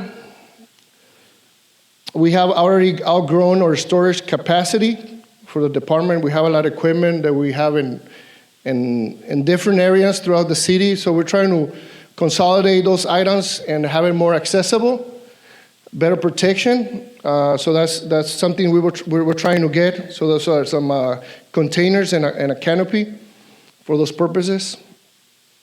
That's $26,613. We're trying to see if we can obtain another motorcycle. We currently have 4 police motor officers certified. We only have 3, so we're trying to get another one so we can have the 4th motor for that certified officer. That is $46,070. This provides better response. Their primary focus is traffic-related calls, which include traffic collisions and selective traffic enforcement, among other things that we utilize them for. So those last 2 were deferred CIP projects. The next one is because we have continued to find ways to obtain funding.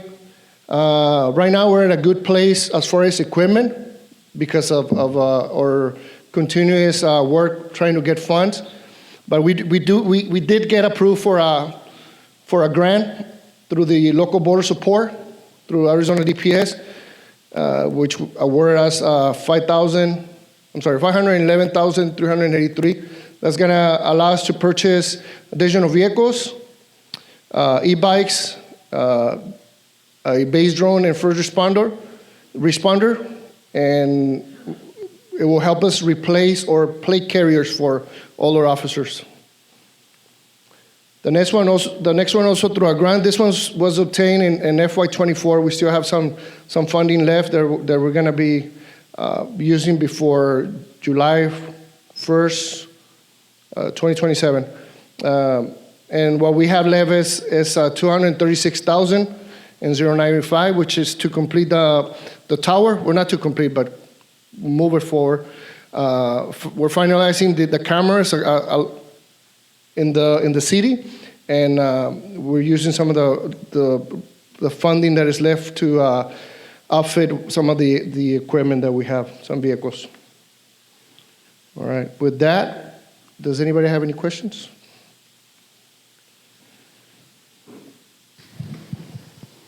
Any questions from City Council?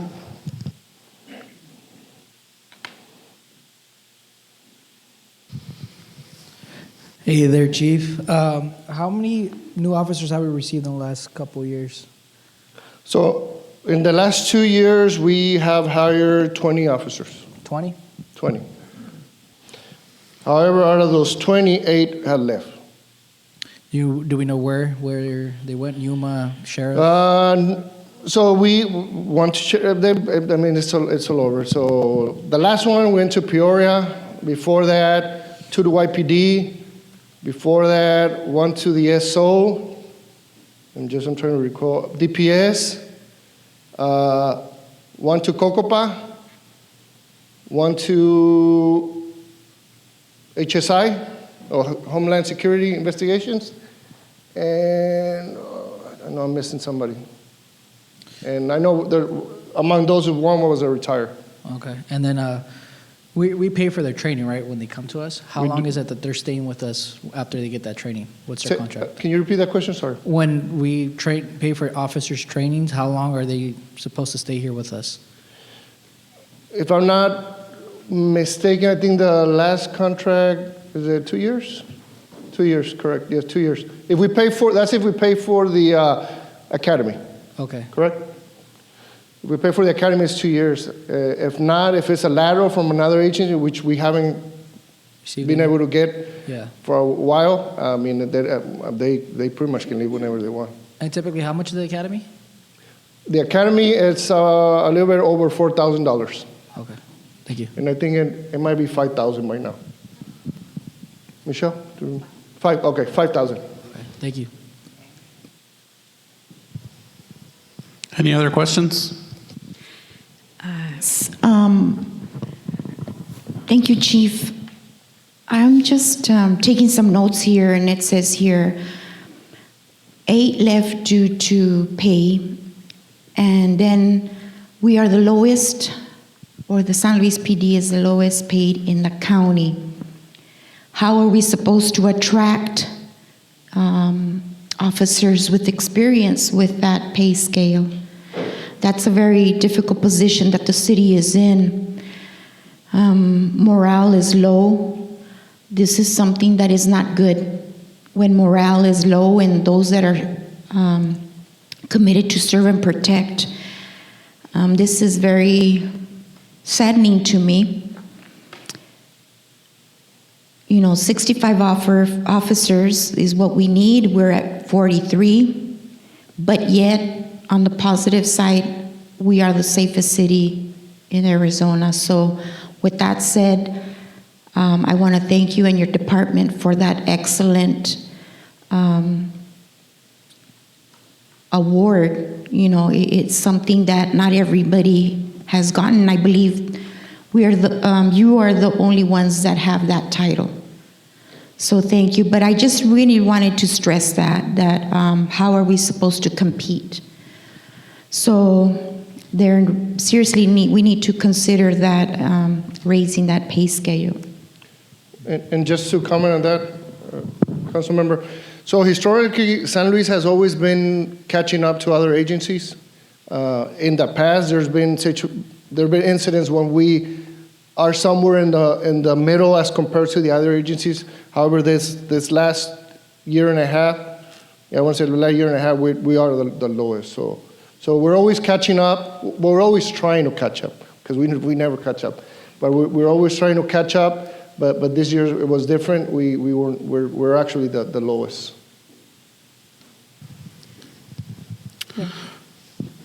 Go ahead. Okay, going along those lines, I'm really glad you brought up the idea or the option of looking into the 7 to 15-year-old, because 15 years of service, because I've been looking a lot into the salaries, especially now that they presented reclassifications and new hires. I've been thinking that, and I saw that most of the employees that we have right now are newly hired employees. The majority are between the 0 to 5 years, and they're really not being impacted because they're coming in with the new salary rate or close to that. And when you said that the ones that are 7 to 15 years old, 7 to 50 years of service, they're really close to the ones coming in, that it's not fair. So I know we talked about this for so long, and the reality is that we're not competitive, right? We're not competitive. We're losing employees. We're losing our citizens, and not just the police department. It's also the fire department, public works, parks. Everybody's in the same boat. And I'm looking forward right now or later throughout the day to see what our HR department is going to present, because I'm really looking into pushing forward the 7, 10 or more years up to try to accommodate them more and not forget, but hold on to those 0 to 5 years that have been working here for the city. They haven't been affected at all. We need to look into those 7, 8, 9, 10, and over. And those are the ones that we need to take care of, because we're not competitive and we're losing good quality employees, officers, institutional knowledge on every department. And I think that as council members, we need to take a closer look at that, because if we don't do something now, I mean, it's just going to get worse. So we really need to look into that, and I want to see what our HR department is. I know yesterday you presented an overview. I didn't really like that, but I have other questions regarding that, but thank you so much for bringing that option, 7 to 15, because I think it's crucial, and that's the middle point where we're lacking and where we're losing most of our employees. To add to the morale and all the other things that are happening in our community. But I think it's time to take a closer look at that and make sure that our employees are, they get what they deserve, and they're more value because they are valuable to our community. They're the greatest asset, and we need to pay more attention to that. That's it. Thank you, council members. Chief, have you compared our police department to other police departments across the state with the same or similar population in comparison to like the organization of the department, the positions, and how they're functioning? Well, the answer is yes, Councilmember. We have looked like departments as like Nogales, others that are border town. However, San Luis is very unique in the fact that we are, as you know, our port is super busy. So our call for service a lot more than such as Nogales. But even comparing to Nogales, they do have a smaller department. Because they're in a different county, their pay scale is a little bit higher than us. But again, they have less. I mean, they do work, but they have less work than we're busy here in San Luis. Even in comparison to, I'm going to use Yuma, larger department, more revenue, more funding coming in, but our calls for service, it's a lot less. We do a lot more. I mean. Here in San Luis, and again, not taking away from the work that they do, but we're busy. There's a lot going on. As I mentioned, we're being pulled in all different directions, trying to cover everything that we can. And to be honest, I mean, we fall short because we don't have the staffing to take care of a lot of things. We have a lot of programs. The city has a lot of programs that and I know I have mentioned in the past that we're failing on, that we're neglecting because we just can't reach those programs and making sure that we're enforcing them, that we're following through on everything we have. So it's sad that we're not able to do that, and we truly want to do it. But I also mentioned that, I mean, we do our best to be responsive of all needs. Going back to your question, we have looked into other agencies, like other police departments. So you're saying the city of Yuma has less call volumes than the city of San Luis? In comparison to the size of the department, obviously they have a larger department, more officers, but they do have more calls for service, but they're a larger city. But we're a smaller city with a lot of calls for service and very little officers. It's difficult to maintain that quality of service. Now, obviously the pay is important. What suggestions do you have to City Council regarding, our limited funding sources? So obviously at this point, I want to be thankful that 2 years ago I was able to get more positions, but in reality we haven't been able to fill those positions because we hire, but we also staff departs from our agency. So, I mean, at this point, it would probably be a good idea to reevaluate the current positions that we have left and utilize some of those funds to offset those salaries. That's the only thing I can think of at this point. In reality, going back to our CIP projects, we have been very fortunate that a lot of the grants that we have asked for, we have gotten. So we're in a good place with equipment. We have a lot of patrol vehicles, brand new, but we don't have officers to put them in. So, and we still have the last grant that we received. I mean, we still have other vehicles that are going to be coming in. So equipment-wise, we're in a good place. We need to shift to trying to retain those staff, especially as Councilmember Servin mentioned, and it repeated what I had said, those 7 to 15 years of service. They have a lot of value, a lot of experience, and it would be bad for us to lose them. Thank you. And I think, like I mentioned yesterday, one of the remarks, we have spent $2 million in the past, and I know that this is not only affecting your department, I know it's also affecting fire, planning and zoning. Every single department is being affected with the salaries, and especially cost of living, just outrageous, right? Everything keeps going on, up and up and up and up, gas prices, food. So I completely understand. And yes, Councilmember Cruz, I think the council has has always been committed to providing for the employees as well. So we'll see what money we move around and what projects don't come to fruition. As you already saw earlier today, 50% of our budget is already going to salaries and employees. So are we going to increase that to a 60% and 40% projects? Like, that's something we all need to together come up with and say, well, you know what, let's move an additional $5 million into salaries, or $2 million, and cut all these other projects, because I'm going through the list of the capital projects and everything that is here, and so far I've only been able to highlight 2 that I can say, like, well, I think this we can move to a future year and get some funding from there. But it's hard because we know that all these projects are needed in our community, and this doesn't even include the wants from the public input that we get. So it'll be interesting right now when Human Resources presents the salary adjustments that we can move forward with. But know that we are thankful for the department and keeping us safe. We're always committed to supporting you guys, and I think we've always shown that. So we will continue to do our best to fully fund and to keep you guys at least where we are a little bit competitive in the market. Thank you.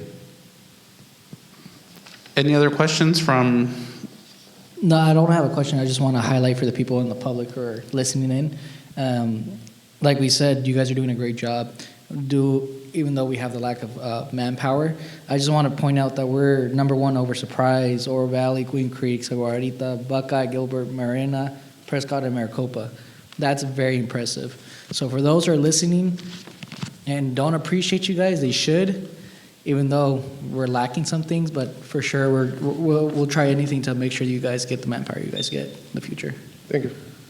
Yes, and I also want to say that I appreciate for you keeping us safe, but at what cost, right? At what cost? So that's what we need to think about. You're keeping us safe, but at what cost? And we will be taking a closer look at that, not just for your department, but for every other department. And trust me, we do. I mean, I do understand, and I know the rest of the directors understand that the city is not at the greatest position right now, but we definitely need to. We never invest more on our staff. Because I mentioned the city is growing, but somebody needs to provide those services. Somebody needs to protect it. So we really need to prioritize. Thank you. Thank you. And if you haven't already scanned the QR code and answered question number 2, now is the time to scan that code and answer how can our public safety, police, and fire improve their services to the community. And then as you're doing that, we are going to invite to the podium Development Services, Building Safety and Code Enforcement, Jose Guzman, Director of Development Services.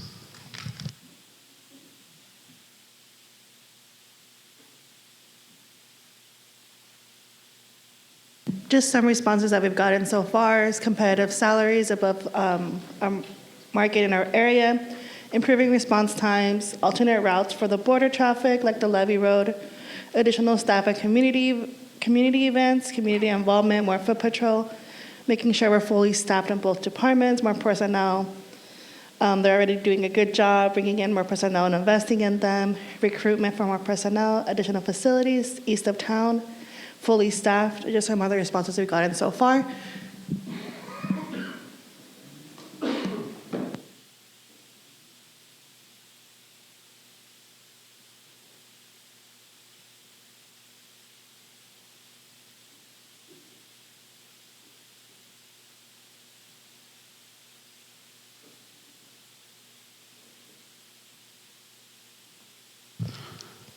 Thank you. Sonia, if you can please put up the presentation for Mr. Guzman.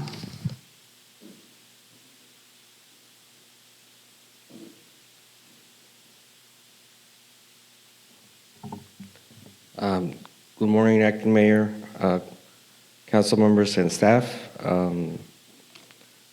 All representing the Development Services Department. I'm not going to go deep into specifics, so I'm just going to go and mention that all these reclassifications are intended to align the roles with the level of work that they are being performed and improve efficiency within each division. Something to note on the background, the image is from the pictometry from 2017, so every couple of years the city does an IGA with the county and other municipalities to provide the high-resolution image of the city. So we had the 2017, 2022, and then the 2025, which is the latest. So as I change the slide, you will see the difference in growth on that area. So this is the reclassifications, and as I mentioned, these requests are based to improve the level of service.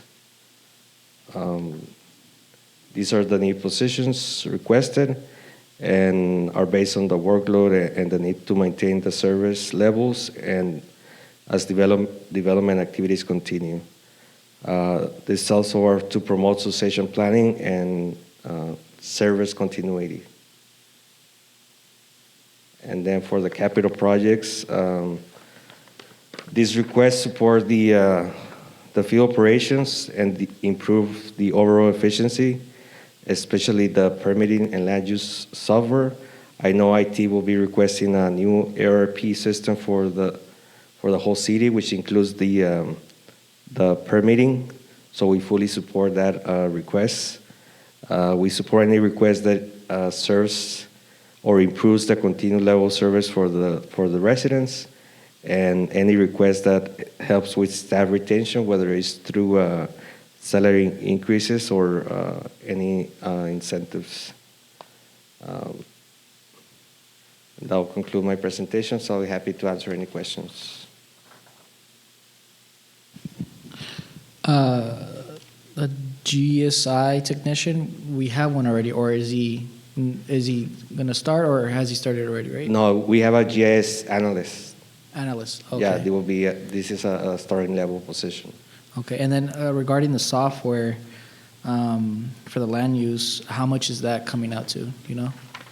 So when I got the quote just for the permitting, I think it was 120, but I know IT will be requesting the full, for the whole city, I think it's 1 million, right? Correct.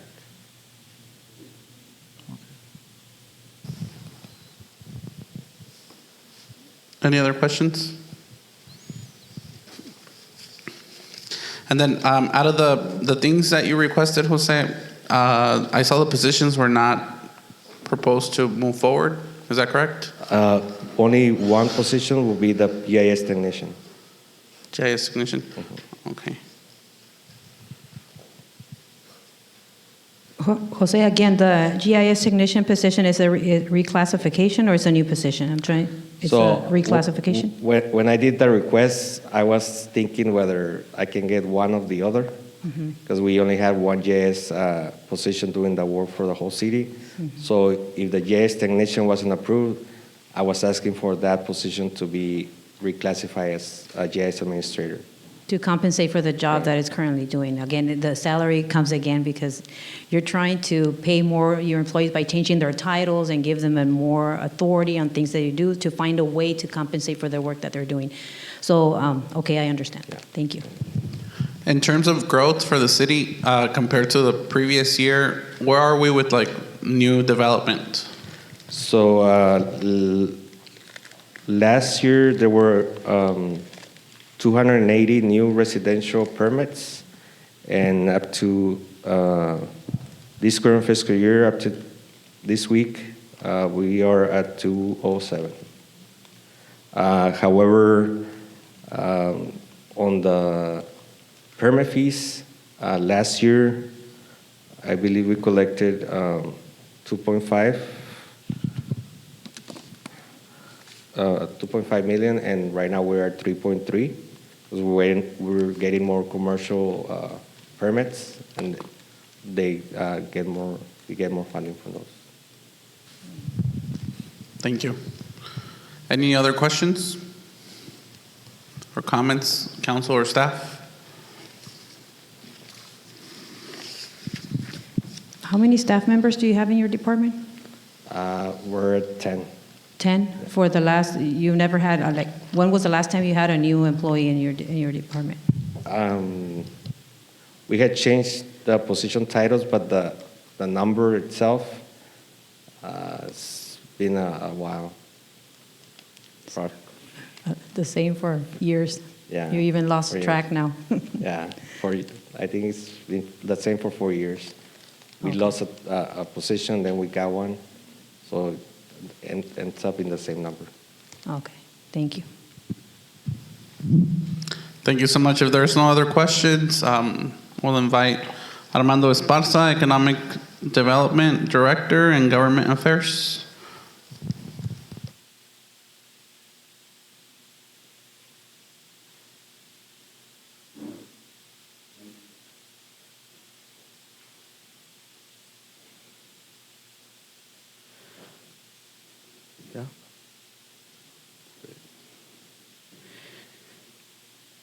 Good morning, Acting Mayor, council members, and staff. Armando Esparza, Director of Economic Development and Government Affairs. And this morning we're going to be presenting the Economic Development Department budget for this upcoming fiscal year. But as part of putting together the budget, or we started thinking of what the goals for the department are going to be, and how these capital projects and programs that we are going to be funding will support these goals, these SMART goals that we included in the preliminary budget book. And the department came up with 5 goals, and they're tied to the core principles of economic development and what AAD, the Arizona Association of Economic Development, and the International Economic Development Council recommends for economic development teams and organizations to focus on. And the first one is business attraction and investment. We're going to be focusing on attracting new capital, new companies, new employers to our community. And what I told the team is that for this goal, we are going to be acting like salesmen. So we're going to be knocking doors, cold calling. We're going to be going to trade shows. And we do that already at ICSC, but we're going to be expanding that to other conferences in partnership with GYDC. The second goal is business retention and expansion. For this goal, we are going to be acting like customer service representatives. What we're going to be doing is that we're going to be visiting every business in San Luis and trying to know more about how they're doing and how we can assist them either with referrals or in-house assistance. The next one, we are expanding what we're doing with Fuerza Local to an in-house program for small business development and expansion. We're also going to be focusing for goal number 4 on downtown revitalization. And goal number 5 is an increasing grants. So our capital projects are a reflection of these 5 goals. The first project that we will be discussing is a project that we've been working on for about 2 years.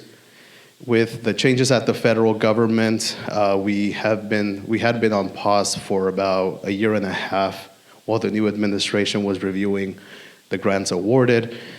We received the green light in October to start the US Highway 95 water and sewer line expansion. And this project has been carried over a couple of years, but we're just working through some of the regulations and the requirements of the Economic Development Administration to start this project. This fiscal year, we expect to spend about $90,000 to finalize the design. And starting next fiscal year, we can start construction of this water and sewer line extension that would connect the Meadowcraft building for future employment opportunities at this facility. The second project is a CDBG project that is the completion of Mare Avenue Phase 2. We have completed the southern portion from Nancy Street to Los Oros Street, and Phase 2 is from Nancy Street to County 22nd. We received the bids last week, and we will be taking them to council in the following council meeting. And the bids did come under budget, so these amounts are going to be changing after the council retreat, the budget retreat, because it came under budget, and we might be using the city match first this fiscal year that we have allocated, and the CDBG grants the following year. And this is about $4,850 from CDBG for this project.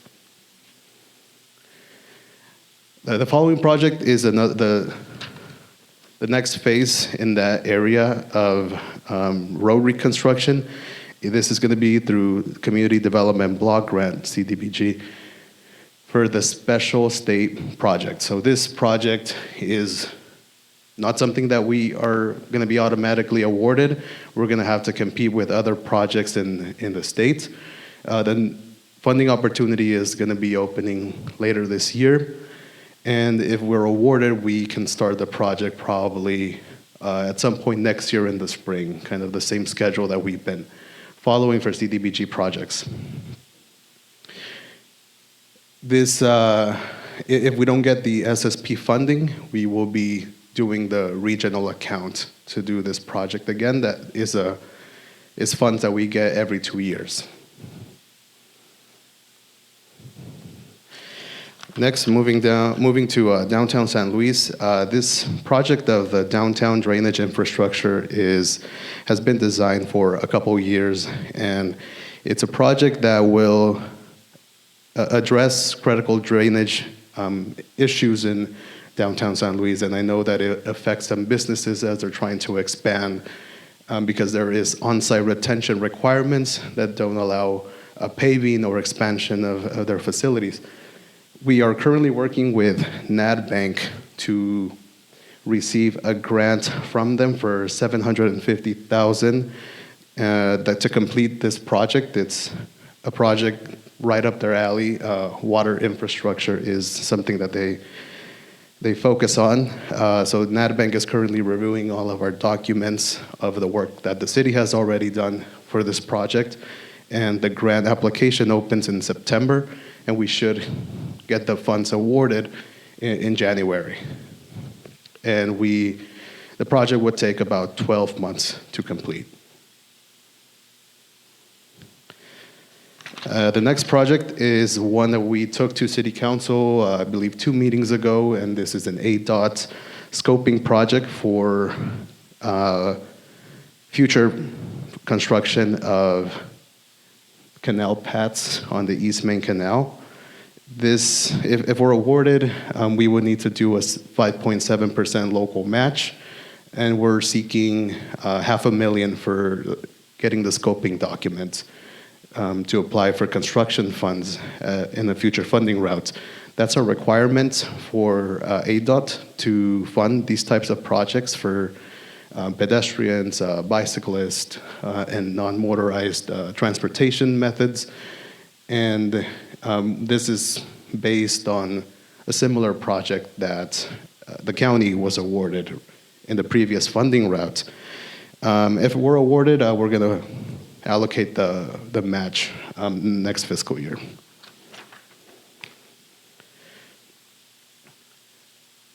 And the department has been working on putting out to auction about 30 to 35 acres of vacant land on Cesar Chavez Boulevard. This right here is rendering. We hired a consultant to look at leakage data. So he looked at a number of people, of residents going elsewhere to shop, eat, where they were going, and what the city could capture in a commercial development. So looking at those numbers, we know that restaurants, hotels, auto purchases, and clothing is some of the highest leakage areas. So part of what the city is doing with the State Land Trust Department is that we're going to be leading the auction process to hopefully have a developer come in and purchase the acres. And it's not hopefully, because the department is taking a more proactive approach, already talking to developers from Phoenix and outside of the state that have made similar investments in Arizona. And this year we just completed the initial step, which is submitting the application to the department. And $28,000 is going to carry over to complete the remaining studies, which is the ALTA survey, the Phase 2 environmental, the appraisal, and advertisement of the auction.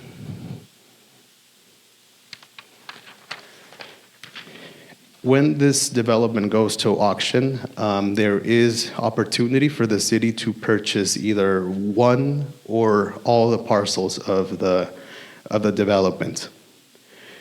What the department is doing is that we are preparing for two scenarios in this situation. The first one is, and I think the best case scenario would be to have a master developer purchase the 30 acres, and then they develop it over time. But we know that that might not be possible. So another option is to have multiple developers purchase maybe the northwest parcel, maybe the southwest, and another one purchases the remainder, or doing a mix like that. Now, there is an opportunity for the city to purchase some of the land and then flip it and sell it for a profit. If that's something that the city would like to do, we are estimating that from similar auctions recently, that an acre would go from 120 to 150,000, and these are 30 acres.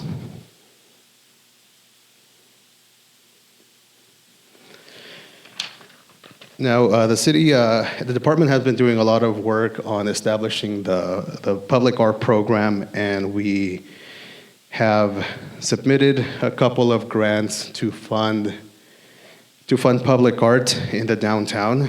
The first project that we submitted is to GM on Main Street. This is a grant by General Motors that funds public art or public installations that reduce traffic accidents, pedestrian accidents on main streets.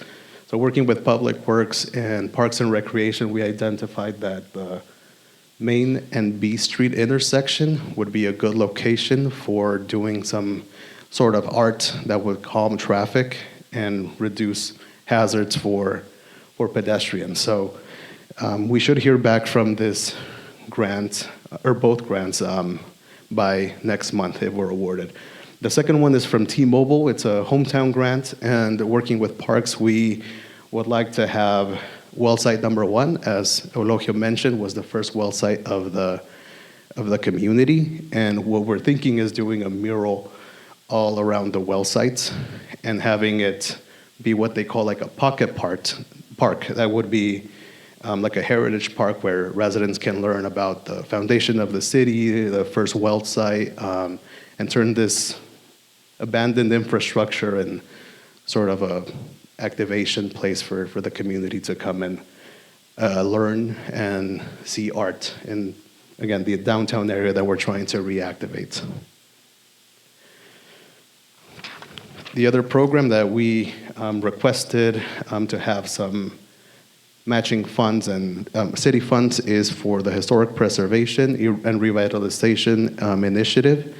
Recently, we went to a conference for investment and funding programs for economic development projects. And if there are some blighted and older structures that owners want to revitalize, there is federal and tax incentives where if they choose to redevelop, and let's say it costs $1 million, right, to redevelop, and they're part of a historic district, and their property contributes to the historic district, as they're securing their financing for the redevelopment, they can sell those tax credits to the bank, and they can get the capital to kickstart the development. So the department is working with a couple of foundations and Campesinos Sin Fronteras to start looking at the national designation to the districts as a tool for redevelopment and reinvestment into older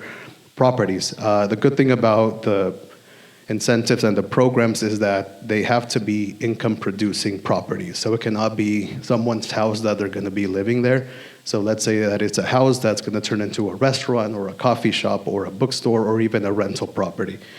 So right now, since we don't have a property tax, turning those into income-producing has the potential to have them generating sales tax. And then finally, we are also investing in small business development programs. We're going to be partnering with the Small Business Development Center to provide additional programs and events and networking opportunities for small businesses in San Luis. And we're also going to be finishing up our cohort number 3 for Fuerza Local and just having 5,000 carrying over for the next fiscal year. We are also partnering with Parks to seek funding for a data and business intelligence software called Placer AI. As I mentioned previously with the Cesar Chavez development, a lot of the data that came from the collection of leakage and where residents are going came from this program. So this program allows us as a department to know where residents are going to spend, where they come from, what their income levels is, and it just helps us put together our talking points and our story as we're talking to outside investors and retailers.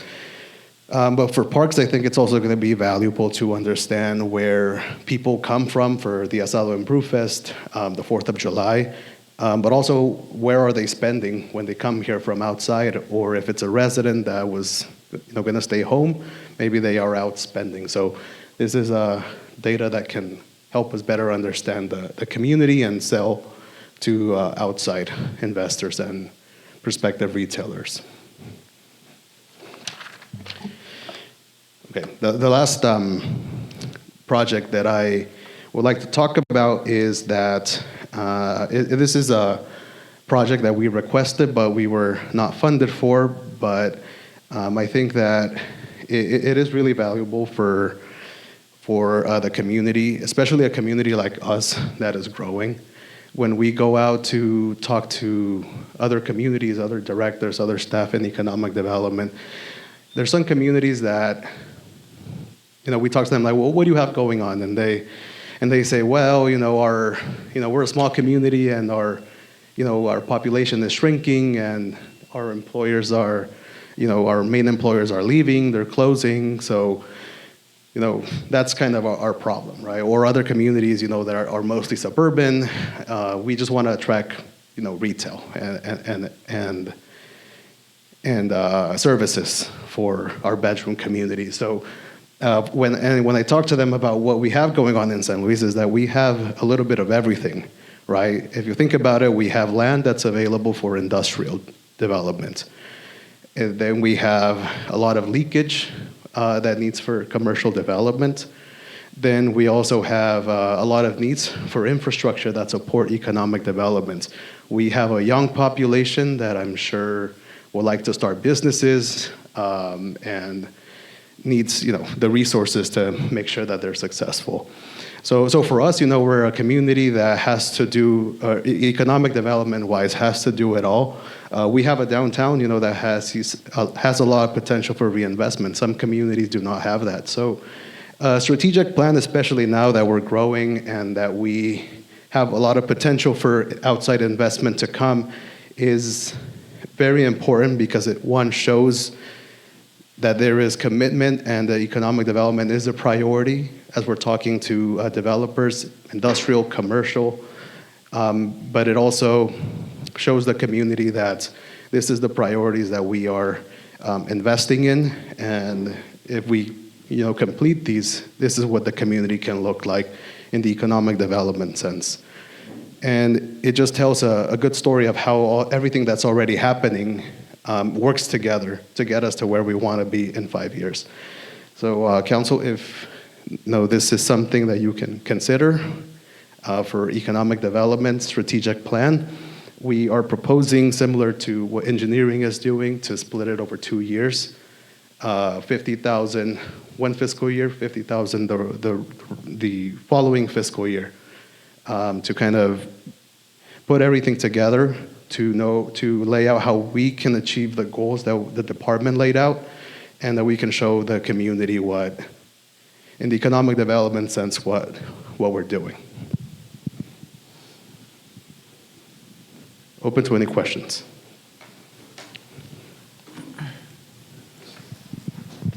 Thank you so much, Armando. I think the work that economic development has been doing is great for our community, for our business owners, Fuerza Local.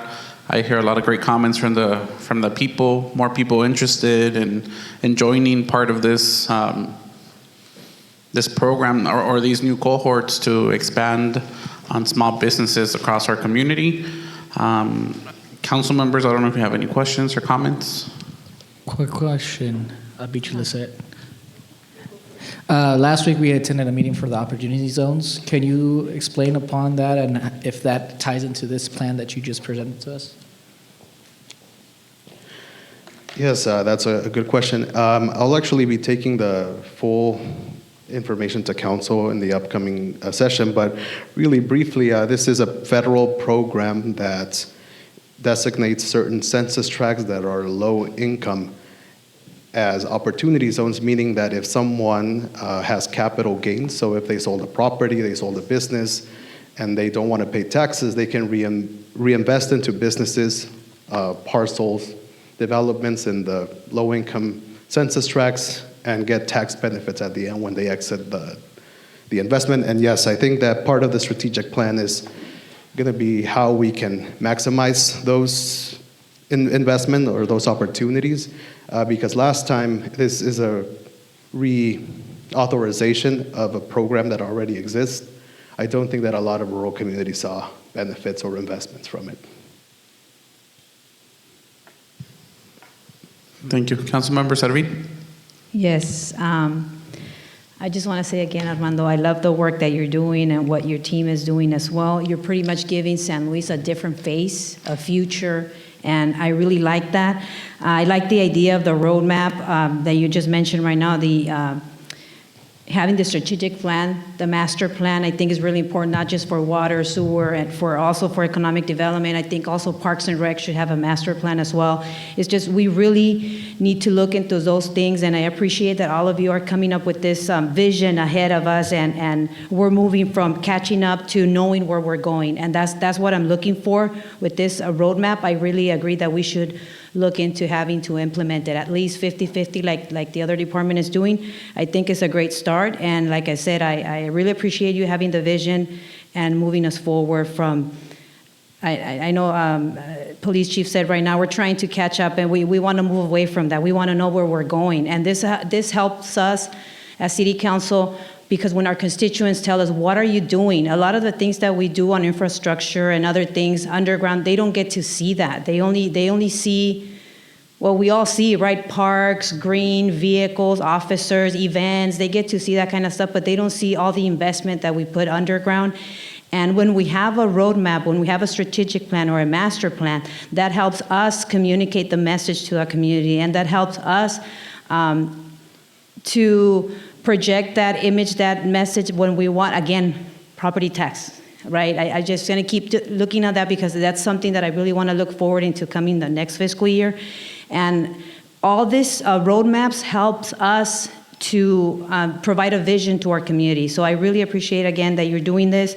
Same with the engineering department, public works, and also Parks and Rec. I think they should also have a master plan. I don't know if they have that in their presentation, but if they do, kudos to them if they're thinking ahead.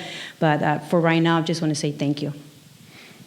Thank you. I forgot to mention that APS does fund strategic plans for economic development, and they already know that the city is looking. We have one that was put together 2014, Jenny, or a long time ago. Yeah. So it's outdated, and I think we need to. The community is changing so fast that we should have an update. I think the best practice is to update it every 5 years. But APS does fund partially, so it's 100,000 we're requesting, but it might come under with APS funding. Did we request for APS funding already, or? They know about as a department wanting to do a strategic plan, but they need to see a quote, know how much the city is investing in the plan, and depending on available funding, they might do 20,000, might do 25,000, 15,000. It all depends on kind of what the city is doing, because APS understands that if we're investing in industrial growth, it's more customers for them, so that's something that they invest.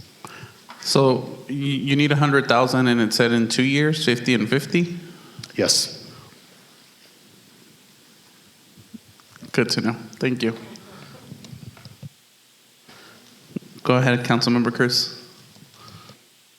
Thank you, Acting Chair Cabrera. I loved your presentation. The vision that you have for San Luis is just amazing. I just kind of was iffy on the Placer AI location platform. For some people, it's just like you're tracking their location and they're just going to be focused on that. Like, that's my personal space. I know you're using it for economic development, but I know a lot of people don't like that, so I just wanted to voice that out. Thank you. Can you share a little bit more of what Placer AI is?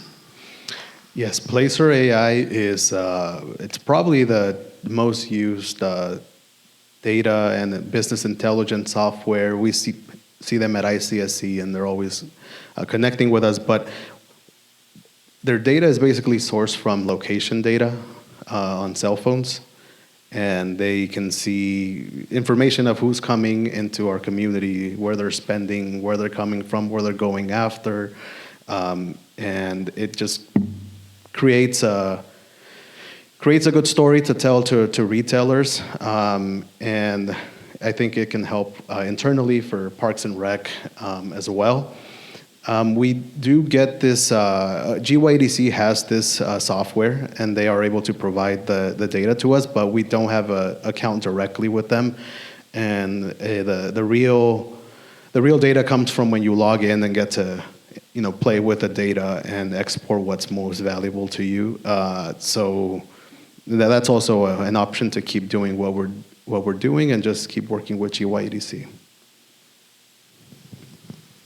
Thank you. Any other questions from staff or council?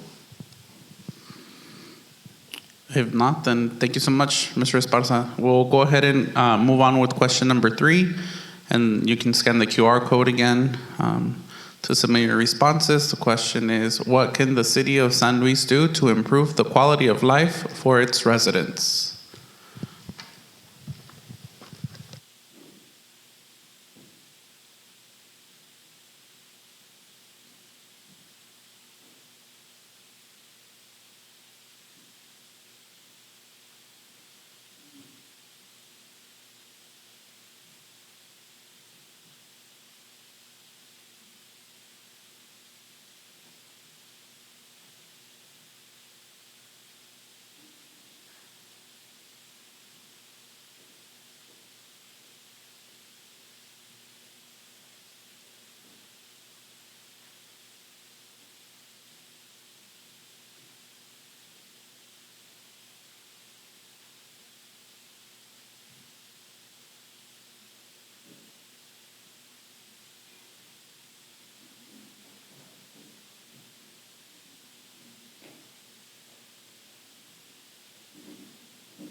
Thank you for participating. We can proceed with the next presentation.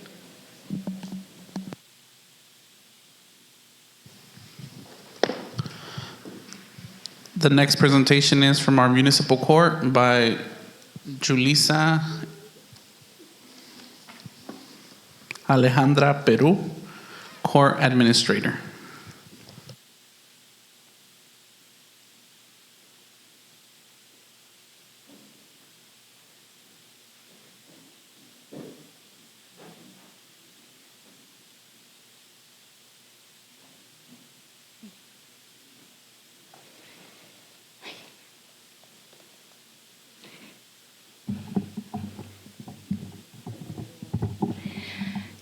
Good afternoon, all. My name is Alejandra Peru, and I am the court administrator for San Luis Municipal Court. And this is my first time presenting, so please bear with me. Bye.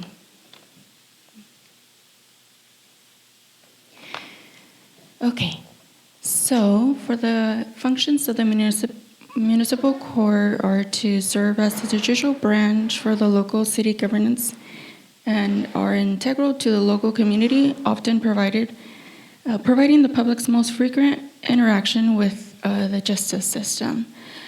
So I do want to make my presentation a little bit more interactive. So by show of hands, how many of you are aware of the 3 branches of government? Yeah, okay. So the city government entities are also broken down into the 3 branches. We have the executive branch, which is led by the city administrator. Her roles are to manage the day-to-day operations. Next, we have the legislative branch, which is led by the mayor and the city council.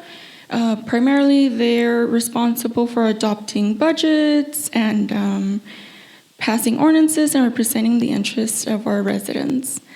Lastly, the judicial branch, which is the court, is the 3rd branch of the government for the city.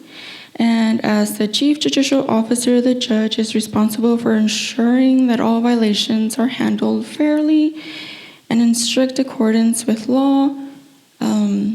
While we all work for the same community, these boundaries ensure a system of balance. Okay. Okay.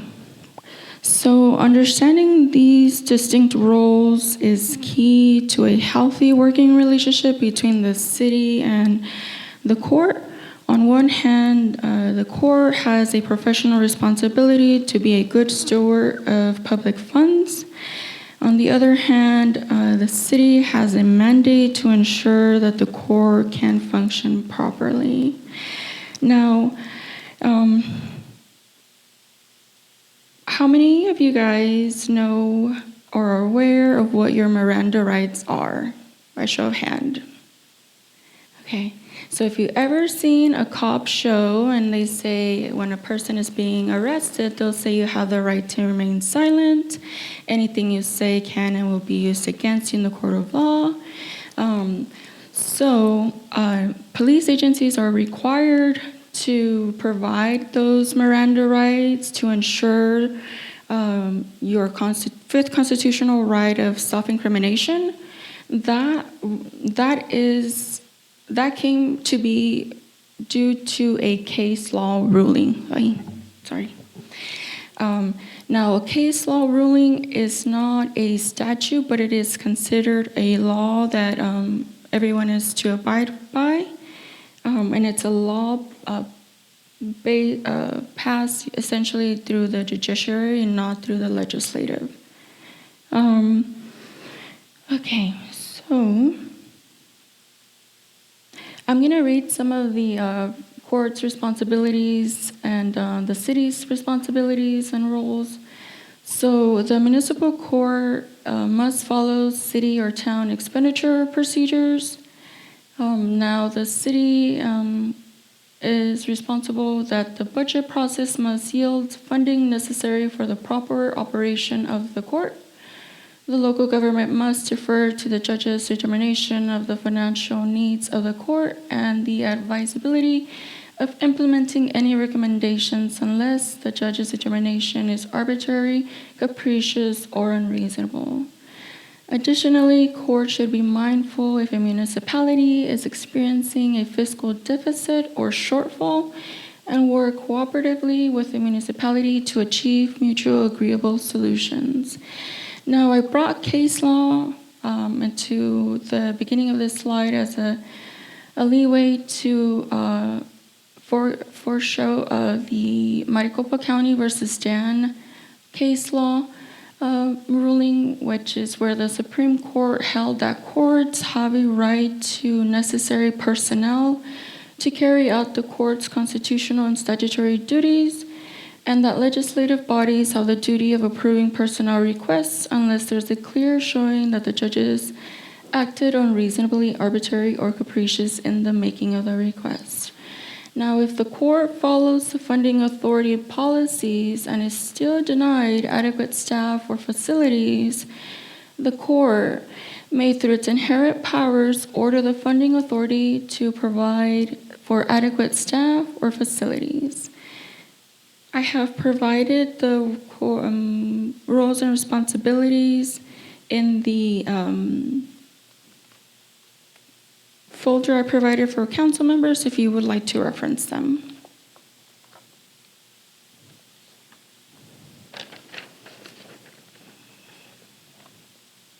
Okay, so at this time, the San Luis Municipal Court is requesting a new chief court clerk position. And this is to delegate tasks between the civil and criminal departments. This would provide targeted training, support, and focus of each department's distinct processing needs. So in essence, the municipal courts have jurisdiction to see local ordinances, civil traffic violations, criminal traffic violations, misdemeanor offenses, orders of protection. Now, all of those have their distinct rules in which they are to fall under in sense of how they're being processed within the court. With that in mind, we currently have one chief clerk responsible for handling both departments.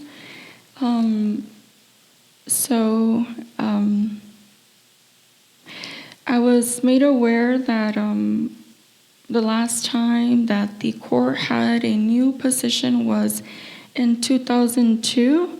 I did a little bit of research as well, and I was able to locate that within the last decade, the court has been allocated 2 clerical positions.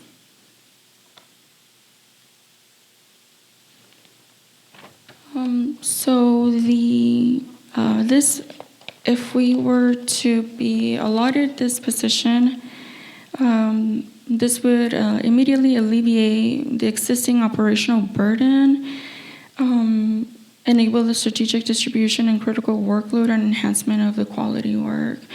And this would be achieved by the mitigation of operations with a drive of efficiency. Crucially, this added capacity would facilitate dedicated efforts to address and resolve the year's worth of outstanding operational backlog.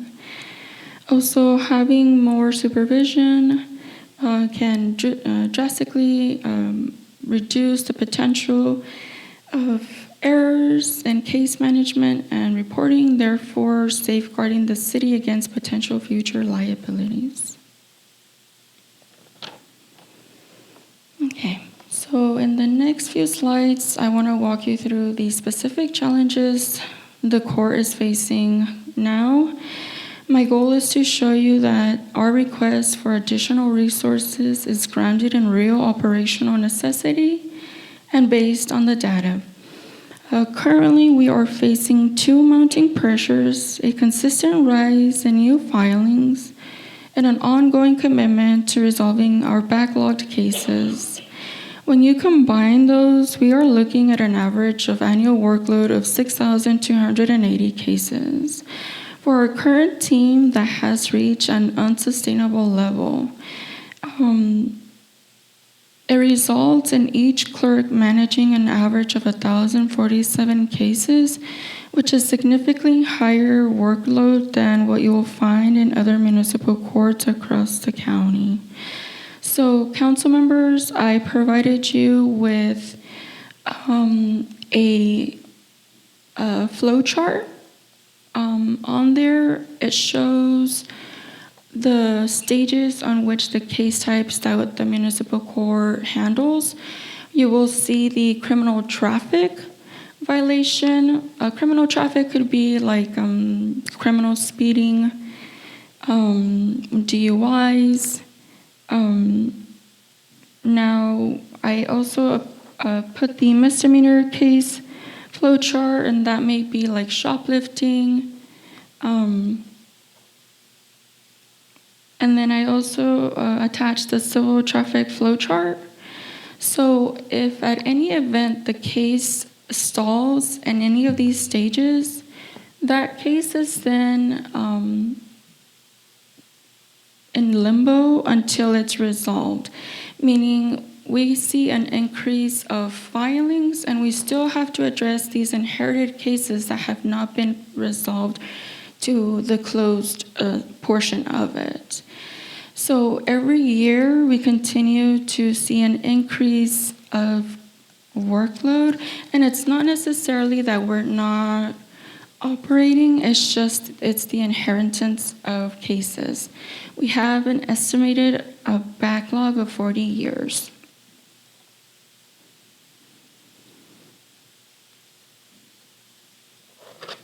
Okay, so I did a analysis. So in the addition to the caseload, when you look at the security and service demands across the Yuma County, our court stands out. We have the third highest number of people walking through our doors, averaging 62 patrons every day for the past 2 years. It is important to note that our operational requirements differ significantly from the other courts shown here. For example, while other courts may refer payment plans to JAU, our staff creates and monitors all payment plans internally. Furthermore, while other jurisdictions frequently transfer qualifying cases to Superior Court, we manage our cases from start to finish. This is exactly why our patron volume is so high, and as we remain the primary contact for the community throughout the entire legal process. So as you can see, we're quite busy. The first ranking court is the Yuma Justice Center, which houses Superior Court, JP1, the Law Library, JU, and the Clerk's Office. Following that is the Juvenile Court, and then San Luis Municipal Court. Okay. So,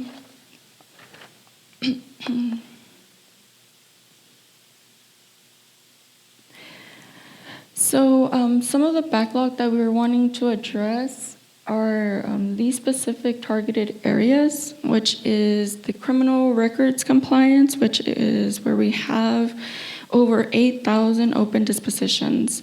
So all council members received one folder, and now multiply that by 8,000, that's just addressing the backlog.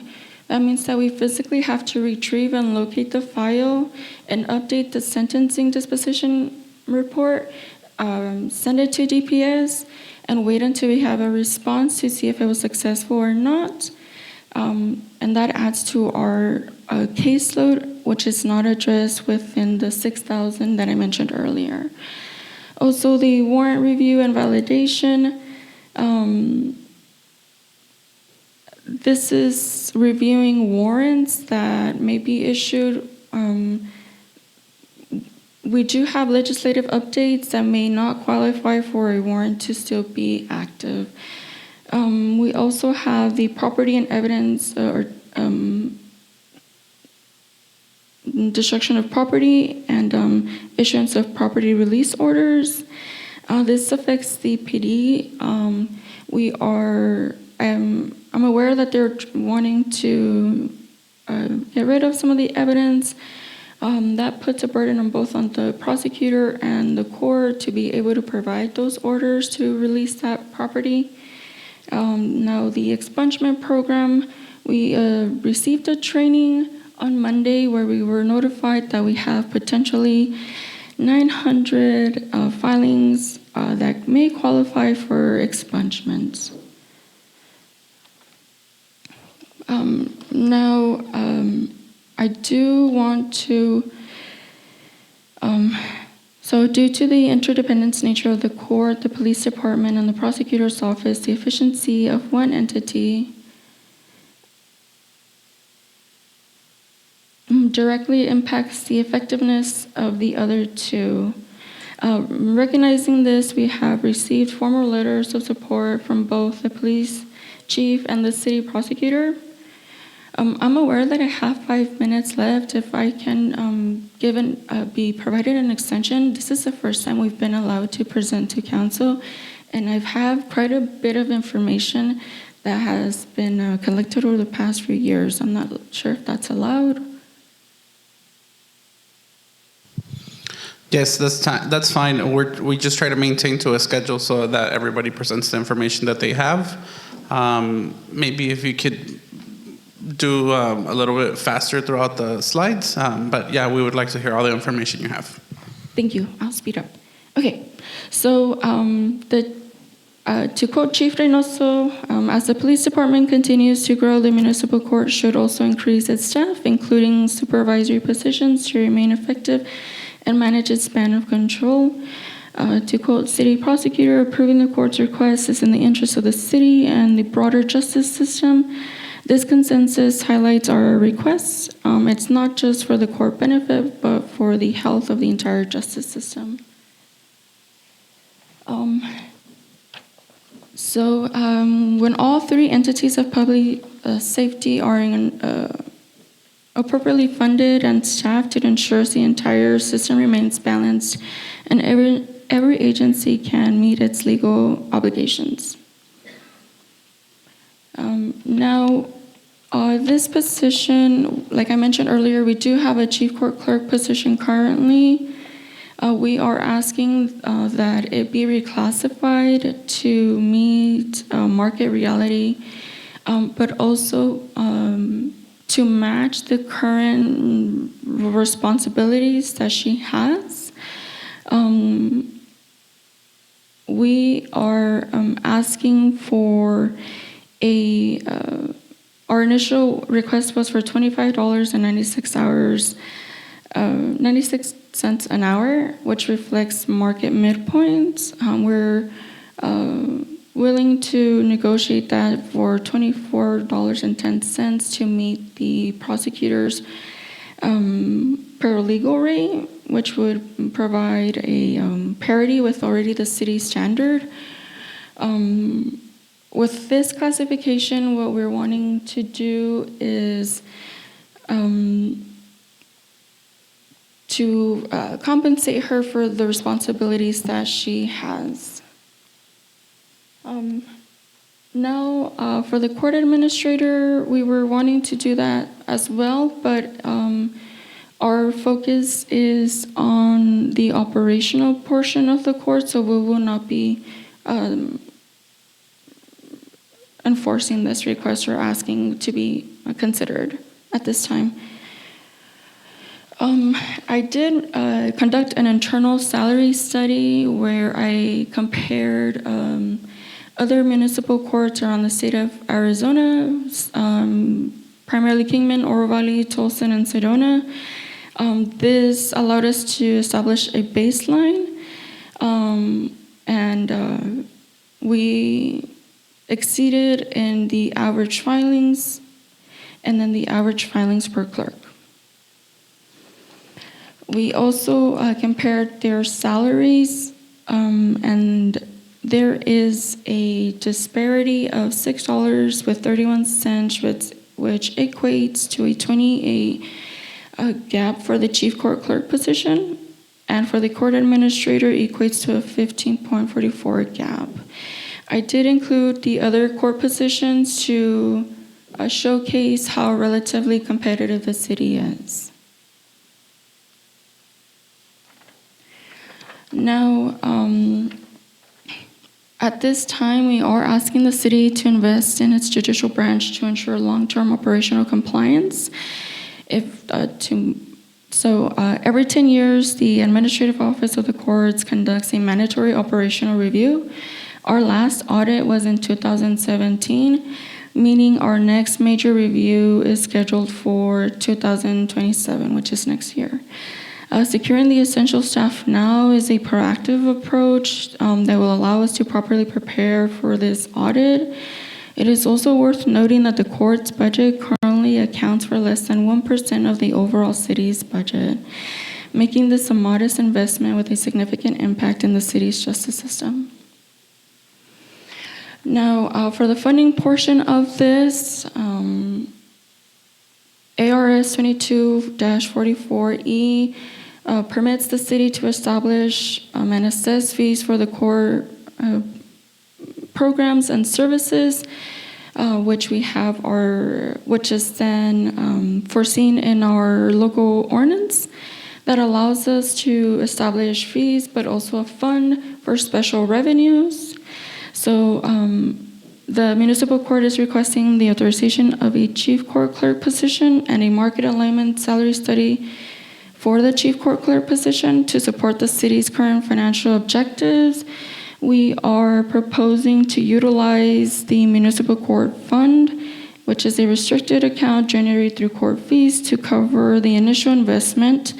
We will allocate $7,311 for a new chief court clerk position, which will represent the full starting salary, including the market alignment adjustment, and an additional $5,763 to cover the salary adjustment for the current chief court clerk position.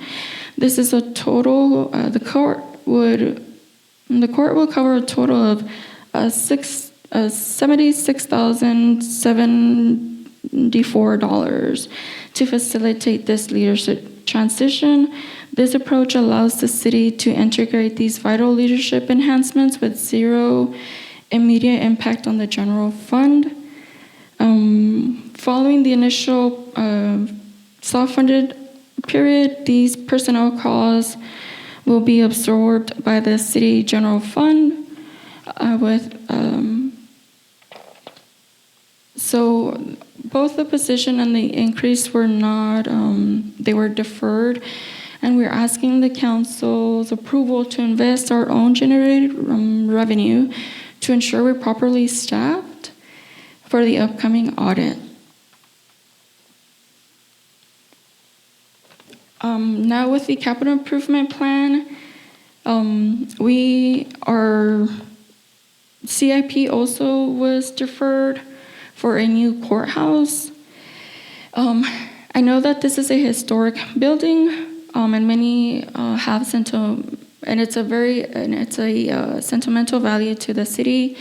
I'm aware that many of you may have started your career in this building, but to be able to sustain the building is costing a lot of money.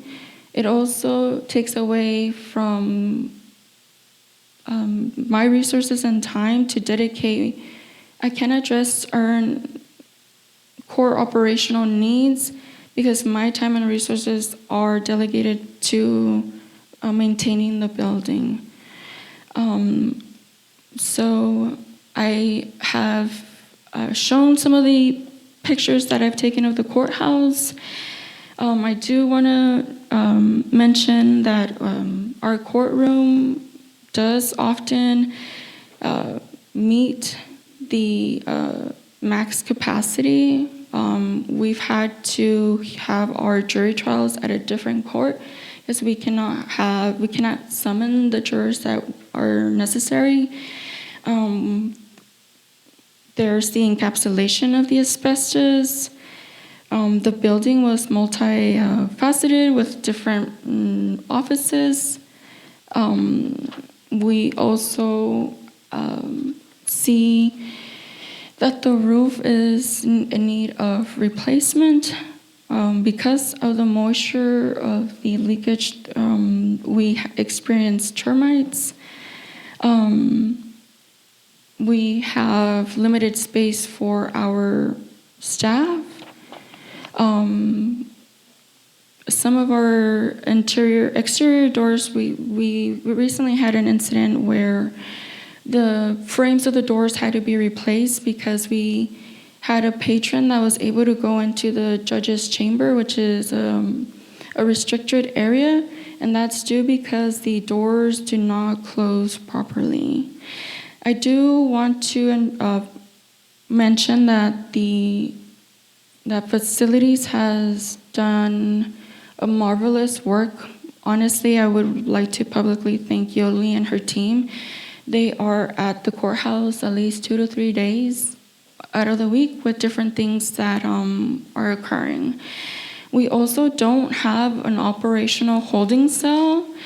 So this results in officers bringing detainees through a shared area, which is the lobby, and that poses a security risk for the public, the officers, the detainee, and the judicial staff.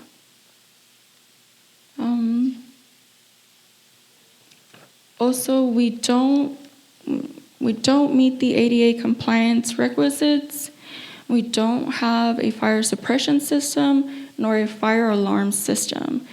We also don't have any communication with the south side of the building, meaning if something were to occur on either sides of the building, we cannot communicate to inform them if something is occurring, if there's an active shooter, if there's a fire, if there's an emergency. There's no PA system, there's no alarm. So yes, let me see. So we are asking for a new courthouse. We're asking for it to be ADA compliant, for it to enhance security, and for it to be asbestos free. Let me just go back a minute. The courthouse, sorry, I'm going the wrong way.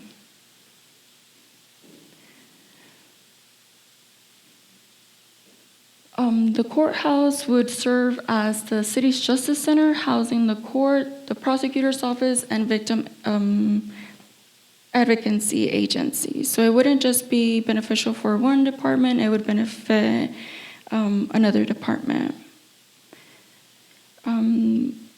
I know that in the other presentations, it was discussed about the vision that the departments have. Our vision for the court is to be able to provide services for the community, like community restitution programs, having adult probation department to supervise probation, and also being able to refer cases that qualify to the Superior Court for these specialty courts. For instance, if there is a defendant that was cited for public urination, that is a criminal offense.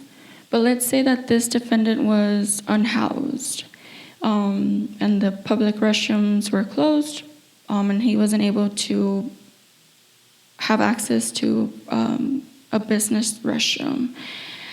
If I'm just giving an example, they may qualify to be referred to the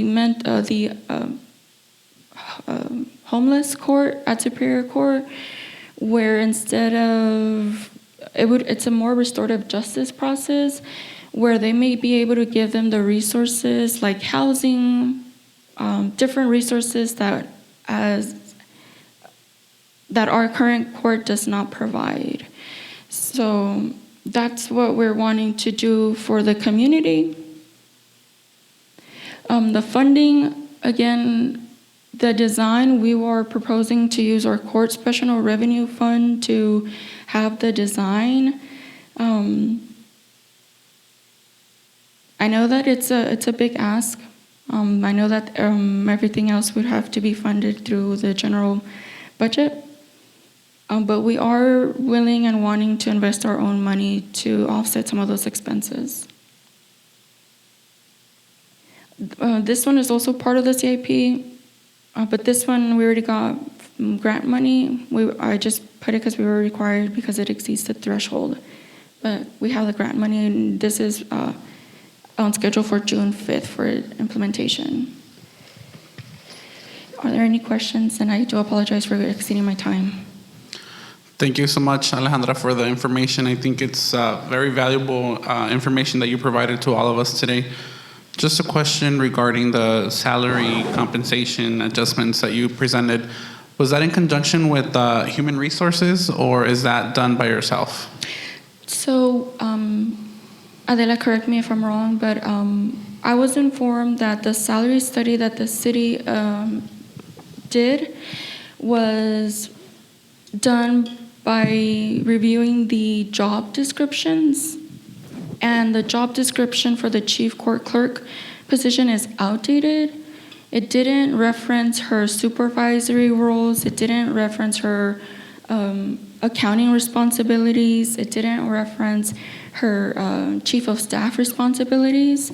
And primarily, we do want to have her current roles and responsibilities reflected in her pay. So I did an internal salary study, which I based it by the filings a court has within municipal courts around the state. And I did a comparison to the job description equitable to the one that she currently has. Thank you. And then we can tap into that special fund you said. We have to commit the $6 million. Like, how do we know it is going to be $6.8 million for the new courthouse? I don't know that. These are just estimations. These are projections on a 3 to 5% increase, which is what we were told by the engineering firm that we asked a quote for. Okay. I mean, that picture you displayed was a beautiful courthouse, right? But just to have accurate numbers and to know what we were committing to. But so the $238,000, those are for the design only? Yes, yes. Okay. If it takes 3 to 4 years, our special revenue fund will continue to increase, and it can be something that we can revisit, where we may be able to offset some of the operational costs, such as like desks, computers, systems. We've done a proactive approach by implementing the court technology fee to be able to invest in a different system, a JAV system. So we are being proactive on how we find funding, and we are willing to work with the city to get the new courthouse. Thank you. Any questions from council? Yes, the grant that you mentioned, how much is the grant for? For the network, I think it's a little under $30K. It's already been funded. It's gone through council approval, and it's been contracted, and it should be completed by June 5th. So the court has a city network and a state network. We operate all of our operations from our state network, which has a relatively slow network system, which creates a delay when we have remote hearings or when we're trying to access multiple pages on the internet. We do have to have different systems to operate as a court. Okay, and then also going back to the chief clerk, your salary recommendation, you guys are asking for $24 an hour. County of Yuma and Chandler, County of Yuma is $20 an hour, Chandler's $21. Why are we asking for more? I understand because you said the job description, but I read the other job descriptions that are about exactly the same. As well as the court administrator, we're asking a little bit more than what the actual average is. So is that what you guys did internally with that study you did? How did you guys pull that information for that study? Thank you. That's a really good question. So, as I mentioned earlier, every city has labels their jobs a different title. So, Darlene, our chief clerk, her position isn't a chief clerk. Is the person responsible for the courtroom operations. So she would only oversee that. But she currently is the accountant. She enters all the requisitions. She's a deputy court administrator. She attends meetings when the judge and I are not available. She is the chief of staff. She supervises 6 clerk members or team members. So it encompasses many different positions, and instead of having more positions, we are wanting to compensate the rate and that responsibility among 2 chief clerks. Okay, thank you. Go ahead, Councilmember Servin. Everybody's looking at me. Okay, I see that.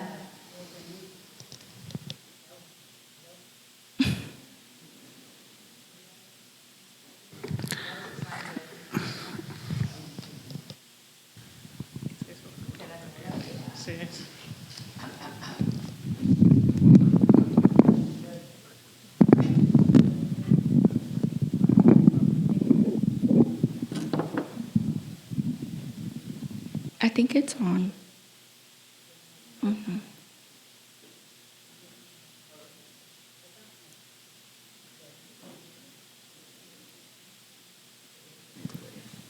Ahí está, ya. Para los que no oyeron, dije, qué naca. Okay, I see that the new courthouse is in the 5-year capital plan, and you mentioned some of the funding sources. Do you have any idea, I mean, besides the courthouse and the city, what other funding sources you can tap into to make it possible? That's one question. And then my second question is, have you identified a location, or do you have a building to build this new courthouse? Okay, thank you. Really good questions. I've done extensive research as to what other funding resources we may have. There is a rural core grant, but unfortunately, a rural core definition is if the population is under 20K. We exceed that, so we don't qualify for the grant. There is also grants for federal courts, which we're not a federal court, so we don't qualify for it. The state puts grants available for different operational needs a court may have, which is some of the ones that we've applied and have received funding for. And for the location, I have attached the CIP requisition that we entered in your packet. So in there, we are requesting the location that is next to the police station. And this is to also facilitate the operations between the police department and the court. So if there's citations, warrants, different things that need to be retrieved, we can do so close by. Okay, all right, thank you. And then also you mentioned that the court has 4 years of workload or cases that you guys are behind, right? Due to lack of staff, or my actual question is, have you evaluated those cases and have you determined what type of cases are they? Yes, so we have 40 years of backlog. Oh, okay. And just 40, not 4? Yes. Oh, I thought you said 4. No, it would it's take 40? 4 years to resolve one aspect of the backlog. So the DPS, open dispositions, those are criminal histories that Department of Public Safety sees when running a background check or to see if, for instance, a prosecutor wants to up a charge. However, 8,000 of those are not correct.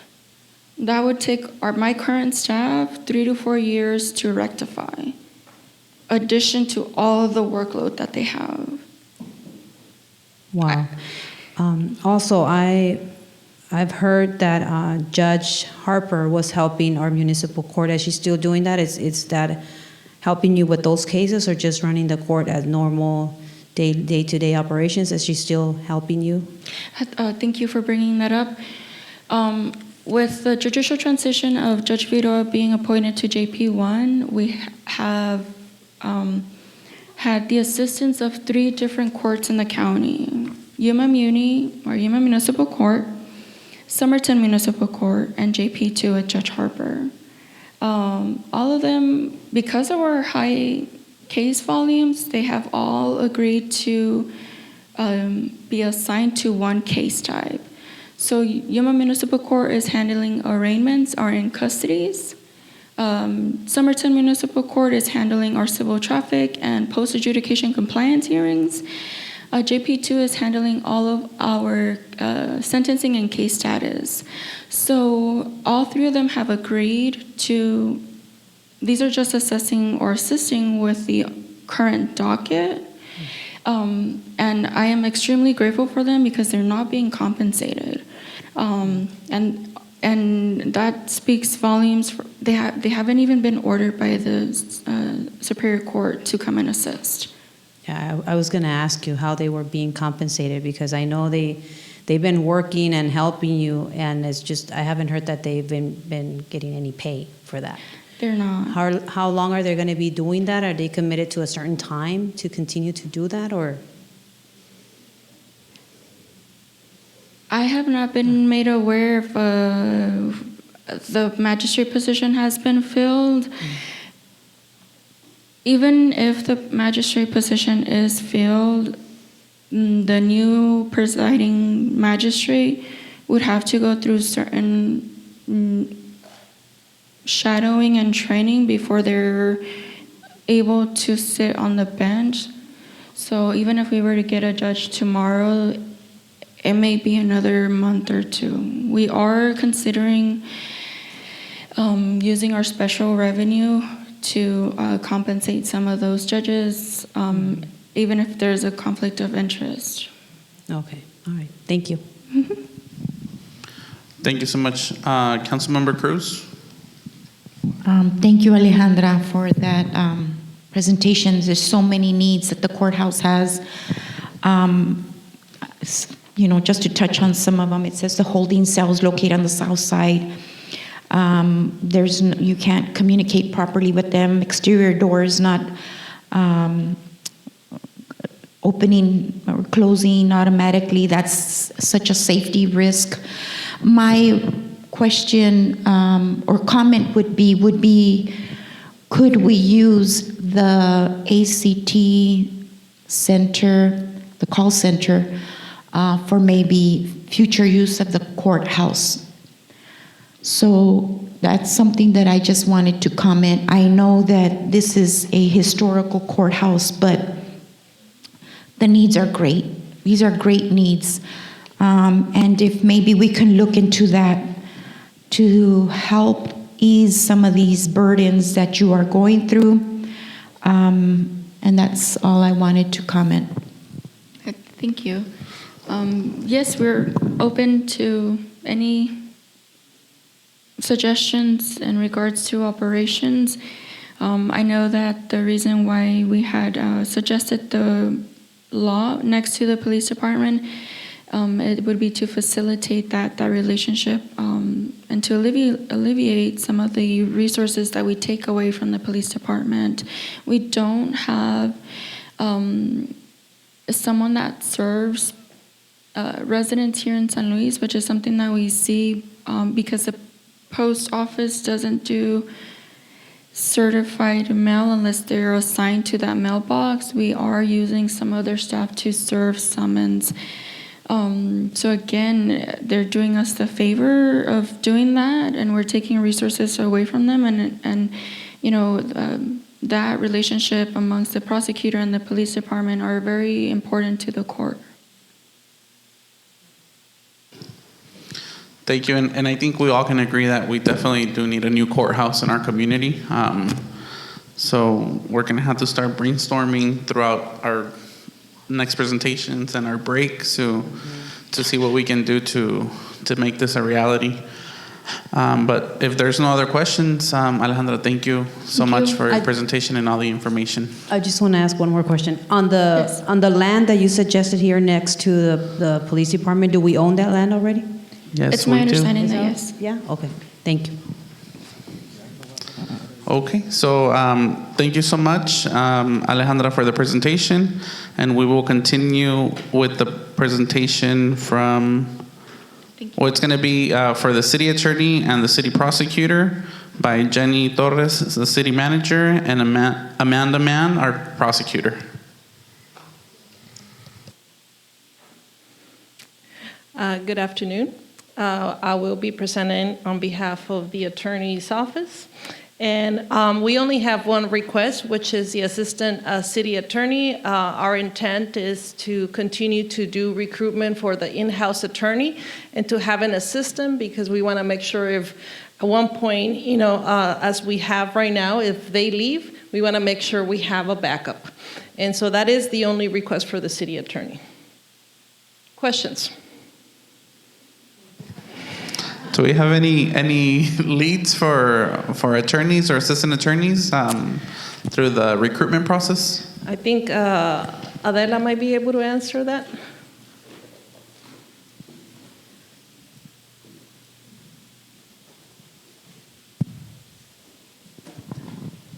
You said if we have any leads currently. There's a couple of candidates that are possibilities, so we're going to look into scheduling interviews and see if they can be viable. Thank you. Is the salary that is being proposed competitive? We're lower, because we have to look at our internal structure. I know that in talking to finance and administration, we are willing to go higher than what is the current practice about bringing employees in at the beginning of the range. So we are considering that. Okay. Is this position to be in the office, or is it a remote position? Is there any flexibility to the position to make it more attractive for the person to want to work for the city? We have tried doing that, and it didn't work. And so our intent is to have an in-house attorney.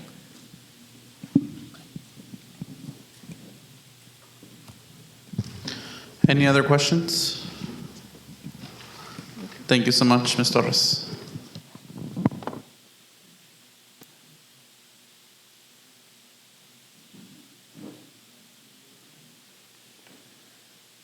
Good afternoon. I'm Amanda Watlington, the city prosecutor. And we don't have any requests for this year. I was just going to go over basically what my office does. I handle misdemeanors within the city limits that are investigated by San Luis PD, and occasionally cases from the Registrar of Contractors for contracting without a license. And then we notify victims of their rights and help them to exercise those rights. And in the last few years, we've had an increase in cases. In 2023, we had 419 cases that were actually filed. In 2024, it was 454. And then in 2025, it went up to 484. And then I messed up the next slide. It was supposed to show how, I didn't mess it up. A few weeks ago, the number of cases from January 1st through April 6th was 32 higher than it was the year before that, and it just keeps going up. So I anticipate that the caseload will be even higher this year. And last year we did 6 bench trials, 1 jury trial, 1 petition for post-conviction relief, which is like an appeal. We took 8 conflict cases from other cities and counties, sent 10 conflicts to other cities and counties, reviewed 129 long forms, which is when the police don't file charges themselves. I have to review it and decide whether or not to file charges. We converted 80 of our warrant files that were old paper files to the case management system so that they're paperless once the person is picked up on the warrant. We got new flooring installed, got access to the system that lets us update criminal histories with DPS. got access to a different DPS website so we can get lab results, and then I wrote out procedures for the major steps of processing cases for staff. Any questions?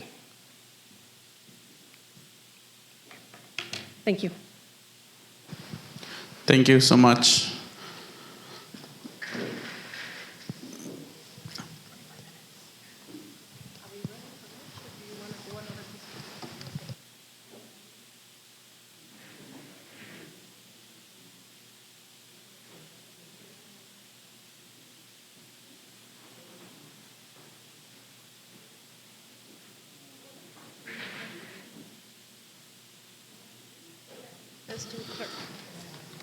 Thank you so much. At this time, we'll have Sonia Cornelio, our city clerk, present for the city clerk department.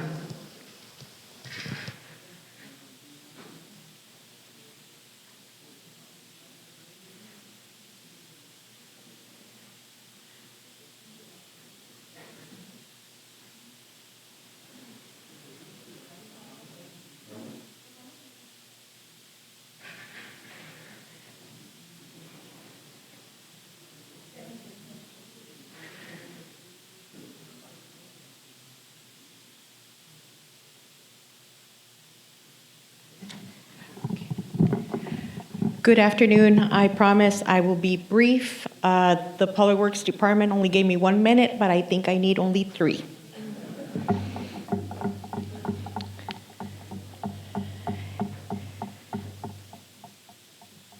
Okay, so the city clerk's office is requesting a full-time deputy city clerk. I want to thank you for the opportunity to briefly outline why funding the deputy city clerk is not only justified, but also necessary for the department to continue operating responsibly and in full compliance with statutory requirements. The city clerk's office is currently operating at full capacity with the same staff from the past 5 years. The volume of legally mandated responsibilities, including agenda preparation, public meeting administration, statutory posting deadlines, records management, and election support, has grown significantly, and it will continue to grow as our city expands. We have reached a point where the existing staff structure cannot sustain this workload without risking delays or compliance challenges. These are not tasks that we can postpone or deprioritize. They are statutory requirements with strict deadlines and zero margin for error. A missed posting deadline, a delayed agenda, or an administrative oversight can result in legal challenges, disrupt city business, and undermine public trust. With our current staffing levels, even a single absence or a high volume week puts us in a liable position. A deputy city clerk would directly enhance our ability to meet these obligations. This position offers immediate benefits and ensures continuity of operations, reinforces compliance, and provides critical support for agendas, public meetings, elections, and boards and commissions. It creates stability in an office that is foundational to a transparent and accountable government. For an annual investment of approximately $107,100, the city secures essential operational stability, strengthened compliance, and a more resilient administrative foundation. This request is not simply an addition of staff. It is a necessary safeguard for the integrity of our legislative processes and a clear commitment to maintaining the level of service our community expects. Like some of the previous departments have stated, we understand the financial constraints. However, approving this position is a necessary forward-driven step that keeps the city clerk's office operating without delays, mistakes, or compliance risks. It ensures we continue to deliver reliable, high-quality service without interruption and firmly positions the City of San Luis to meet its growing demands in a responsible and lawful manner. That concludes my presentation. Thank you for your time and considering this request. I'll be happy to answer any questions or for any input you might have. Thank you so much, Sonia. Are there any questions from council?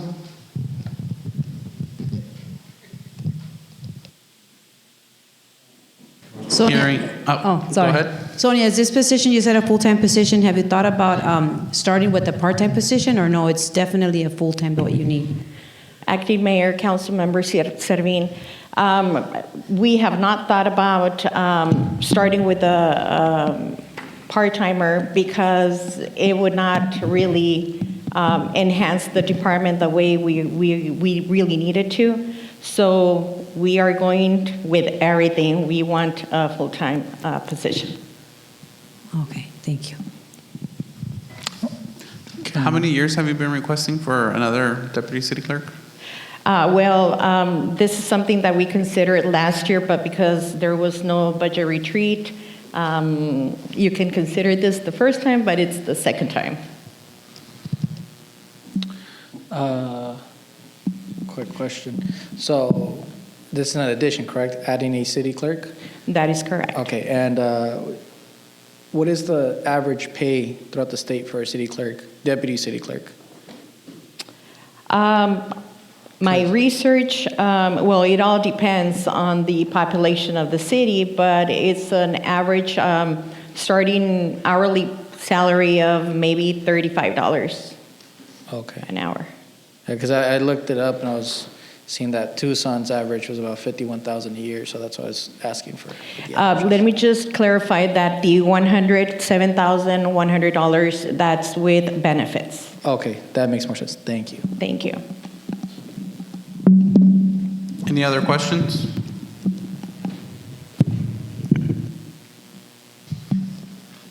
Thank you for your presentation, Sonia. If there are no other questions, then we will move to recess the budget retreat for a lunch break, and we will be back at approximately 1:30. Thank you.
Good afternoon. I'm going to reconvene back our budget retreat, day 2, and we will continue with our budget presentations. Our next presentation is going to be Angelica Roldan, Parks and Recreation Director for City of San Luis.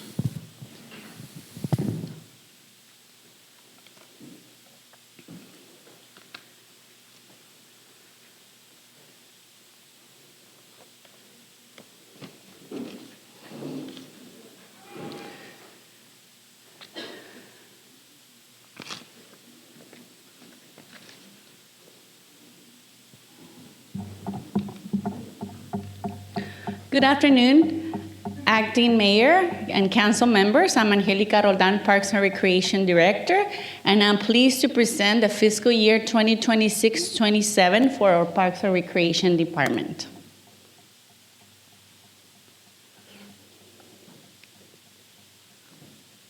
The City of San Luis Parks and Recreation Department is powered by a dedicated team committee committed to enhancing the quality of life in our community. I look forward to sharing our priorities and plans for this coming year. This is our mission and vision. We used to put this picture on our PowerPoint presentation. Something that makes me very happy is to include our inclusive equipment, playground equipment at our community. And we are very proud that this is one of the first ones that we added in our city, Parks and Recreation, for autistic kids and special education children. This is our mission and vision. Our mission is to enrich the community by providing inclusive, accessible programs and quality facilities. It's right here. That promote physical health, social connection, and cultural growth. We are committed to creating safe, welcoming spaces that foster positive values, build self-confidence, and enhance the overall quality of life for our residents of all ages. Our administrative division plays an important role in supporting operations, ensuring accountability, and providing the foundation that allows our programs and services to succeed. Our Senior Center is an essential community resource, providing programs and services that support health, connection, and overall well-being. It has proven to be a highly successful program, enriching the lives of our seniors residents and strengthening community engagement. Our Recreation Division is vital in delivering the diverse programs and activities that promote health, wellness, and community connection, serving residents of all ages and contributing to a vibrant, active community. Following the reopening of our municipal pool, we completed major repairs and upgrades, implemented standard operating procedures, and strengthened safety measures through ongoing staff training. We have maintained consistent community access and continue to offer swimming lessons for children. We are also excited to share through a partnership with the Greater Yuma Water Safety Alliance. We received this year $2,000 in scholarships to support youth swim lessons. Additionally, we have expanded our programming to include adult swimming lessons.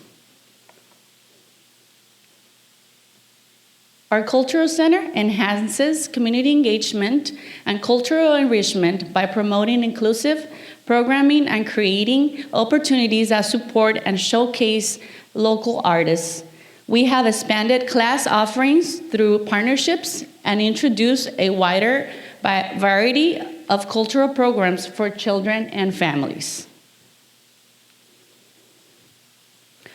Our Youth Center provides a safe, engaging space that supports the growth and well-being of local youth. We offer after-school programs that keep children positively engaged and out of trouble.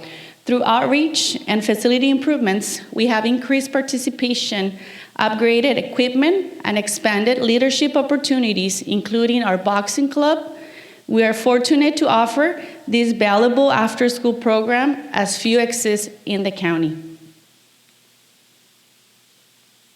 Our Parks Grounds Division improves and expands recreational spaces to meet community needs and support continued growth, ensuring safe, well-maintained, and accessible parks for all residents.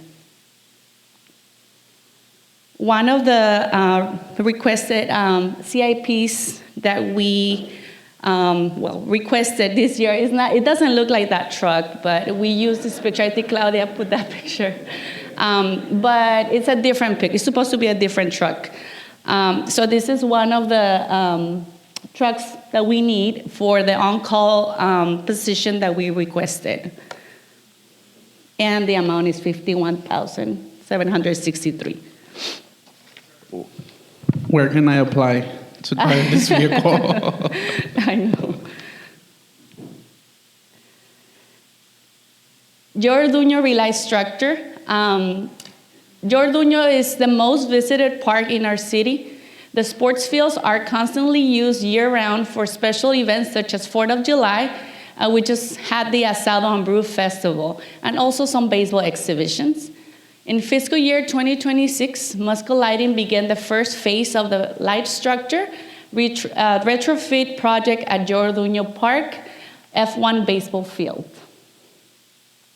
We also requested for fiscal year 2027 the second phase of this project, and we'll concentrate on Jorduño Park F2 softball field, and we wanted to continue with the rest.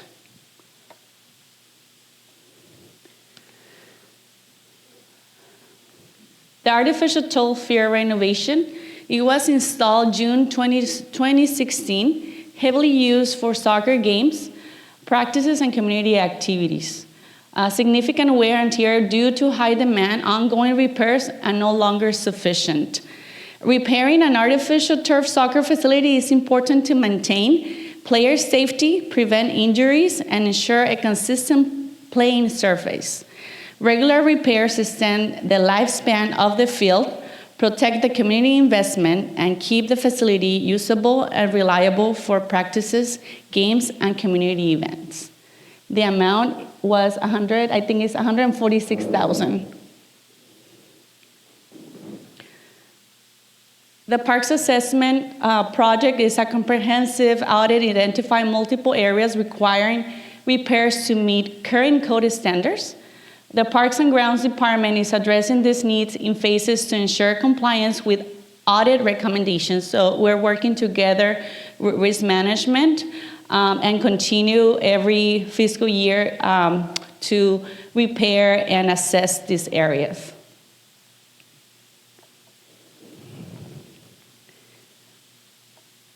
Recreation facility expansion. It was also proposed expansion to include 2 offices and 1 conference room.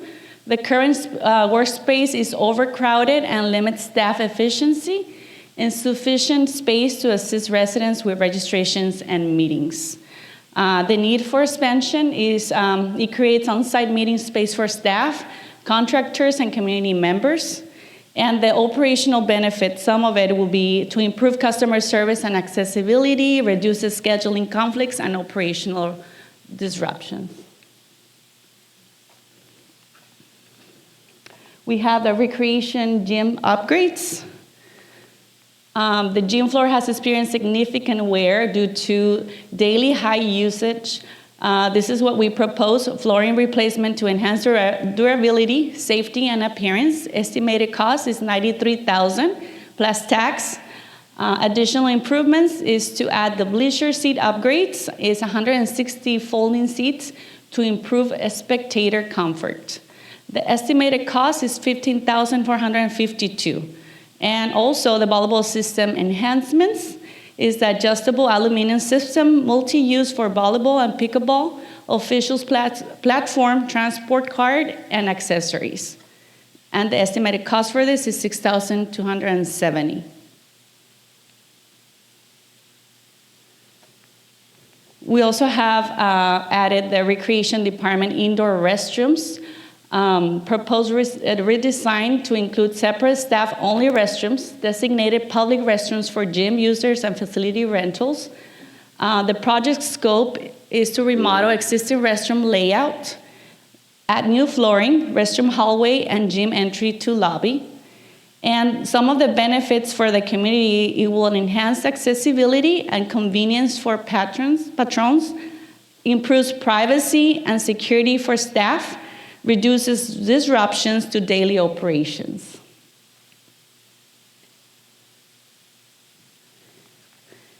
We also requested our youth center gym flooring upgrade.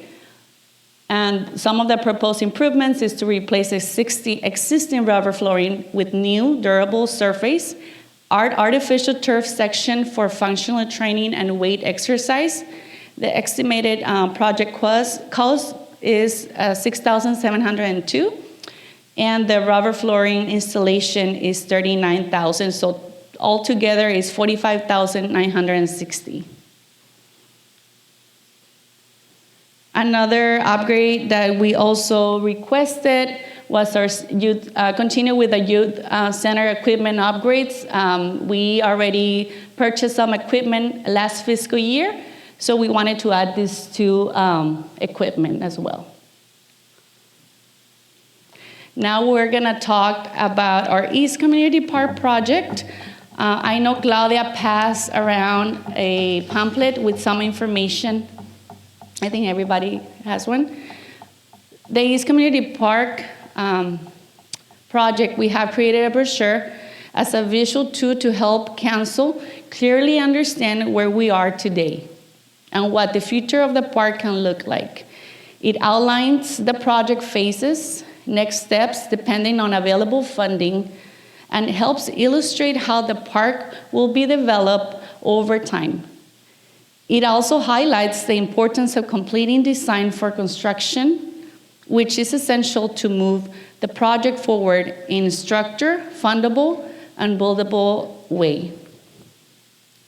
One of the questions that I asked myself, because I felt that I needed to do a research about what is it that is going on with the East Community Park and where are we at the moment. So what already happened, we have the master plan, the final utility plans, parking lot plans, primary electrical plans, and we also started with the construction of phase 1, including, and that was in 2025 and 2026. Site-wide water and sewer, primary electrical, parking lot grading, 2 multi-use fields, muscle lighting, concrete pathways, turf at multi-use fields, irrigation and multi-use fields, and also the restrooms. The next step, utilize available CIP funds for construction documents for phase 2 and phase 3. Apply for grants, utilize available CIP funds and grants to construct phase 2. The difference between, I was asking myself, a master plan shows what to build, and a design, that's what we need to have, is a design construction plans show how to build it.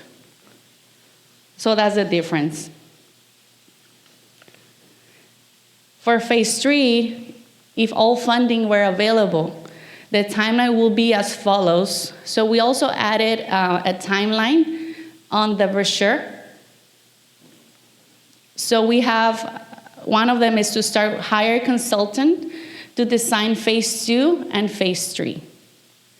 With the available funding that we have is $325,000.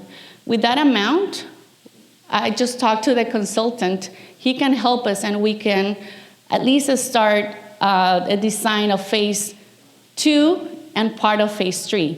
And that is gonna make us ready and help us to start construction for the next fiscal year. But if we get more funding, then we're gonna be able to start at least with some construction on the softball fields. Phase 2 includes the amenities. One of the amenities that is very important to let everybody know is a concession/restroom with scores tower, softball field with backstop, fencing, batting cages, shady dugouts, and bleachers. We also need a sports field lights, ramadas and site furnishings, events area, landscape and irrigation for phase 1 and for phase 2. The cost for the design, it's in between $250 and $300. For the construction, it's around $5.5 to $6 million. The design duration will be 6 to 8 months. And if it goes to bidding and construction duration, it will be at least 1 year. For the next phase, which is phase 3, we will have lighted and shaded playground, lighted and shaded recirculating splash pad, the basketball court, the volleyball court, ramadas and site furnishings, landscape and irrigation as well. The cost design will be between $280,000 to $350,000. The construction around 7.8 to 8.5 million. The design duration will be concurrent on separate to phase 2, 6 to 8 months. Then the bidding and construction duration, concurrent or separate to phase 2, 1 year. Like I mentioned earlier, if we proceed with the $325,000 that is proposed this fiscal year, a time and materials contract to develop construction documents for phase 2 and phase 3. We will concentrate on core infrastructure, utilities, grading, drainage, primary hardscape, and electrical systems to establish the park's foundation. This creates a backbone design to support future phase construction and grant funding opportunities. Full park amenities, which includes playgrounds, splash pads, specialty features, signage, are excluded at this stage and added later as funding becomes available.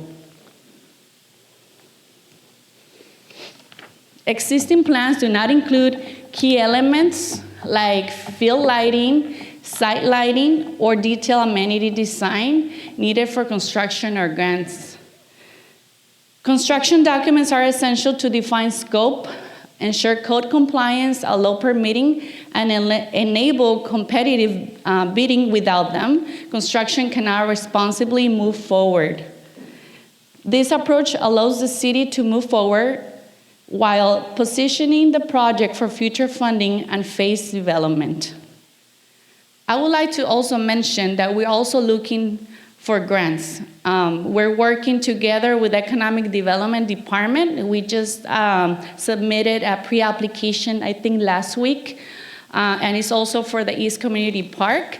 Another thing that we're working on, my team and myself, we're gonna be working on a donation campaign to get donations for amenities, so businesses or agencies can donate and get a bench or get a table, a picnic table or ramada, and then we can put their names on the amenity that they donated. So this is something that we're gonna be working together with the communications team, and we are gonna be doing meetings pretty soon because it's something that we wanna start doing, and it's gonna be a campaign with the community. Another thing that we are planning to do for the East Community Park is also ask around the community, what is it that they want to see? What is it that, so people know exactly what is coming. Because I know people are asking, and it's very important to be very transparent and let them know what is it that Parks and Recreation and the City of San Luis is doing for the next fiscal year and the future. Like I mentioned, we're working together in partnership with Economic Development to identify and pursue grant opportunities. We recently submitted the pre-application with Arizona State Parks and Trails Mobility Equipment Grant Program. And in addition, we will be launching the fundraising and donation campaign to support parks improvements, including seeking contributions from local businesses for benches and other amenities to enhance accessibility and visitor experience at the park. So this is what we have so far. This is the concept design. We just added whatever is completed and what is gonna be completed for this fiscal year. I know Eulogio, we've been working with Public Works team as well as the engineering department. Everything looks positive for this first phase. We are thinking to have everything done before this fiscal year is over, and we're gonna have a ribbon cutting ceremony. These are some of the positions that we requested.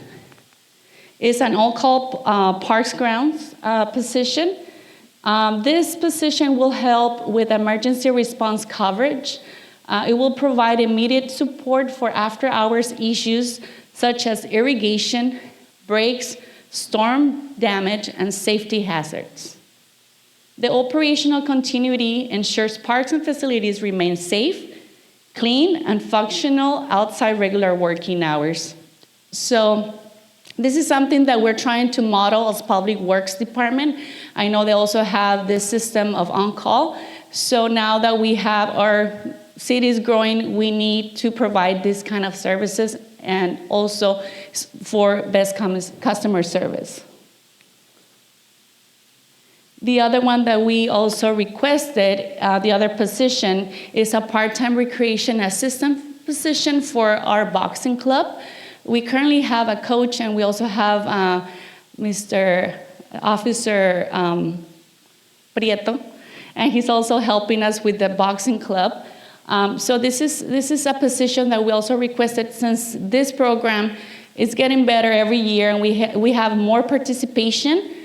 This year, this is something that we wanted to add, especially for the youth center.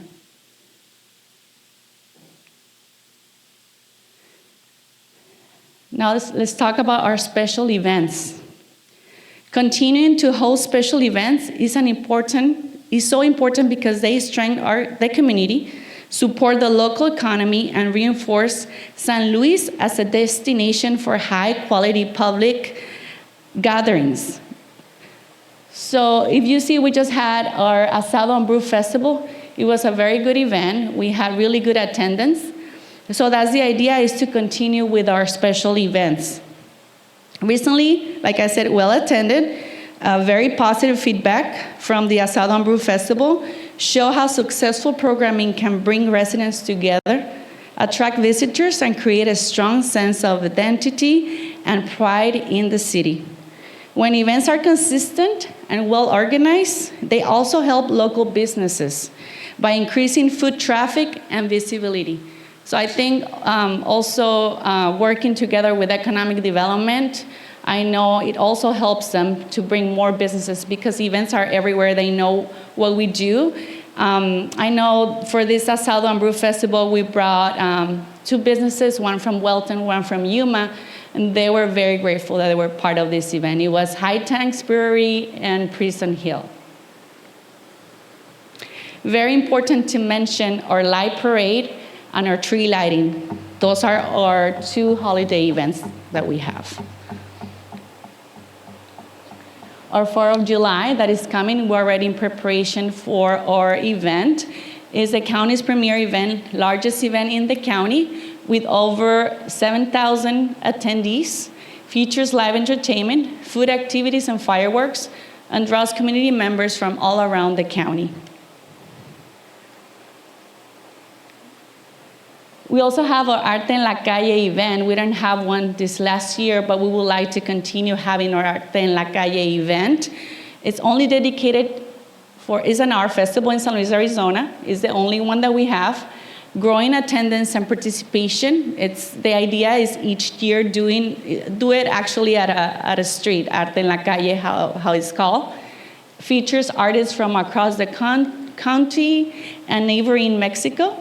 Showcases local talent, culture, and creativity. So the idea of Arte en la Calle is to celebrate art, culture, and community across borders. Or Día del Niño event. It's a festival for kids and families. Thousands of children and families attend each year, where we celebrate fun, learning, and community togetherness. And this is our team. This is what we do every day. Everything we do is for the community. We do events. We do projects. We serve our community. That's what we do. This is my team. I'm very proud of them. For a community like San Luis, which is already known for hosting some of the best events in the county, continuing to invest in community and major events helps maintain that reputation, encourages tourism, and improves quality of life for our residents. It also builds momentum for future partnerships and sponsorships and grant opportunities that can further enhance parks and public spaces.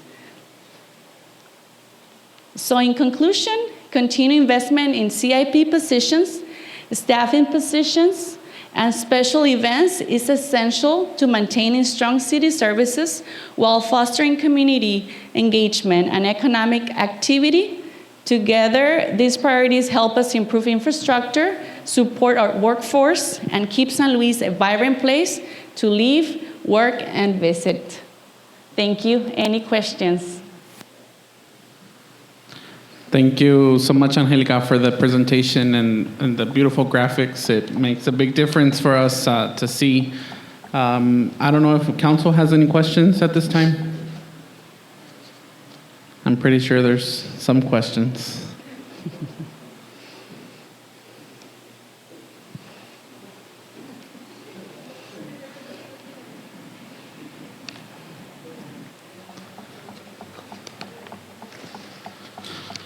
Well, her mic is getting turned on. I'd just like to ask about more.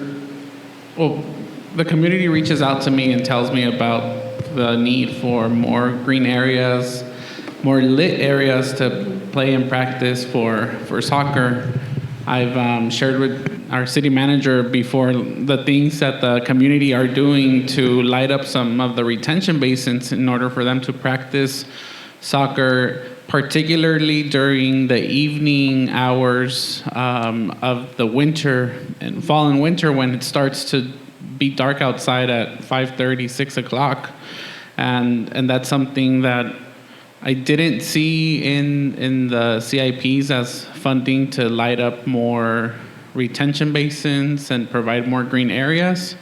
Because I know it gets expensive. I know you guys did on the 7th Avenue, San Luis Lane location, add some lights, and it adds up. So I think we need to have some type of plan to be lighting up at least 2 or 3 retention basins as we move on per year. And then obviously through the development services require for those retention basins to be lit up when new subdivisions are coming in to avoid expenditures on those things. And then another of the things that I'd like to comment, and I've shared with Fernando and you as well before, public Wi-Fi in parks. I think it's crucial to maintain connected to the community, particularly in areas of low service or no service. Out in the east side, many of the cell phone providers don't provide adequate coverage,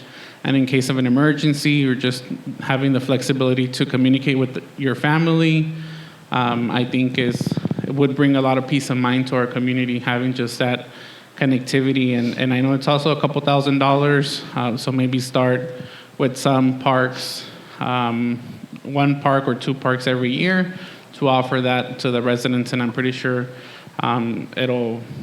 it'll make a big difference for them as well. Thank you, Councilmember Cabrera, Acting Mayor. We talk already, we've been having meetings with IT, and that's one of the ideas that we also propose about having a Wi-Fi. But I think one of the things is probably you can mention we need to have the fiber optic, I believe, in order to continue with that project. So there are multiple routes that we can take to take that into fruition. I do want to make a point that, because I know Councilmember Cabrera had briefly mentioned it in the past, and I did a little bit of research, didn't go in great detail, but just at a very high level, I know Councilmember Cabrera was interested in getting an insight of what's the financial or the fiscal impact that a project where we would include Wi-Fi in the different parks throughout the city would cost. I was giving him a number. I was telling him that it can vary depending on the type of service or the approach that we take on the project.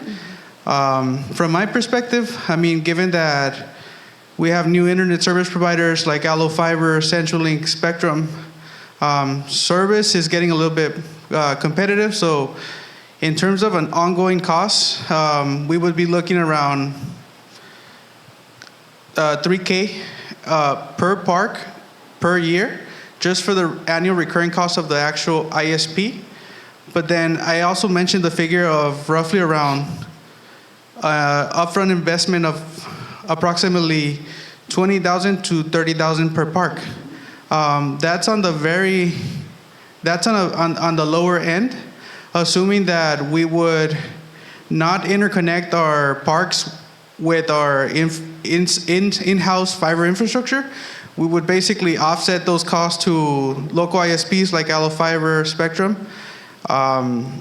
So assuming we were to go that route, that's the $3,000 to $5,000 cost on the actual internet service. But then we would also have to take into consideration the fact that, okay, what areas of focus are you guys looking into? Like, are you guys would you guys like to focus on like just providing Wi-Fi on ramadas or the actual fields where events might take place?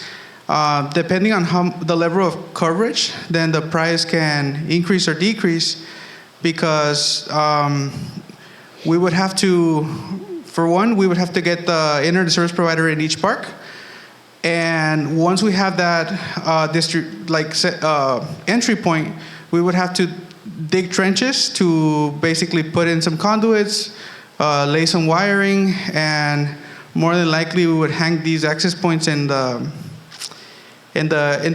lights that you guys are including as a tentative proposal maybe in the future. So I think going back to Councilmember Cabrera's point is that it's good that we have these conversations, because this will, I mean, I know right now we're prioritizing needs versus wants, and this even though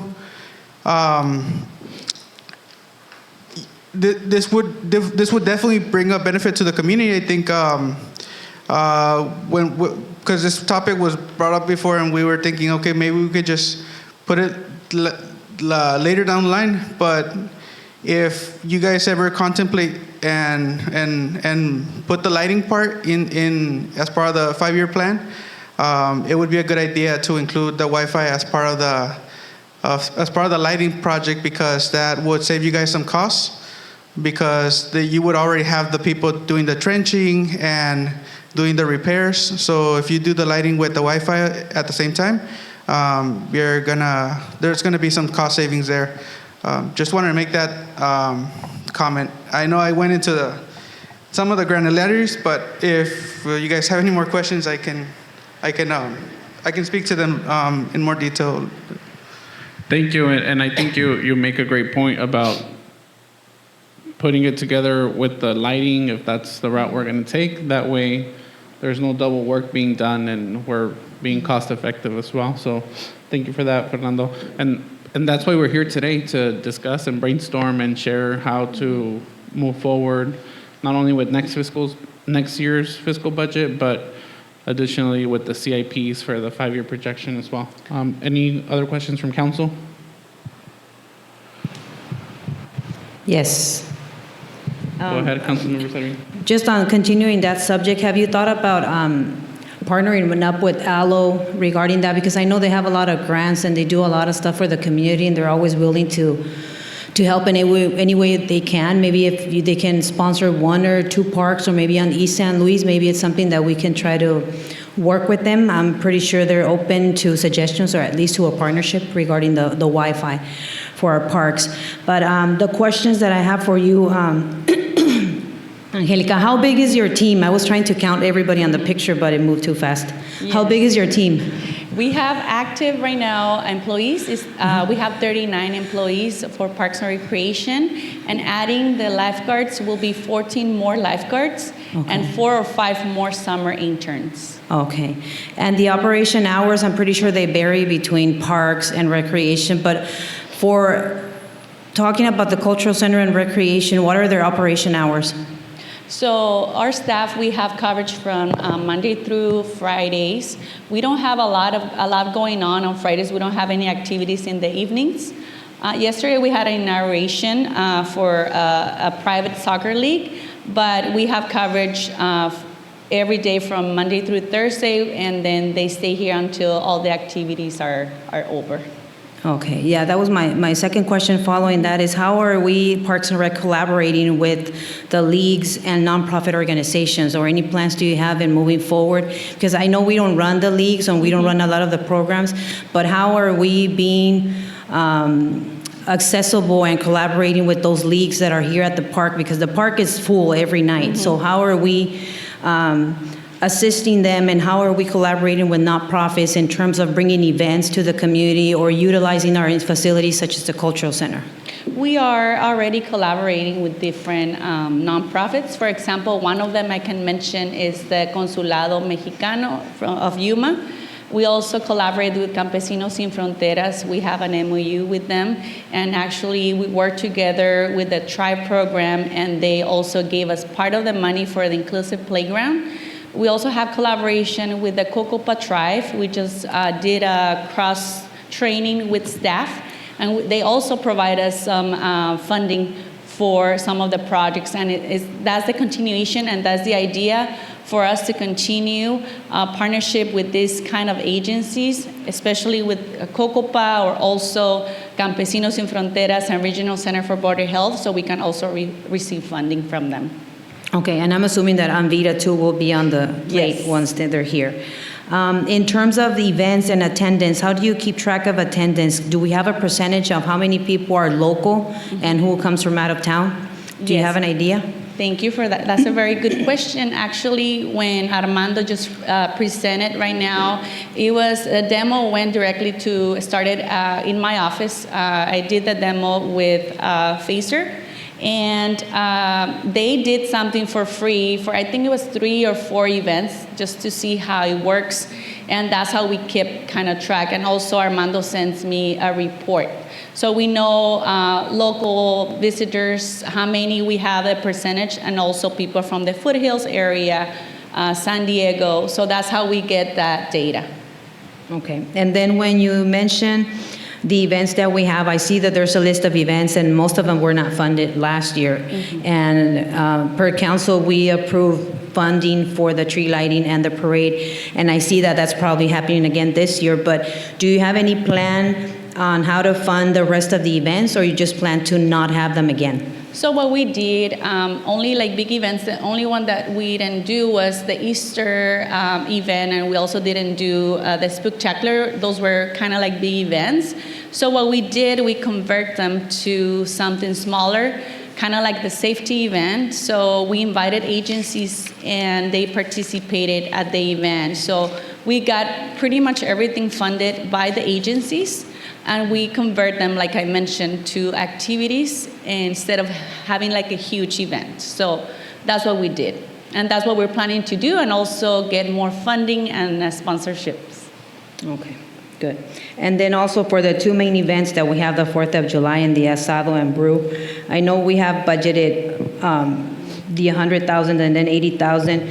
But how much money does it come in sponsorships? And maybe this is something that you can answer later on, but because I see a lot of logos and a lot of sponsors when it comes to those 2 big events, but I don't know if most of them are sponsoring in kind, or it's money that is coming in. So I would like to know how much they are really sponsoring. Yeah, so there's a process for our sponsorship. The way we do it, we send all the package, like we're already working for 4th of July, and the package includes the letter. It's a letter that I wrote, as well as talks about the event and what's the reason of us asking for funding, and kind of like how we did last year. Another thing that we include in the package is the sponsorship levels. So we include different levels of sponsorship. We start from like $1,000 for the asado. I think we started with $1,000 all the way up to, I believe, $5,000. And every level has different features or different things that they can get. For example, some of them they can get a booth, some of them can get more marketing. So it depends on the amount, what they get. So it's a package, we send them out, we have a master list of our sponsors. Whenever we get new sponsors, we add that at the master list. So administration is in charge of that process, and then we receive the check directly to finance director, and then Ms. Roland, Mr. Miguel has been very active. He's been also sending us information whenever we get a check or a sponsorship check for any of the events. But maybe Ms. Roland can, or Mr. Miguel can mention.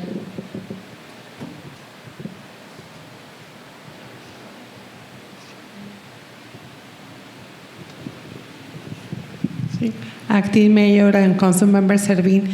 So we can see fiscal year 25, we received a donation in total amount of $36,750.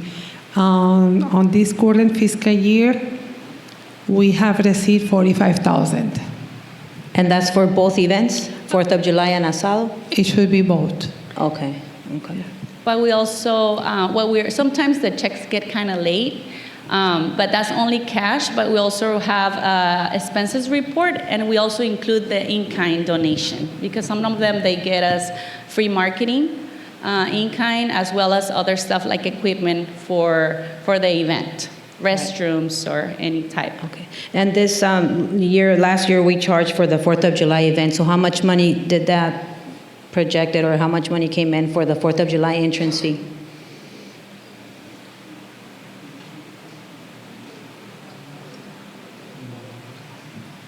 I believe we didn't charge last year, council members. What was the year before? There was a year where we charged the entrance. And then it was like only half of the population paid, and the other half, I believe, didn't, because it was just an extreme long line to pay. Okay. I think last year, what we remember, the numbers that we have on our expenses report, it was $16,000 that we made in just the entrance. The people paid for the event. $16,000 came in? 16, Okay, thank you. But we can also provide that information. We have it internally, but we can provide that information as well. Thank you so much. Any other questions? Yeah, I was just waiting for Lisette. I just want to let you know that the Yuma Association of Realtors has donated grant money to City of San Luis probably about 10 years ago. I just want to remind you that you guys could use that as a partner as well. I know they have grants up from $3,000 to $10,000, and then they also have grants for beautification for neighborhoods, which could work for playgrounds and lighting and all that as well. So I sent them to Armando already, so you could ask him for them. They may not seem like a lot of money, but it's something will help with anything that we want to do in the future for that. And we could ask for that yearly as well. Thank you. Anybody else? Yes, Acting Mayor Cabrera.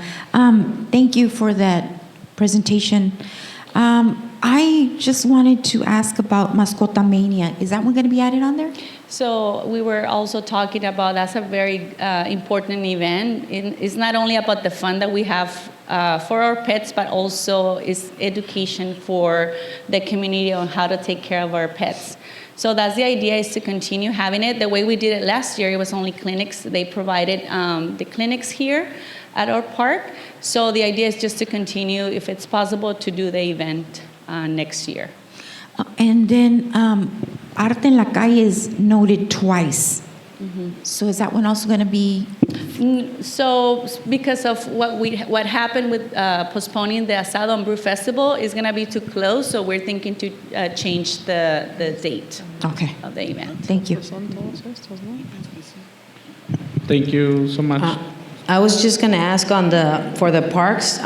You're requesting almost $35,000 for minor equipment for the dog park and Pet Park. So what type of equipment are you putting on the pet park, the dog park? That's a good question, since I was working directly with Anthony, the CIP consultant, so it was removed from being a CIP to an operational cost.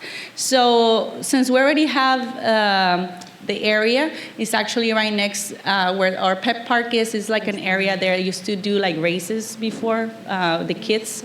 So it's already fenced out. So we're not gonna really need that much. So that's why we ask for that amount. So it will include amenities, which includes the water fountain for the dogs, benches, and some landscape.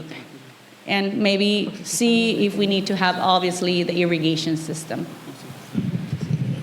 I haven't been there yet, but I plan to stop by.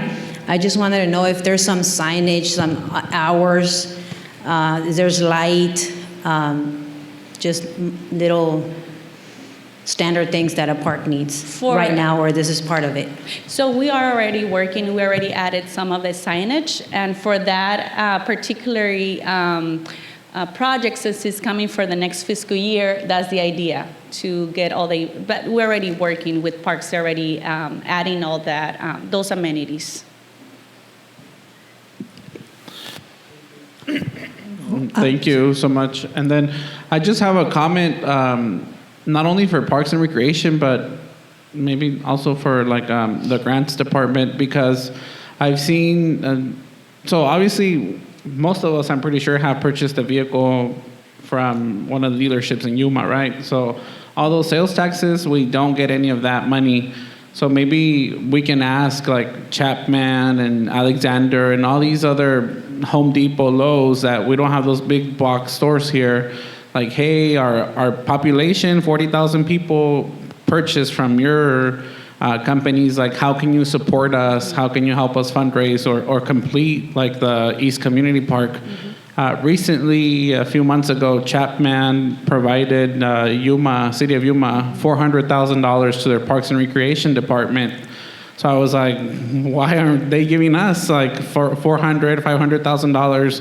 Most of our citizens here, our residents, go and purchase vehicles from them. So I think that's another way to like tell them like, hey, our community is buying from you. Like, this is your way of giving back to that type of community. Because like, I get my car serviced at Alexander, and I tell them, hey, when are you going to offer me the courtesy of sending me back home to wait for my vehicle to be ready? Because they only do the transport to like Yuma residents. They don't do transports to San Luis. And I was like, every time I need a service, I need to wait here in the lobby because you don't give me that feature, right? And they just nod or they're like, it's not under control, right? But it's just a way of telling them like, we are consuming from you despite you being outside of our city limits.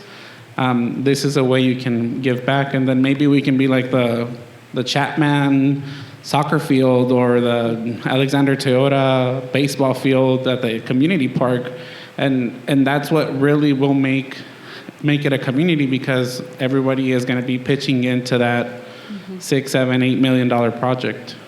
Thank you, Mr. Cabrera. It's actually a very good comment. That's what I added on when I was talking on my portion of the East Community Park of the presentation about the campaign. So that's what we have to do. It has to be well structured because we need to go. It's not only about sending a letter, it's also visuals, how the park is going to look. That's what we also need a design. But the idea is to start with a campaign. And that's part of the process that we're going to do. And Chapman is actually a very active sponsor for our special events. So obviously, we're going to hit Chapman.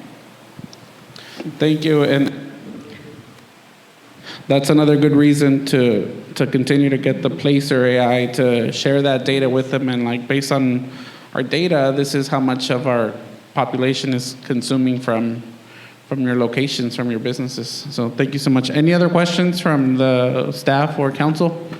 Acting Mayor and Councilmember Servin, we have the numbers here for the ticket sales for the 4th of July event. We received around 29,000 on July 2025.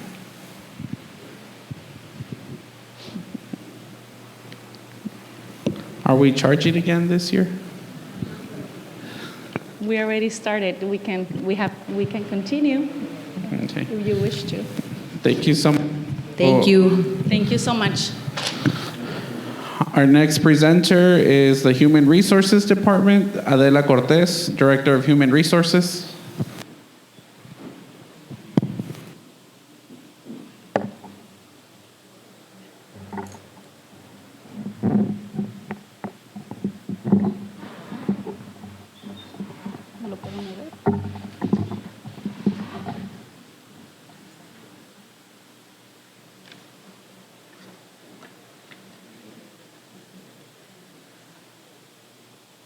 Can you help me move it up a little bit?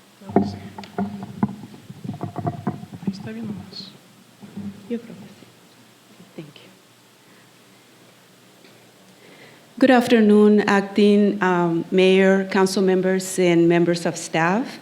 Adela Cortez, Director of Human Resources and Risk Management. In HRRM, we do not have capital improvement projects, and we're not asking for any positions or reclassifications this year. We are grateful for what we have. Okay. At Human Resources, we continue our mission to provide responsive, equitable, and people-centered HR services by fostering teamwork, respect, and understanding while building trust and supporting a positive, successful workplace. We do this by following our values, our trust values, with the vision to be a trusted, service-driven HR partner that promotes teamwork, respect, and understanding while empowering employees and supporting organizational success. And this is our HR and human resources and risk management team. We ended fiscal year 24-25 at 96% fill rate with 353 positions filled out of the 368 allocated. The workforce allocation was increased by 6.25%.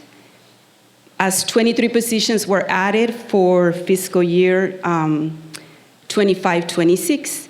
Currently, the city is operating at 91% fill rate, as we have 357 positions filled out of the 391.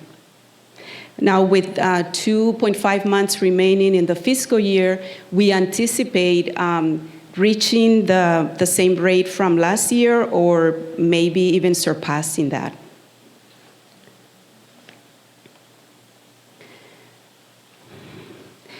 In the 9.5 months that we have gone so far through the fiscal year, we have onboarded a total of 76 individuals, 43 of them full-time, 2 temporary, and 31 in various other programs, including the CTE, with students from the high school that were onboarded for the fire department, co-op, and EMS ride-along. We also had CTE internships. We had Arizona at Work interns, general interns, and temporary staffing that we use for the Public Works cleaning campaign and some other areas. While departments fill their positions regularly, we bring temporary staffing.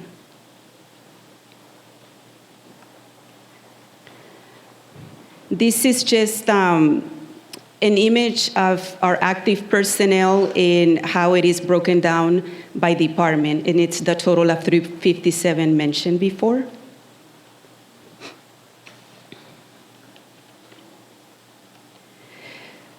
I want to share some workforce metrics because in HR we provide service to the city as well as the community. And it is important to show these metrics because they paint a picture of what's going on within the city.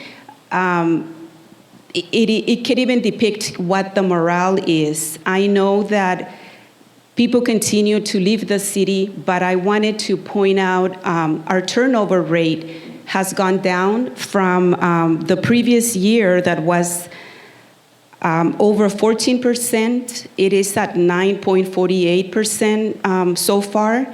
Our terminations went down by to 33. Disciplinary actions have gone down, and new hires, although the arrow is pointing down, it doesn't mean it's a bad thing. The reason why we have less new hires from the outside, it's because we are promoting more professional development and upskilling and allowing employees to promote. So as you can see, promotions and conversions went up from 27 last fiscal year to 37 in the 9.5 months that we have gone through the fiscal year so far. And it makes a difference to have professional development opportunities and upskilling, because from what I see on this screen, it shows that there's less terminations, there's a lower turnover, people are promoting, so that can show what is the morale in the city. I do have 2 openings right now, so we do struggle every time somebody goes, but I think that over the years, the city is getting to a better place with seeing some of these numbers going down. Also, on the conversions, I wanted to explain, conversions are like promotions, but we cannot call it a promotion because per policy, only regular non-probationary employees can promote. But when we bring apprentices or cadets in PD, we cannot put them in a regular position while they're on a trainee status. So when they actually promote to the regular operator position or police officer position, it has to be called conversion because that does not qualify as a promotion. And since I'm mentioning those trainee programs, I wanted to mention the apprenticeship program that was implemented in Public Works at the end of 2022. We have hired so far 12 apprentices, and 2 left. They couldn't pass the ADEQ test to get their certification, but out of those 9, with a 73% success in the program, we still have 9, and they didn't just convert to Operator 1, but some of them have moved to other levels. That program also helped diversify as it has been very successful in the wastewater plant, where we have hired 3 females through the apprenticeship program. One of them is already an Operator 2.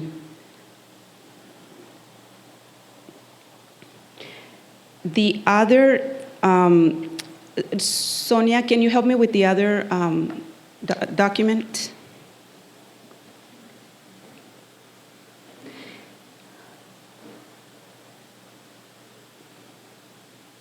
So we conducted a study of positions in anticipation of the budget retreat. So all the positions that were submitted as requests, new positions and reclassifications, were studied because we needed to get an idea of where these positions could be placed. And we also did another small market study of just salary for public safety positions. And that includes all of the peace officer positions in the police department and certified positions in fire. And based on that study, it's how these 2 options that were presented by Administration and Finance yesterday came about. In option 1, we are considering all employees to get a specific percentage based on their number of years of seniority. And that includes everyone, civilians, non-civilians, peace officers, everyone. So that would be option 1. In option 2, we did, based on the market study that we did, we are doing a market adjustment for public safety positions, which are all the certified in peace officers in PD. If you remember when we did the study back in 2024, we were trying to bring all classifications to the beginning of the market.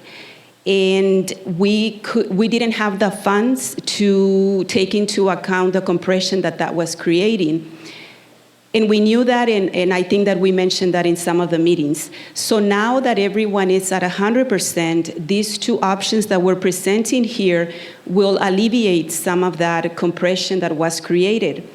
And both of them, regardless of which one is approved, that compression that we're talking about employees that have been here for many years making the same as a new hire, that's going to be alleviated because both of these options are providing rates based on the years of seniority.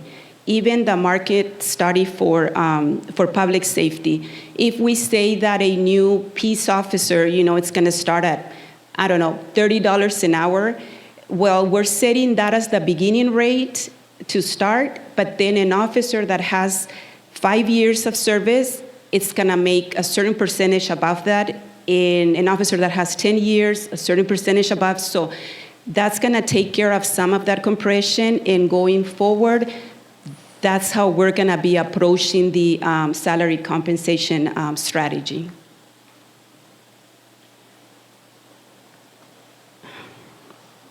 Okay, Sonia.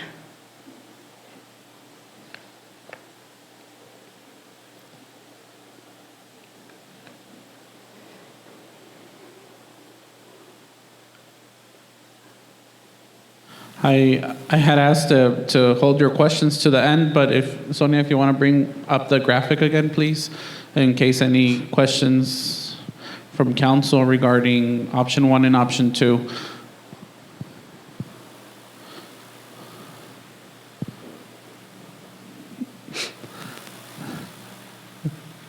Councilmember Servin, go ahead.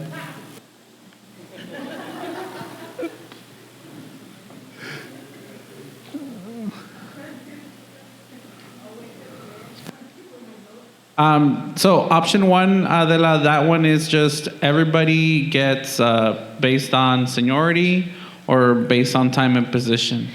No, we're using seniority. We're not using time and position. It's the full seniority from day one they started with the agency.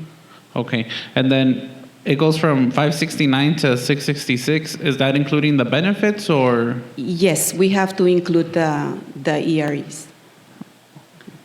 And then option 2, what changes in option 2 compared to option 1? So in option 2, the first component where you see those percentages, we remove all of the public safety positions.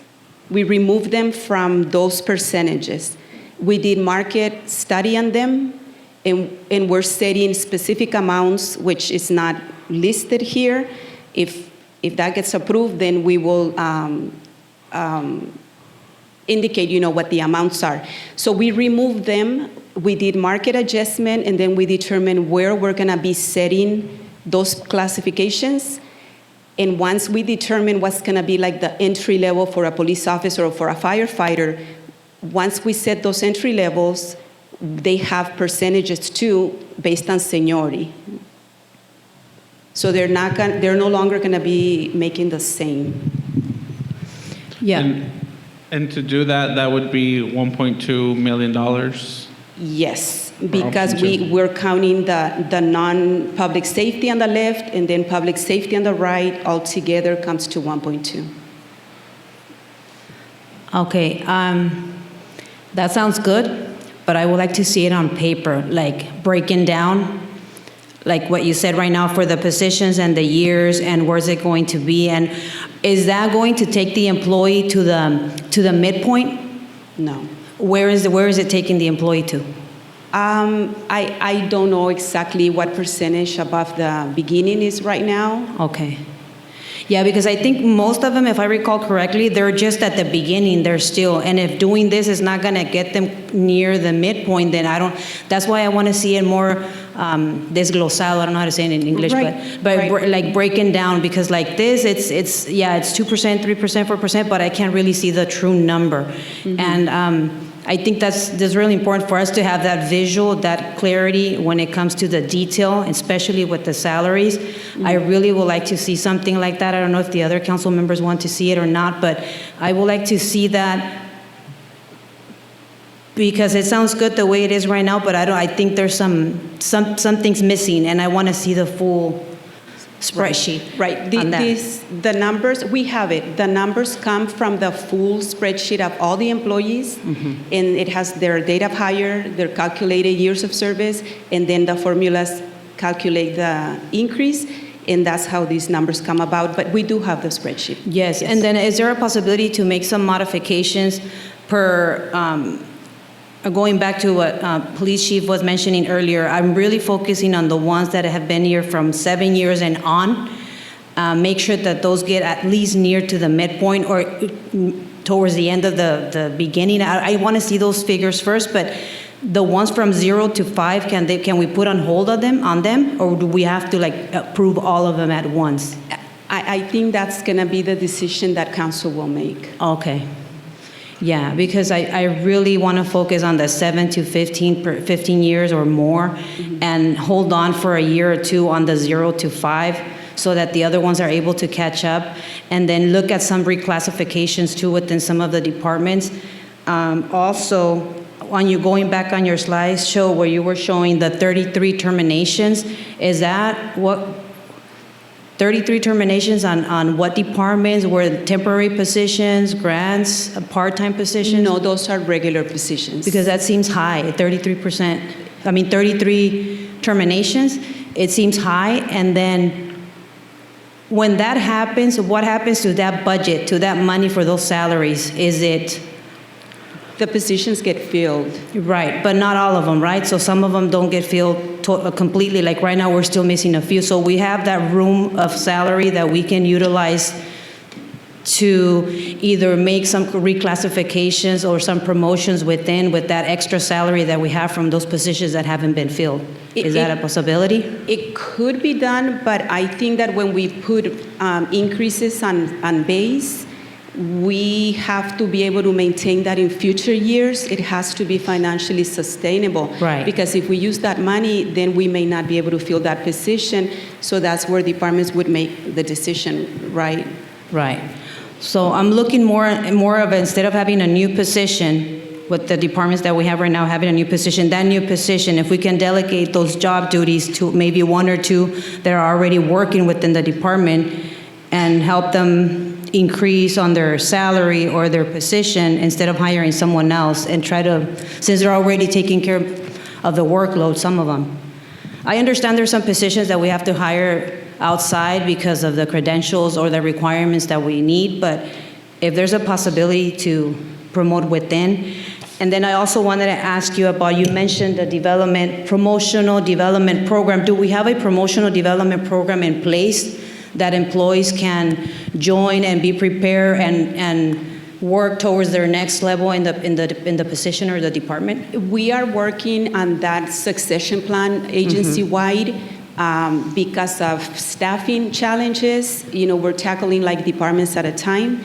Currently, we have in Public Works a very established program for apprenticeship and for operators to be able to move on.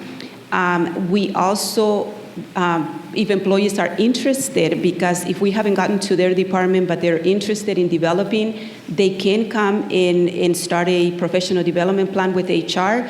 They let us know what they want to do, and we put a plan together for them to follow.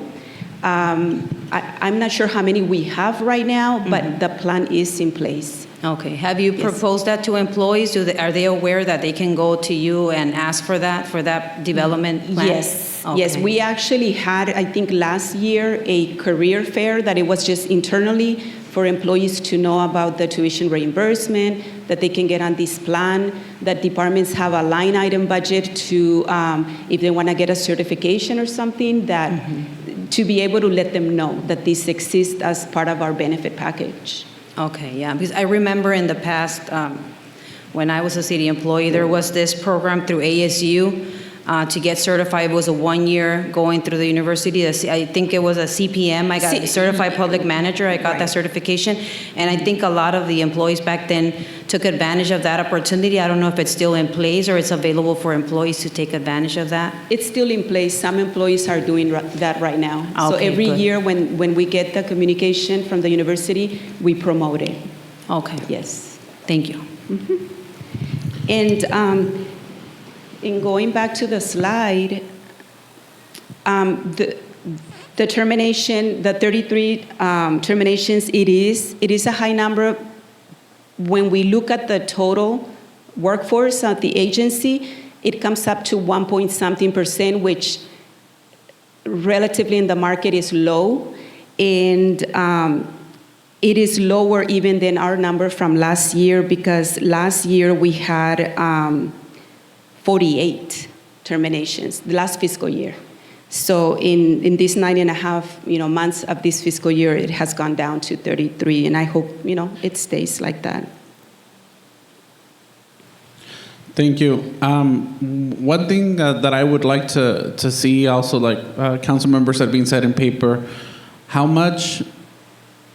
what would be the financial impact of moving people to the midpoint to reduce that suppression that we have with the 2024 study? Because right now this $1.2 million is not getting people where they need to be. Like, how behind are we? How much money do we truly need to get people to the 2024 market study, where they should be based on position, based on their years of service, and all that stuff? Like, what are those numbers? What's that financial impact to the city? Okay, so common practice in compensation is to get classifications to the midpoint. It's in the private sector, 8 years from when they start working with an agency. We have been using 11, and I think when I came in, it was 13 years, just because we didn't have the funds to adjust salaries, quickly. We can look at, the years of service, and we could use maybe 9 years to midpoint and see where people are, and then calculate what would be the impact. Because I think that's important also. I mean, obviously, fire and police, like they're saying, well, we're going to other places because we're making a little bit more money, but they need to also be able to see, just like us, the true impact that it brings onto the community. So we continue to offer services for the residents. Obviously, safety is our priority, but do we stop sweeping the streets? Do we stop collecting garbage twice a week? Like, what do we do to continue funding the salary increases when we don't have additional funding? Right, that's a good point, Acting Mayor, because in water and wastewater, we struggle a lot too, because just Yuma, pays operators a lot more than we do. The program that we have put together with them, with putting the operators on a career path and allowing them to advance a little quicker as soon as they get the next certification, has helped. And so, the Public Works pays for the certification, and they have them on this program where as soon as they get the first certification within the next level, they can advance. It has helped, I think, with morale, because the plants are very different than when I first got here. And people were leaving. I don't think we're having that much of an issue anymore. The program has helped, but we do have that challenge agency-wide. And basically, those 3 departments alone make up 67% of our staff. Yes. PD, fire, and the Public Works. Mm-hmm. So, I mean, when we look at salary studies and salary increments for only, I mean, we have to be fair. Why are we going to not include the court? Why are we not going to include administration, finance? Those are only 33% of employees out of the 360 almost employees that we have. So I think we really need to see if council, because it's easy to say, we want everyone at the midpoint, but what is getting everyone to the midpoint going to cost? Is it going to cost the expansion of or the treatment of the wastewater plant, or the purchase of the equipment that we need? Because everything is essential, and we really need to see the true numbers. It's going to be $4 million more, or whatever that is. Mhm. So if that can also be shared with us. Sure. Thank Yes. Acting Mayor, may I? Yes, go ahead. Can you go back to the slide, please? Yes. The percentage slide. The one that Yes, you options brought up, 1 and Sonia. 2. Oh, the options? Yes. Okay. It's a different document.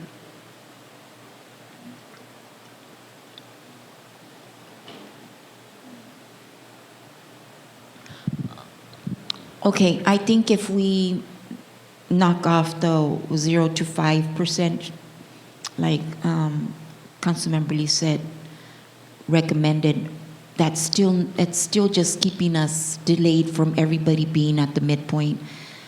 But my question is this 2% for the 1 to 5, is that an additional to the increase of cost of living percentage? Additional to cost of living? Yes, you know how, do we give that cost of living increase? I don't know if we're going to have an additional COLA. So the intent was to really focus on trying to help that compression, right? Because we said, I came in, I'm earning $15. Yes, I understand that. So, okay, so that's what we were trying to address with this, right? We are not including longevity. And I believe, I can't remember the numbers, but we're not including longevity pay, which we provided to the employees last year, and we're not including the COLA adjustment. So it all goes back to what the council really wants, right? Do you guys want to focus on increasing it to the midterm? Do you guys want to focus on only providing a percentage from 5 years and above? And we can give you what the cost of that is. And then you guys will determine what project you're not going to do. What is it that you're going to give up to be able to increase, the salaries? We didn't include the positions because we were trying to make sure that we retained employees. Because if at one point we get to the third year where Rola explained where we would be in the negatives, that means we're going to let it go of all these new employees. And so we didn't want to get there. Now, we do want to provide a salary increase to the employees, but we also cannot be giving them more because it's difficult, when you're doing 2 jobs. It's a strain on your employees, so you're burning them out. So you don't want to do that either. So it's up to council, that's why we're here today, to determine, what is it that you guys want to prioritize. And I think, what was the longevity pay and the COLA adjustment last year? Can you bring that up? Or can you just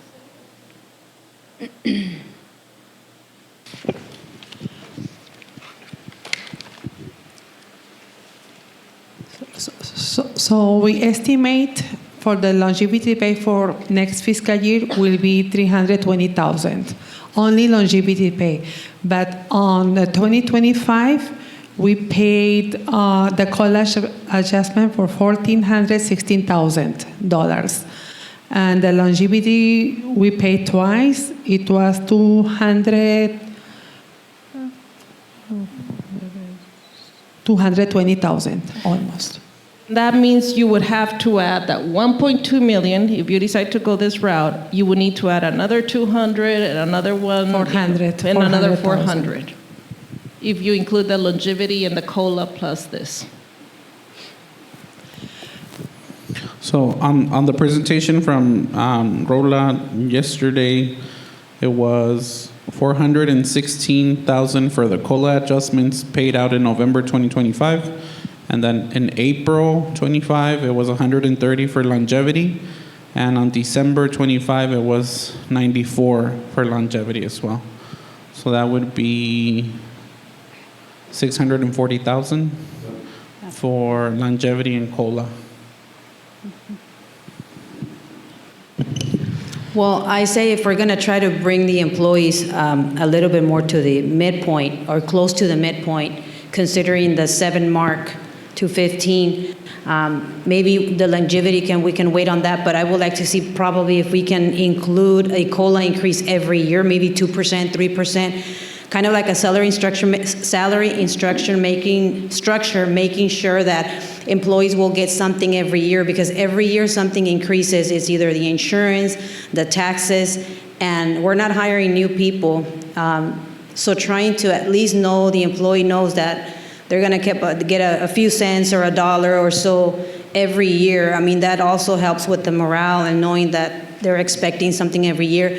I mean, having the 3 things I think is going to be more difficult, but trying to put the employees close to mid and having that COLA, because it's just a cost of living. I mean, we can't ignore that. If we keep ignoring it every year, then we're just going to be in the same position. It doesn't matter if we get to the mid or close to the mid. If we're not keeping up with the cost of living, that's still pushing us back. It's trying to move forward, but then taking 2-3 steps back. So I think the COLA is also that we should consider and try to figure out in the formula how we can sustain that year after year, making sure that it happens.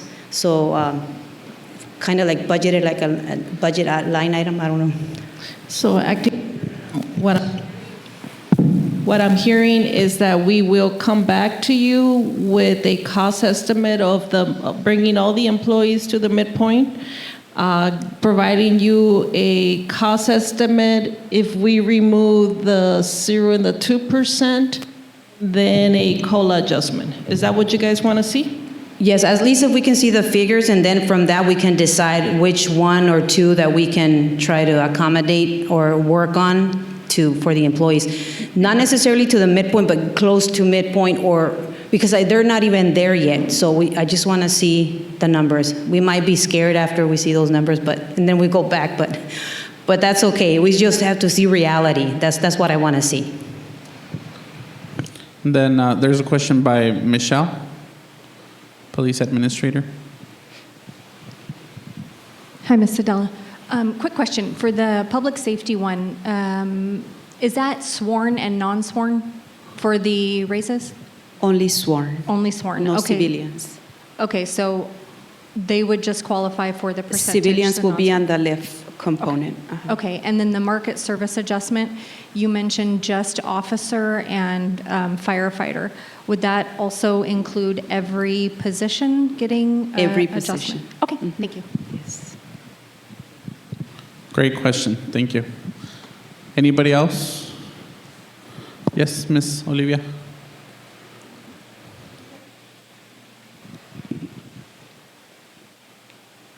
There we go. Ms. Adela, how much does the city invest on the premiums that are paid for the employees on an annual basis? Because I know as employees, we don't pay the full amount. How much does the city invest in that? The premiums for benefits? The medical? In terms of percentage, it's 27, Rola, or 30%? I can check it. Okay. Let me check it. And my question is because I know we keep asking, and I understand, we've had this issue on the salaries for a long time. As you many know, I've been with the city almost 38 years, and the thing with the salaries is the same thing that we had with the utility rates.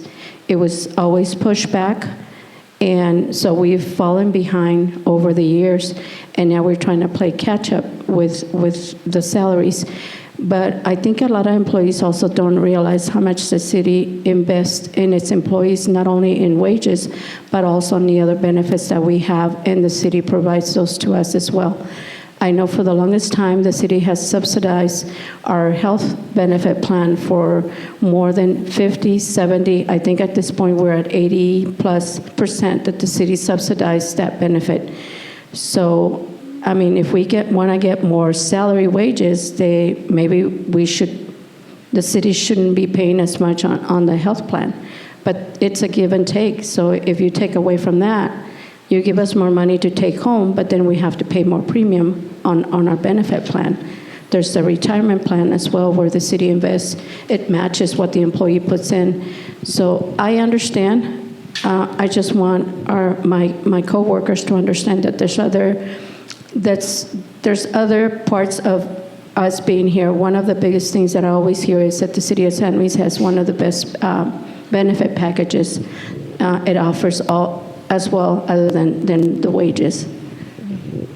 And you do bring a good point, Ms. Jenkins, with that, because when I used to be a district employee, a local school district, I had to pay like close to $80 biweekly for my premium of my medical coverage. So yeah, it was supposedly a little bit more money going home, but at the end of the day, it was less money because I had to contribute more to my medical coverage. Chief, you had a question? Well, I guess it was going to be more of a comment with regards to like or services, insurance, stuff like that. I don't know. It might be a good idea, maybe do a survey with the employees, find out if would they be more interested rather than contributing more to their insurance or an adjustment on their salary. So just because I know we have the Mexico coverage, and that one is fairly inexpensive to the employees. Part of the market studies, when we do it, and we did it right this time when we did public safety, we also check the benefits, and we continue to have one of the best packages. Jenny? So yesterday I talked to Dave, and I said, Dave, do you foresee the healthcare, continuing to increase? He said, yes, at least 10%. And so when I was asking him is, we're going to try to recommend to the trust board to take on that additional cost at this point. And he said, that's a good idea because you have, a high reserve. But at one point, you want to have your employees start paying. Because if you go on for 10 years without them not paying and suddenly you ask them to come up with a big, it just, it'll be a big impact to them. And just to give you an idea, I know that the city clerk asked for a deputy city clerk, and the current salary that it was asking is $67,413. With benefits, it came to $107,08. So it's about 30% of every time there's a position and there's an increase, 30%, you gotta add it to those, what that's costing. Thank you. Chief Ramirez? Yeah. I just want to correct me if I'm wrong. When we were talking about the longevity, those payments, but weren't those given to the personnel that did not get that salary increase? It was just the firefighters, police, public works that didn't get any adjustment or pay raise or salary adjustment, which here they would be getting something because last year yes, they did get $2,000. I believe it was $2,000, but this year, it was a one-time payment, so.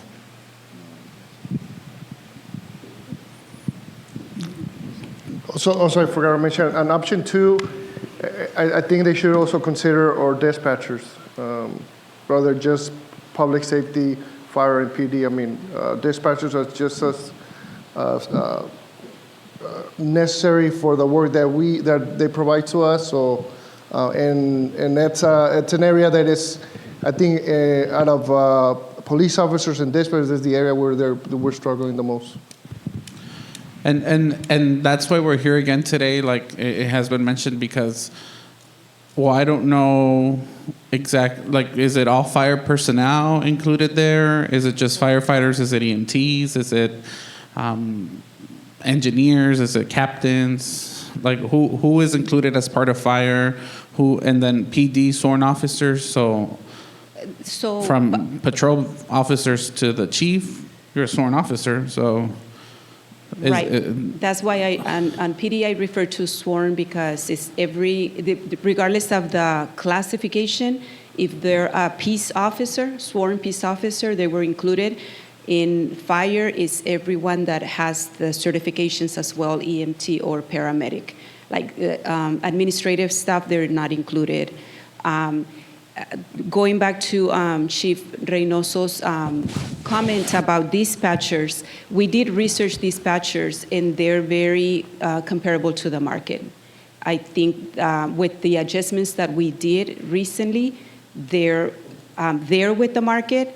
Now, if we are gonna calculate or look at midpoints, that may make a difference.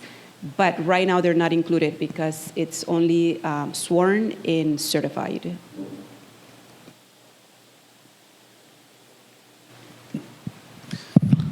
Going back to that longevity pay, that one-time payment, I think when Chief Reynoso mentioned, and I think Councilmember Servin was talking about 7 to 15 or 7 years and above, I believe in my department, most of the people that got that one time were in that realm between 7 to 15 years. And the reason for that, I remember, is because they were already making more than the 100. They were more than the minimum. So when we brought everyone up to the minimum, they were already at that place.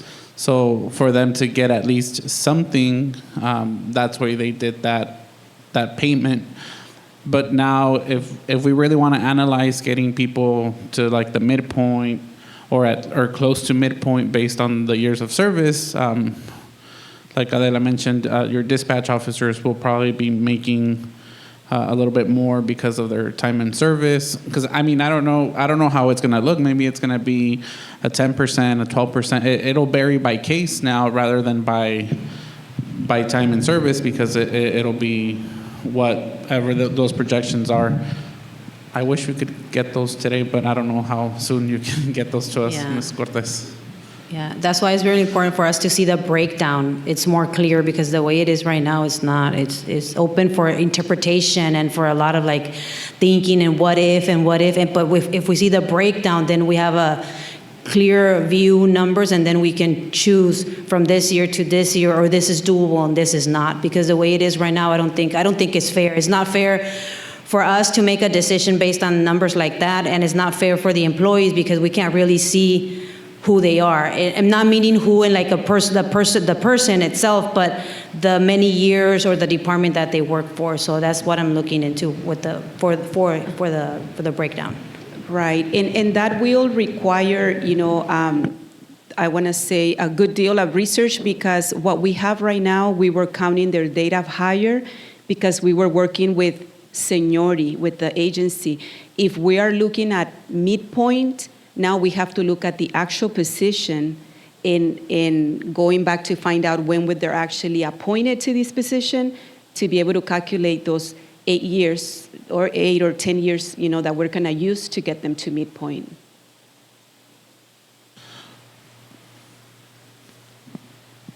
Any other questions? Thank you. You can continue, Ms. Cortez. Okay.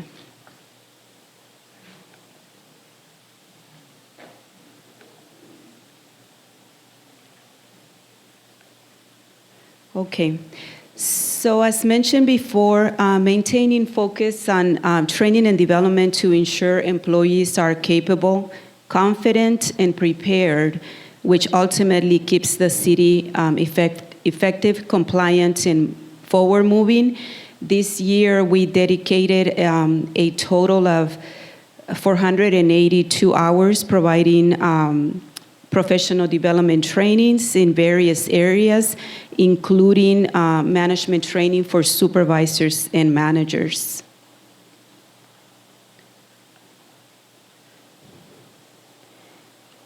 In moving forward for the next year, the goals that we are setting for human resources is to continue the development of the citywide succession plan that we mentioned earlier, to ensure operational continuity, reduce leadership transition risk, and maintaining stability during unexpected departures. We are working on an annual training plan, which we'll be implementing in July. And we will develop and implement different evaluation tools for management and leadership. We don't want to continue using the same tool that is used for staff because different functions require different methods of success.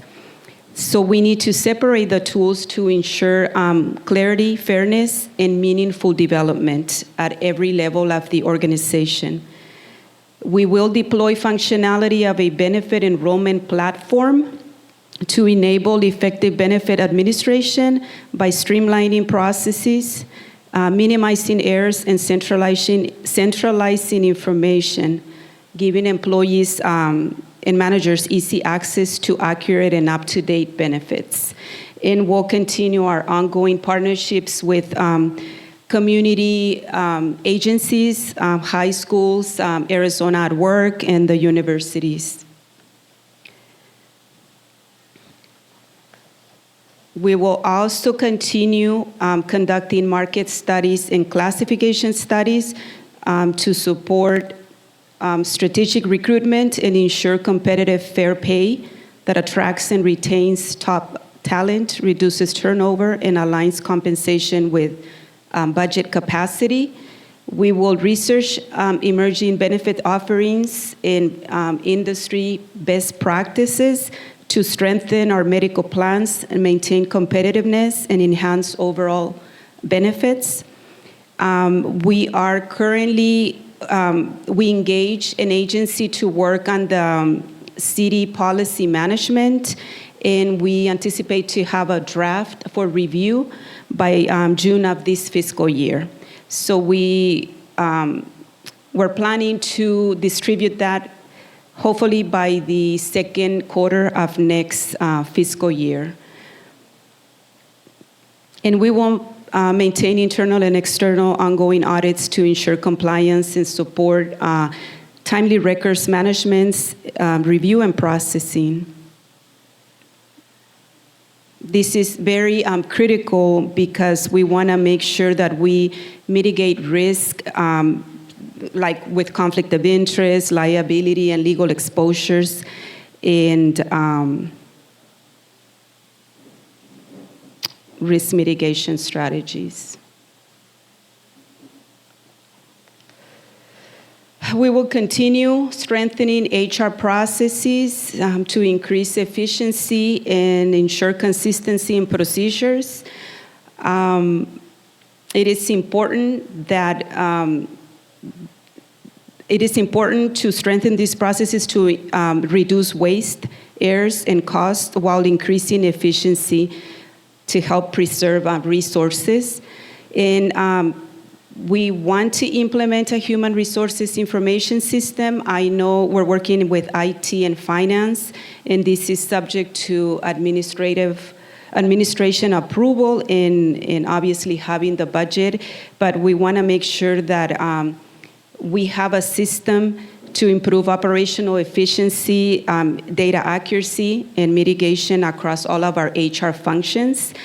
And our website continues to be updated, and we will continue that to ensure that we expand our user access and deliver a modern, professional digital experience to the public.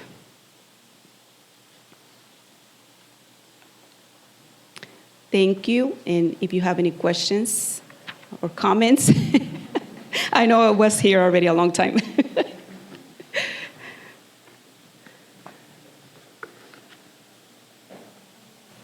I think we hammered you with our questions already, so thank you so much, Ms. Cortez, for your presentation. And our next presenter is Maria Sabori, Risk Manager.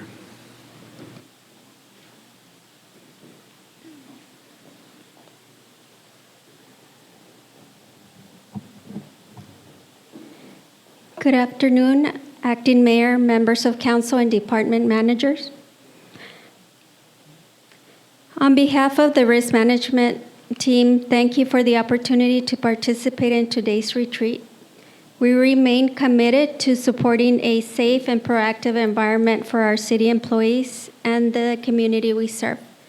This is our team led by Ms. Adela, Maria, Risk Manager, and Victor, our Safety Officer. We're currently in the process of filling the admin assistant position as well. Over the current fiscal year, Risk Management has continued to strengthen its proactive safety efforts. We've seen a slight increase in internal inspections conducted from 52 to 55. Also, inspections conducted in partnership with OSHA reps totaled 7 this year as compared to 8 last year. And special internal inspections, including parks and retention areas, increased from 66 to 68. Overall, we conducted 126 inspections in 2024, increasing to 130 in the current fiscal year. These numbers reflect our continued focus on identifying hazards early, maintaining compliance, and improving workplace safety. Here we highlight some of the safety topics we regularly share with employees each month. One topic is sent out to employees by email, and for departments without email access, our safety officer delivers the same information in person. This helps improve awareness and supports our goal in reducing workplace incidents. During the current fiscal year, Risk Management has continued to strengthen safety and compliance training across the city. We've conducted safety orientation sessions for 59 employees and delivered 19 in-person trainings, reaching 126 employees and totaling over 5,400 combined training hours.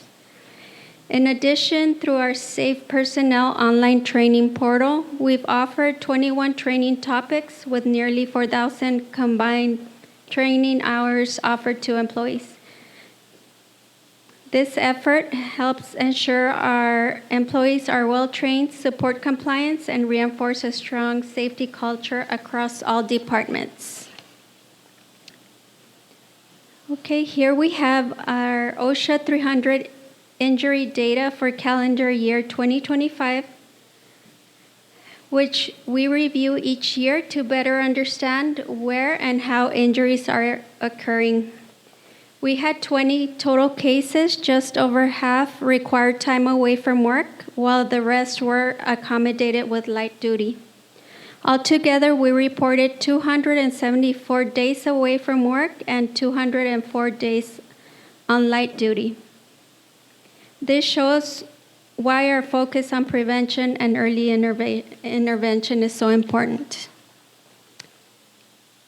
Before I go into this slide, I would like to share a brief overview of how our liability insurance works.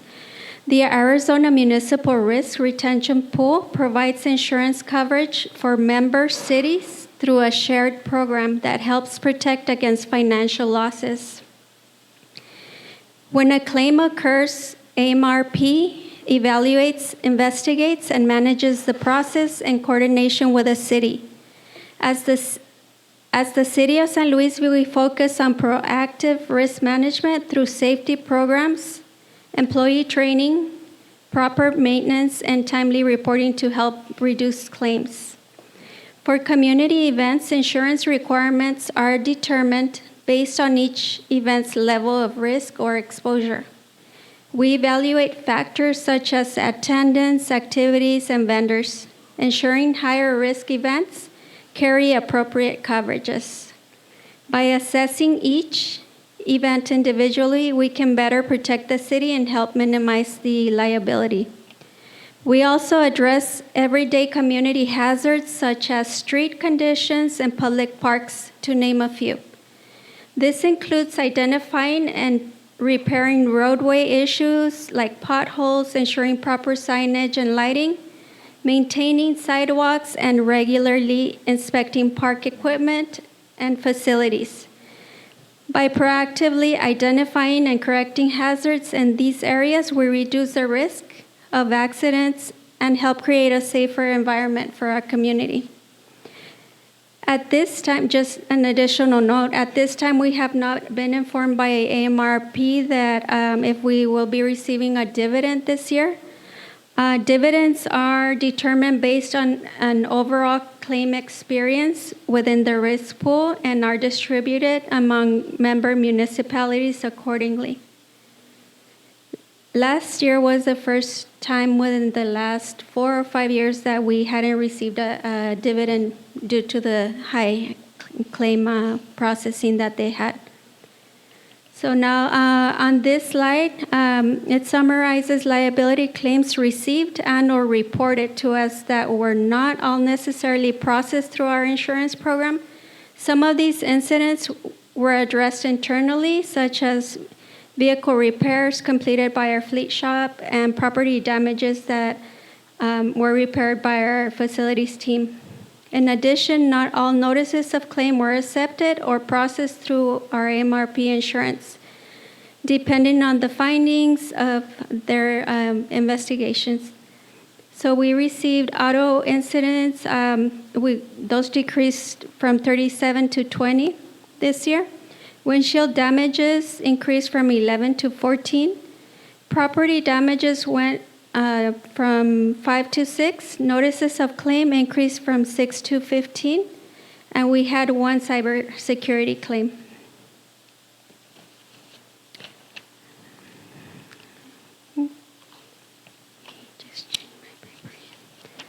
Okay, for the next fiscal year, our goals for growth and public service focus on strengthening our proactive safety efforts.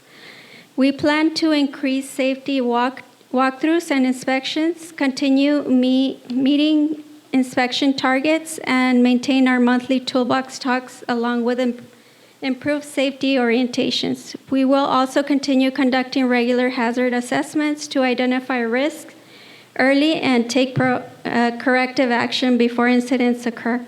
Overall, these efforts help improve safety awareness and reduce incidents and support consistent compliance across all departments. For the upcoming fiscal year, our economy goals are centered on reducing risk, improving efficiency, and strengthening compliance. We will continue proactive pre-auction walkthroughs, maintain heat safety initiatives, and ensure OSHA PEP compliance through regular inspections. We will also expand automation and tracking systems to improve accuracy and oversight, while continuing to develop safety programs that reinforce a strong preventative safety culture. And finally, for the next fiscal year, our financial sustainability goals focus on protecting city resources and improving accountability. We will continue working closely with AMRP to strengthen insurance renewal process. We will also maintain and enhance our citywide safety training program, ensuring full employee participation and strong completion rates. In addition, we will continue working with finance to maintain accurate auto and asset inventory records through annual audits. And I'm open for any questions. Okay. Why everybody laughs? Okay. I stepped out, I just got back, but I'm trying to look here. Are you in charge of cybersecurity? Is that part of your department? We have a cybersecurity policy, insurance policy, but that would be under IT. Okay, yeah. Well, with IT? Okay, so yeah, I wanted to ask about that because recently I tried to file my income tax and something was with my social security number. So I just want to know, what are we doing to prevent that or from happening again? I think recently you sent out an email, correct? On that? But if it's not your turn now, you can, okay, that's fine. No, you're good. Yeah. Okay, because I just wanted to mention that there's a lot of moving parts, and I know you guys have noticed recently there's been 2 agencies that were recently breached, and those were actual government agencies The problem is that's why it's important that all of us, or here locally, we do our due diligence and make sure that even if sometimes security controls can be a nuance, and cause some frustration, it's important that we adopt them, because if we don't do it, then we're going to be in a situation like our neighbor agencies, where one account gets breached and then all of a sudden it's used to compromise one of our partners. So it's very important that we do our due diligence. Unfortunately, because of the way technology is evolving, and just like security controls are improving, attackers, they're also getting better at it. So in today's age, it's pretty much inevitable. It's not a matter of like when you'll be breached, but it's a matter of how. So it's important to stay vigilant. And in most of the cases, companies that do get breached, they usually, by law, they have to provide you with credit monitoring. So you might have already received a letter asking you to enroll into the credit monitoring, where you can stay posted and keep track of any unusual activity. And if that's the case, then they'll compensate you accordingly. And that's where Ms. Maria Sabori kicks in, where whenever we submit a cybersecurity incident, the cyber risk pool investigates and determines what's the scope of the incident. And if they determine that the city is liable, then usually they advise us on next steps, and sometimes it can mean fines. It can mean next steps like paying for credit monitoring services for the people that were affected, and the cost can be very, very significant. So, okay. Thank you. Thank you so much, Maria. Any other questions? Thank you. Then we will proceed with our presentation from Information Technology. Information Technology Manager, Fernando Corona. Okay, and now we're going to start with our talk about quantum computing and how this is going to revolutionize encryption. And just kidding. So I'm going to try to keep it to the point. So good afternoon, everybody. Acting Vice Mayor and Council members. My name is Fernando Corona. I'm the IT Manager for the City of San Luis. In today's presentation, I'd like to share some of the projects that we're proposing to start or continue in fiscal year 2027. I will try to keep things brief as possible and not focus on technicalities, but instead focus on how these new improvements will improve and affect our community members. In our first project, we're proposing the modernization of our citywide systems. This includes our financial and budgeting and permitting and licensing, billing and collections, as well as human resources, payroll, and asset management. Now, you may ask, what does this look like for an average person living in our city? To put it simply, on the utility billing, permitting, and licensing side, city residents will benefit in the way that they will have a one-stop shop to pay their water, report any issues, and file or pay for business or building permits. Residents will also have a way to check their water consumption and track their progress on any active applications they may have with the city.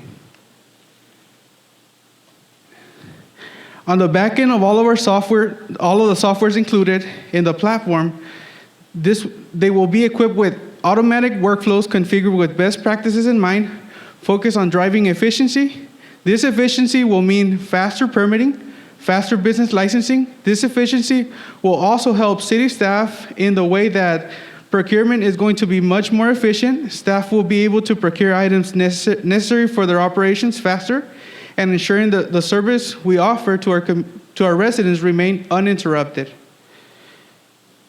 Beyond operations, the budgeting component will also give city residents the ability to stay updated on how their city is doing financially.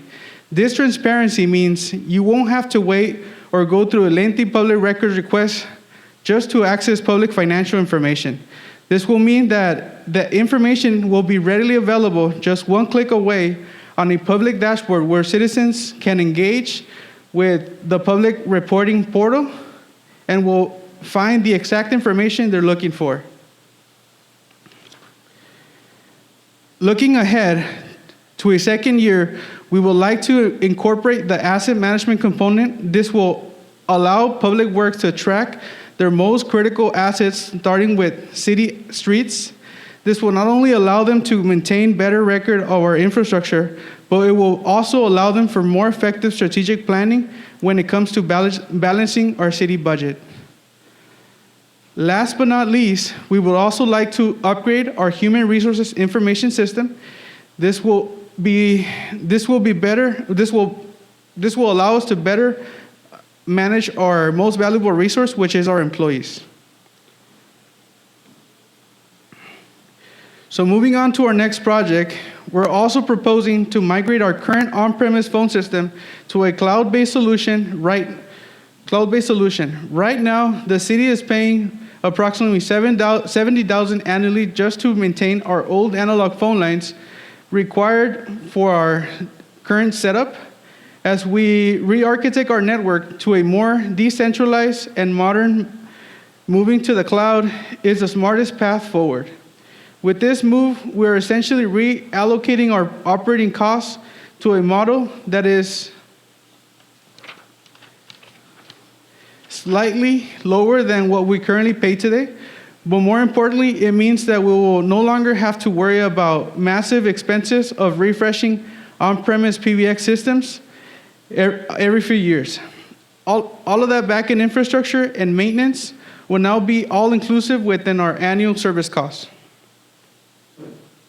This is the phone system. In regards for our next project, we're also proposing to install a direct fiber optic connection between our fleet shop building and our water facility. This will replace the current point-to-point antenna system, providing much faster and more reliable connectivity. This upgrade is vital for the water operations, ensuring their critical systems managing our city water remain stable and fully supported. Next, we have, I guess I'm going to give you guys a little time to digest the slide, but at the end I'll come back to the presentation if you guys need to ask specific questions. Next, we have a project that begins on fiscal year 2026, that actually began on fiscal year 2026, which we are eager to complete in fiscal year 2027. The tower is already standing, and we're currently awaiting the delivery of the shelter and generator in June. This infrastructure will house all of our public safety radio equipment.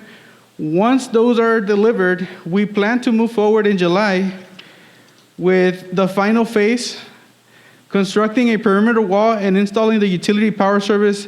This will finalize a critical piece of our public safety infrastructure.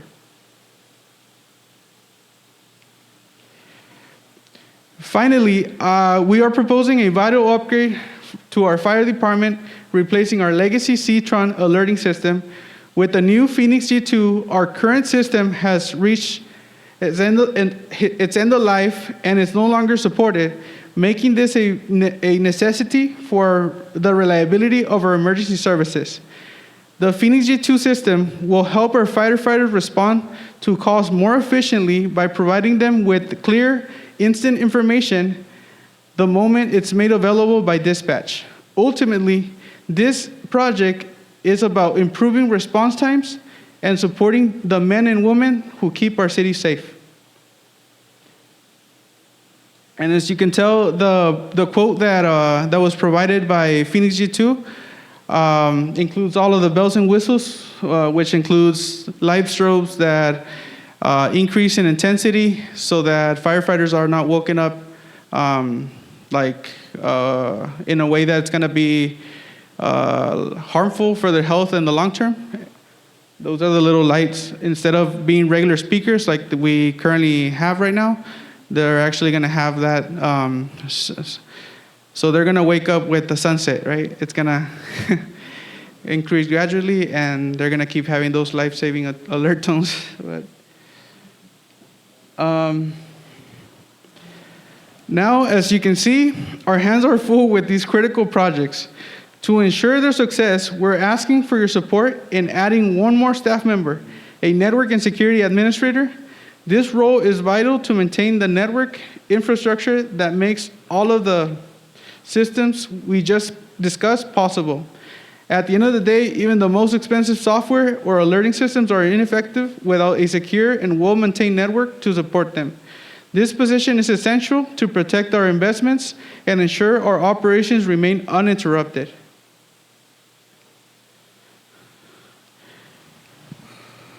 In closing, these projects represent more than just software upgrades. They represent our commitment to a more transparent, efficient, and responsive city government. Before I wrap up, I would like to thank all of our department heads who have been working alongside me to start this discovery process. The fact that you understand the work it'll take all of us to migrate these systems and that you have accepted this change showcases your commitment to our residents. By modernizing our systems today, we're also ensuring that the city of San Luis is better equipped to serve for the years to come. Thank you for your time, and I'm happy to answer any questions that you may have. And if we need to go back any slides, we can do so too. Thank you so much, Fernando, for the presentation and speaking common English to us, because we don't really know the IT tech terminology, right? But something you mentioned is the cooperation with the department heads and your department for improving and modernizing the infrastructure for information technology. And I've said this in the past, it's something that sadly the community doesn't see directly, but it's something costly and something that we need to invest in to continue being safe. I really like the fire system and how you said it's going to wake them up with a sunrise and not just an alarm. On a personal note, my wife has a phone that just it's like it even scares me when it like goes off. So I try to be awake prior to her alarm sounding because it's just outrageous. So that's awesome. I did some research on it and we're looking into buying one. That it'll be the little light. It'll light up and it's playing like this nice rhythm and music. But Chief, don't let them continue sleeping. Tell them they need to get up and attend those calls. So thank you. Any questions from council? Yeah, to go back one more slide, I think the data center premiere. I know I confirmed it with staff over here on this side, but can you confirm for the people who are in the public listening online if this is going to help with our data of cell phones, because not just public safety and the radios, but whether or not it's going to help people with their cell service out there? There's potential. So I want to start off with there is potential.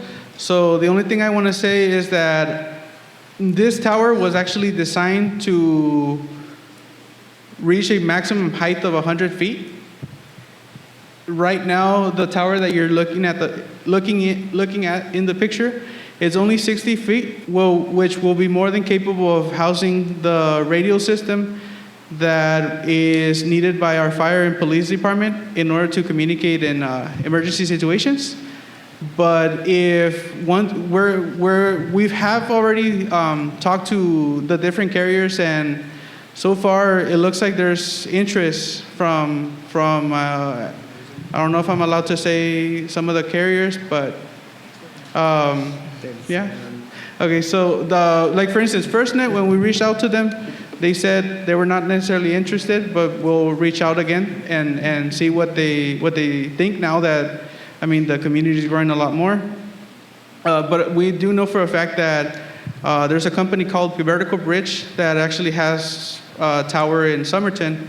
What they do, they have an exclusive contract with Verizon where they build the tower and then they lease. And the benefit of that is just like we were talking about ISPs earlier. Once one comes in, that basically drives the competition, and the rest, they don't want to stay behind, right? Because right now, as long as we don't get at least one carrier in that area, it's going to be hard to get the other ones, because right now it's like, oh, well, if you talk to FirstNet or AT&T, they're like, I mean, if Verizon, where are you going to go? Because service is similar. So But once you have at least one carrier, then that starts to drive a little fear in them, and it motivates them to jump and lease the same tower that they are also leasing.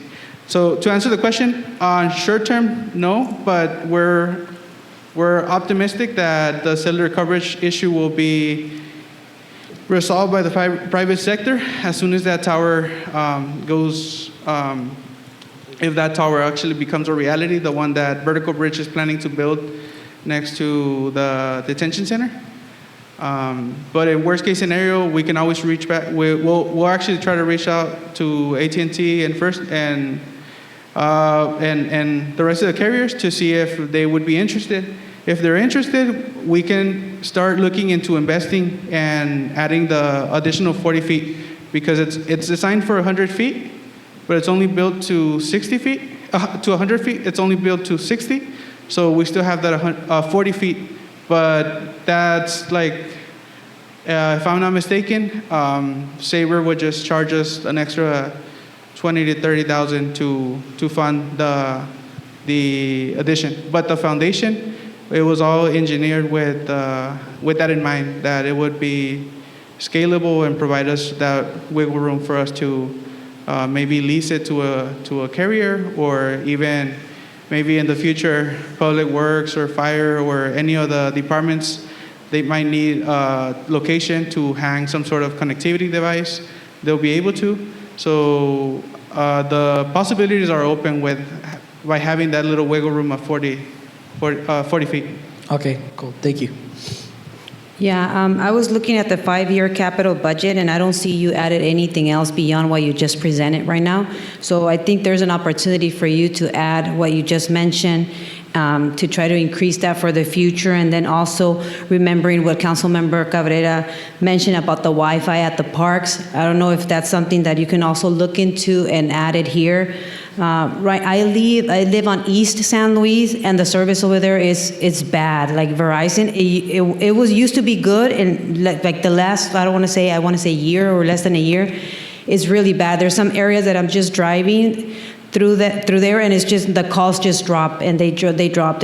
I know I mentioned to Jenny a couple of months ago, and she told me what the issue was and that Verizon was working on it. But the service is really important, especially because of an emergency. I mean, there's no way that we can just grab our phones and dial. I haven't tried 911 yet, but I hope I don't have to. But I don't know. There's room for you to start thinking ahead and thinking about those projects right now. I mean, you have those, and it looks like they're going through this year. But start thinking about those other 4 years that you can probably add more projects to it. Absolutely, Councilmember. Thank you. Mm-hmm. Thank you so much. Any other questions for Fernando? Thank you so much, Fernando, for your presentation. Thank you.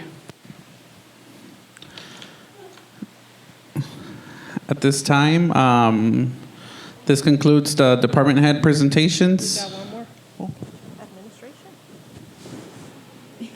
Pues sí, pero, well, the departments, No, I was going to introduce you, Ms. Jenkins, but Jenny, it was all the other departments we're done with, and now we have the city administration, and that's going to be presented by Ms. Olivia Jenkins, our acting assistant city manager.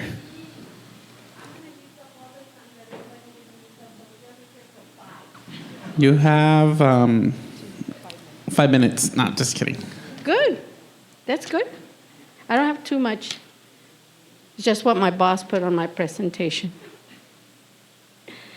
Good afternoon to all of you. I'm sure you're all tired. I can see the little faces. Miss Michelle, she's ready to go home. Me too. I know. I'm sorry. The chief is not. That's why we have the fans on, so it's his fault. Had to throw you under the bus. Anyway, Olivia Jenkins, City Administration. Our CIP budget is short and sweet. Most of the stuff that's there it's a given whether we need it or not, whether we want to approve it or not. I just want to thank everybody for being here. I know everybody's tired. I know I am. We didn't get the break that we were supposed to get just a while ago, so everybody was standing up, trying to wake up. So if you want to stretch, that's fine. Go ahead and stand up and stretch. I don't mind. So as you all know, I don't have a sketch, anything to read, so I'm just going to throw it up. Our City Hall Administration Office is composed of 8 people. That includes our Communications Department, which is Ms. Francia. Where are you, Ms. Francia? Say hello, our PIO. We have Jose Antonio in the back. He's our Video and Communications Audio. And we have 2 other members, which is Vanessa and Domingo. They take care of all the graphics, plus other stuff. And then it's the city manager, and then myself. We take care of just about everything and anything in the front desk. We support all the departments, anywhere from 10 to 14 departments, mostly Ms. Jenny. Ms. Viviana and I, Ms. Vivi, I almost forgot you. You're there. She's our event planner, AKA administrative assistant. She's at the front desk. She's the one that welcomes you, delivers mail, distributes calls to whoever, we monitor most of the calls incoming. If they don't call you directly, that's because they're coming into City Hall administration. We assist 7 council members, residents, organizations who come or call in or email us. Our staff is kind of small, but we've grown. We had, on our request, we had 1 more position, but we went ahead and postponed it for next year. So we have our PIO who does all the press releases. She does social media. She manages about 12 pages, Facebook, Instagram, Twitter, TikTok, and one YouTube, which is 2 channels, correct? Yes. She does the media interviews, at least 2 a week. She covers different social campaigns for ads that promote our city and our events.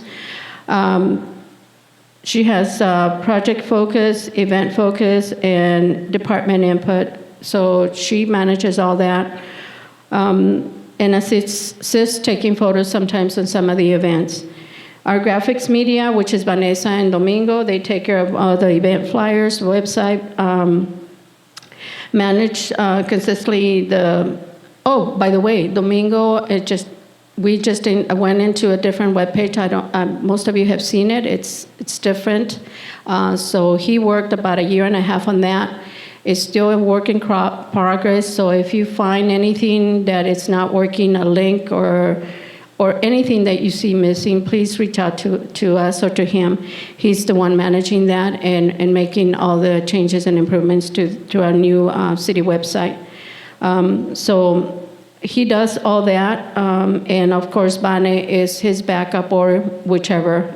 They support each other. They do event photos, event reels. Bane is the one that's very creative. Please do not ask her for stickers because she'll go crazy and she'll end up with no budget. She loves stickers. Jose Antonio, most of you have seen him. He's around. He's an excellent media streamer. He's actually the one streaming our meeting today and making sure that we know how to operate our microphones, and he's coordinated most of the events that we have in the city, provides the videos for some of the departments, make sure that we have all those nice pictures that he's been putting up and videos. He does the live streams for our meetings, that's planning, zoning, council meetings, trust meetings, any meetings that we have that our city coordinated, he streams all those. He does the highlights, the reels, and 360 videos? 360 videos, I'm sorry. I'm not too techy, so she's assisting me. So does the group photos. He also does the the drone shots. Thank you. So a lot of you guys have asked and requested for that, and that's how you get to see the before and after pictures, and you get to see the videos of our beautiful city. So he does a great job. I would ask for an applause for my team at administration because they really support everybody in different ways. So now for our presentation. Let's see. I'm not going to say that's not the car that we're looking for because we are looking for that kind. I'm going to use Ms. Angelica's statement. So we have one Explorer, as you can see there. It's kind of new. It's low mileage. The Prius that's a very sensitive car. It only responds to certain people. So Domingo and Bibi are mostly the ones that drive that vehicle because they're the only ones that know how to operate it.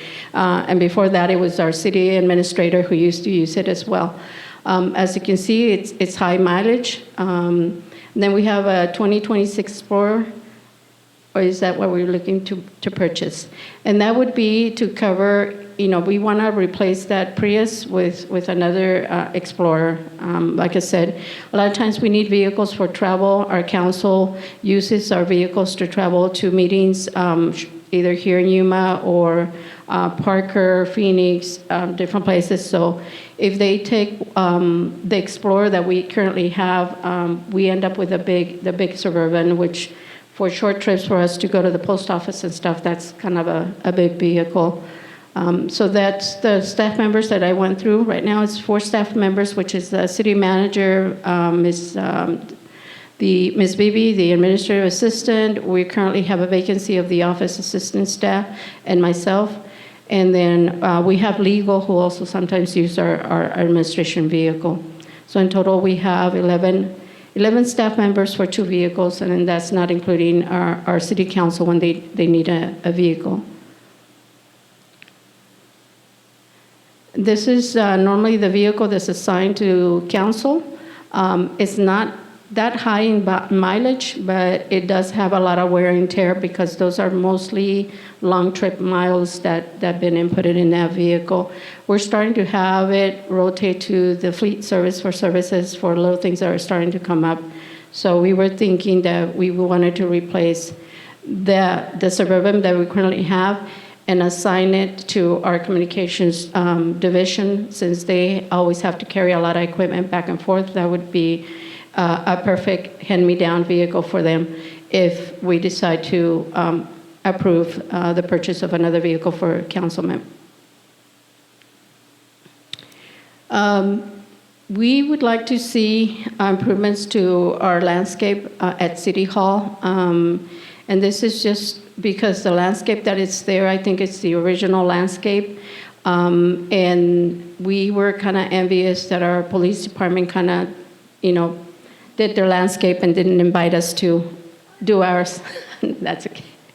So we would this is the face of our one of our main buildings, and we would definitely want to give it a revamp to its landscaping. If you recall, I think a year back or 2, we did the painting for the building, and so it looks better, but I think we need to do a little bit of TLC to our landscape. And like everybody's been pointing out and talking, we're running out of room. We're growing. We're asking for more positions. And so just like everybody else, if council remembers, we've done some investment in improvement and adding more office spaces. Within the same amount of space that we have, the square footage that we have, we remodeled the finance, utility billing, economic development side of the building. Public Works and Development Services went through a remodel as well on their side of the wing, and we would like to do the same thing on the administration. So currently there's 4 offices. Is this the pointer? Yeah. This one's right here. There's 4 offices, so we want to convert them into 6 offices. They're to accommodate. Currently, the office that was being used by the mayor has been converted into an office for communications. Jose Antonio uses that office now. And we also want to make that conference room that we normally use for most of our meetings. We want to enlarge it, taking some room from this large office, which used to be the mayor's office, and make this a smaller conference room. and then we would have an additional office here that would, house personnel in the future. As you know, the city attorney's office is looking for a city attorney and assistant city attorney, so we're making some modifications in their area as well. There's an office that's currently used as storage, so we're gonna convert it back into an office and then have a storage area in the back part of it. And that's taking a space for a utility room that was there, so that space is gonna be used to create a storage for the legal department. The other change is going to be in that conference room, 166. We're going to convert that into 2 offices, and that's where we're going to house the city clerks.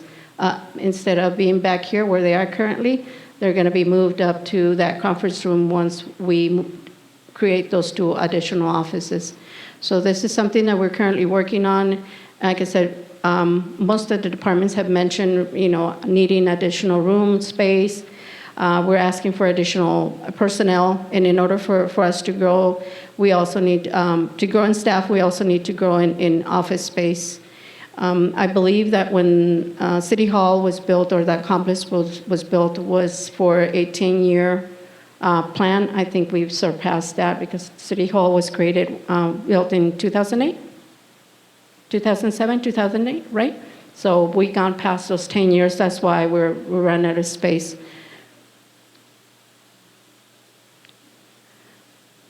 The ADA parking spaces, that's something that's coming up a lot, not only in parking spaces, but also right now, I don't know how many of you know, but ADA is also now something that's being required that we're gonna have to add to our webpage.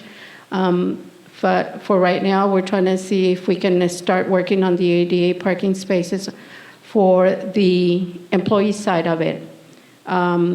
Then we would have to definitely address the public. As some of you may know, at City Hall, we added 2 more handicap spaces for the public. But the employee parking, some areas, some buildings don't have the handicap parking. So we would like to address that. This is something that's been in the works for several years, at least since I came back to the city. This was brought up. Speaking of the east side of town, that's one of the biggest things that we get is how terrible it is to access the post office. For now, I think they alleviated some of the issues with the traffic because the post office, to check your box, stays open until 10 o'clock every day. So it helps for people to check their mail when there's no traffic or the line's not there. The $600,000 that we're quoting here, we started working on this back 2 years ago, I believe. So this would only get us started on that project, and that's only if the U.S. Postal Service agrees to deliver to the cluster boxes. That's the biggest hurdle that we have to go through, trying to see if the U.S. Postal Service will agree to deliver, because obviously that's going to create more expenses for them because they would have to have the vehicles and the drivers to deliver to our cluster boxes. And remodel. Going back to my other slide where we're asking to remodel the administration wing, we were looking at taking over that trailer that's between the courthouse and the Arnold Cordova building, previously occupied by the PEP program. But considering the amount that it's going to cost us, we got a proposal for it to be renovated and repaired and make it, usable for our communications division staff to move out there. In my opinion, I think it's not worth investing the $90,000, but now working with Public Works and their renovation of the Arnold Cordova Jr. Building, we've come to a consensus that they would let us house, or they would give us some space there for our communications and not invest the $90,000 in renovating that trailer there. If, council approves or if city manager approves, I think that building, maybe we should put it out for the auction and maybe use some of those funds to be invested in the renovation of the Arnold Cordoba building, because it's there, sorry, but I don't think we should be investing in something that maybe it's not going to work for a long period of time. So it's an option. And that's it. I'm here for questions if you have any questions. If not, I know everybody wants to go home. Thank you so much, Ms. Jenkins. Any questions from council? Yay. No? Yes. Go ahead, Ms. Councilmember Cruz. Thank you, Acting Mayor. I really don't think City Council needs a vehicle. It's only 66,000 miles. That's my 2 cents for that. Yeah, well, I agree with Olivia. The trailer is kind of on the ugly side. So I don't know, but that's all I wanted to comment is the city vehicle for council. That'd save a little bit of money.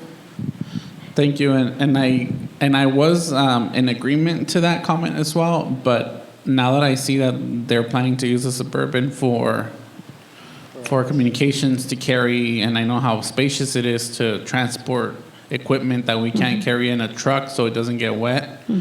I kind of feel it's more of a purchase for communications, but it's going to council and the Suburban going to communication, but... Correct, and that was the whole intent, to continue to use the Suburban for our purpose, and maybe not get a large vehicle like that. Maybe, I know most of you feel comfortable driving the Explorer. That's still, a pretty good sized vehicle, but that's something to consider.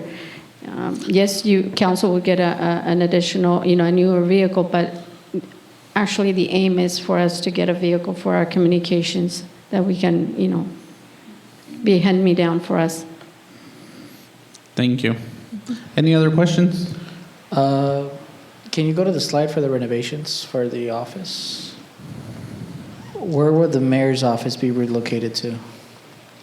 So, any of the additional 6 offices that are here, that one of them can be assigned for the mayor's office. Okay. On this line here. So what is your train of thought right now with those 8 offices? It'd be Francia. So currently Francis at the front office, and then there's the office where I'm at for the administrative services manager. And then we have the city manager, and then we would have 2 additional offices. As you know, you have the assistant city manager position. So that would be 1 office for that employee. And then you would have the other one, for mayor. Okay. And room to grow, because we would still have this office over here that we could still, it would either be administration, or if the legal department needs another office, they would still have that additional office where currently Ms. Sonia is housed. Sorry, Sonia, there's no office for a new deputy clerk. There is. Okay. Any other questions? Yes.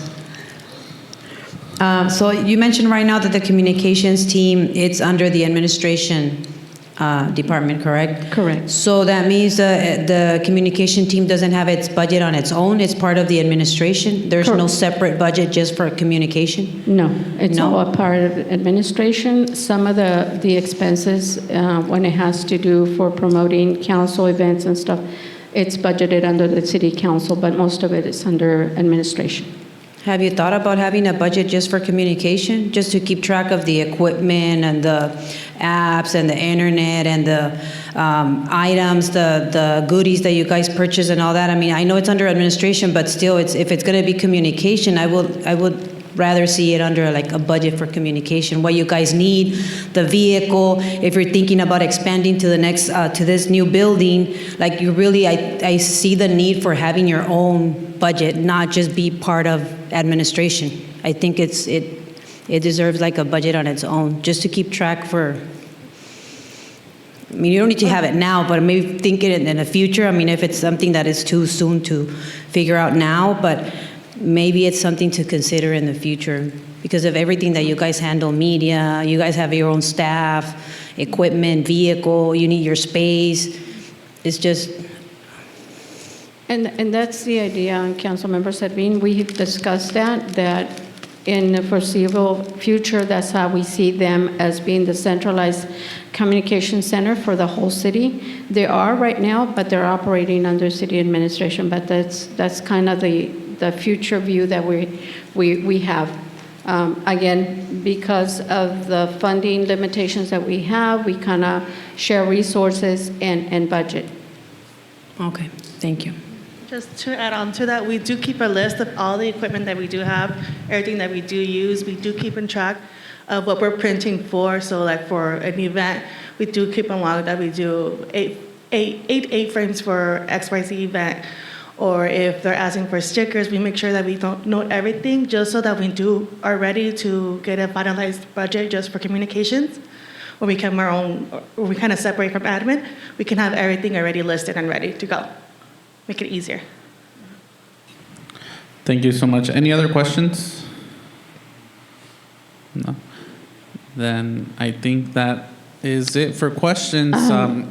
Yes. At this time, we had planned a discussion and a group conversation, and then to provide input of what we saw today and last night. But given the circumstances that some of the members of the council are not here, Jenny and I feel that we don't want to take away from them providing input to you guys and for us to work collaboratively to fund these important projects for the next fiscal year. So our ask for you guys today is go home, rest, recharge, and throughout the week, look at the things that were proposed. Send Jenny an email with the projects that you feel we can move forward, the ones that you feel we shouldn't move forward. Jenny will send out to us once they have the amounts of money for the salaries and for us to have a better picture of where we are going and how much money of that it's going to be for our budget and the impact it's going to have. So that way we can all get to go home, and also we can also allow mayor, vice mayor, and the other council member the opportunity to provide that input, because it's a collaborative effort. We need to be in all of us on the same page. Jenny, I don't know if you... We're planning to have a budget work session on May 6th. Please check your calendars, make sure you're available. I think at that point, we will have all the information in terms of the salaries, what you're proposing to exchange in terms of capital projects, events, and that way council can have a better understanding and be able to proceed. So we'll go ahead and try to have that work session on May 6th. Before we end, I wanted to thank everybody. I know it was 2 days. We took you away from your family, so we really appreciate you being here. And I know you work very, very hard on your presentations. But I do want to do a special thanks to our IT, Antonio, Communications, Olivia, Viviana. They put this together. It took them a lot of time, a lot of effort to get this done. So, I really want to thank them for making this happen. Thank you, Jenny. Definitely your hard work does not go unnoticed, and thank you for being patient as well as we troubleshooted last night and this morning. At this time, I would like to open it up to council to see if they have any closing remarks before we adjourn our budget retreat. Just like you guys said, thank you everybody for being here and staying these long hours and presenting your guys' plans for our city. and helping us make these decisions. And hopefully we can make a better decision in the future to help each other out and continue growing. Thank you. Thank you, Councilmember Rosales. Councilmember Servin? If you still want to hear my voice, yes, I still want to say thank you. All of you are doing an awesome job. I'm really impressed by, even though we have our limited resources, you still find a way to be creative and to be efficient in everything we do. Don't believe that we don't see that. We do see it. I see your vision, your passion for what you do. And a lot of the positions, I know some employees come to work because we have to work. Others come because they love to work, and I can see that too. And at the end of the day, we're here for the community, and I appreciate that everything you do, it's thinking about that, about our community and where we're going, trying to bring the best resources and services. I don't know, it's just admirable. ¿Cómo se dice? Admirable para mí. So I just appreciate everything that you do. When I'm out there on the streets, your what's it called? Your guys that pick up the trash. Solid Waste, they took a beating where we're trying to implement the new trash containers. They took a beating, so I mean, it was for a month, but it worked. So those are the type of things that when we stand together, we work together and we make things happen. So I mean, I know it's going to be a little bit tough, but we'll make it work. I mean, we'll make it work every year we do. So this year is not going to be the exception. But I'm really looking forward to see what we can do to bring those employees that have been loyal and have been loyal to the city, loyal to the organization, and they continue to be here. I would hate to lose them. We want to make sure that we are growing, but we also being competitive in everything that we do, and that's what we're here for, to listen to you and find ways to make it happen. So thank you so much. Thank you so much, Councilmember Cruz. Thank you, everyone. We know this is a difficult process, your guys' needs and wants, but we know that you guys are doing your best. You guys wear multiple hats sometimes and try to fill in what needs to be done. It's very much appreciated. This will be my last budget retreat, so it's special to me to get to see you guys, and so I know that I know you guys do your best. There's nothing else. We would like to fund everything that you guys need, but this is a little tough. Budgets are always tough, but thank you for everything you guys do from the bottom of my heart. Thank you so much, Councilmember Cruz, and also thank you for your dedicated service to our community. We know you're not running for re-election, but we're happy to have you and your input and for you to provide that knowledge of yours with us as we plan ahead for next fiscal year. For me, I just want to say thank you to everyone. Council members, thank you for the opportunity for leading the budget retreat and as your acting mayor. And to the staff, I really liked, well, I'm going to say it, sin pelos en la lengua, the feisty feeling that some of you guys provided up here as you guys were presenting and questioning. So thank you for advocating for your employees and for your staff and for your department needs, because at the end of the day, you guys are the ones who see and know of the struggles of your departments. We're in charge of the policy, and our conversations are more directly with Jenny. So thank you for advocating for them. I think that speaks volumes. You've maintained it to a professional standard, no arguing. So we really appreciate that. For the next fiscal year, I'm excited. Cesar Chavez up there on the screen is moving forward. I get excited every time I drive by.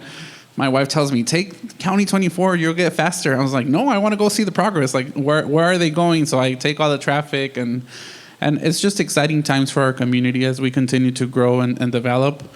But yeah, please do examine, think about the projects that were proposed today. Like I said, when I was over there, it's very hard. I only had 2 things highlighted out of that entire list that I said, like, let's get rid of this. And the council vehicle was one of those. So, and it's not a lot of money. So really look into it and commit to maybe pushing a project forward so we can continue to fund the salaries for our employees moving forward. And let's continue the collaborative approach we've had since I've ever joined council. I've always commended you guys for collaborating and working so well together. So thank you so much. And just before we get to go home, if we can all come up here for a group photo so we can adjourn our budget retreat.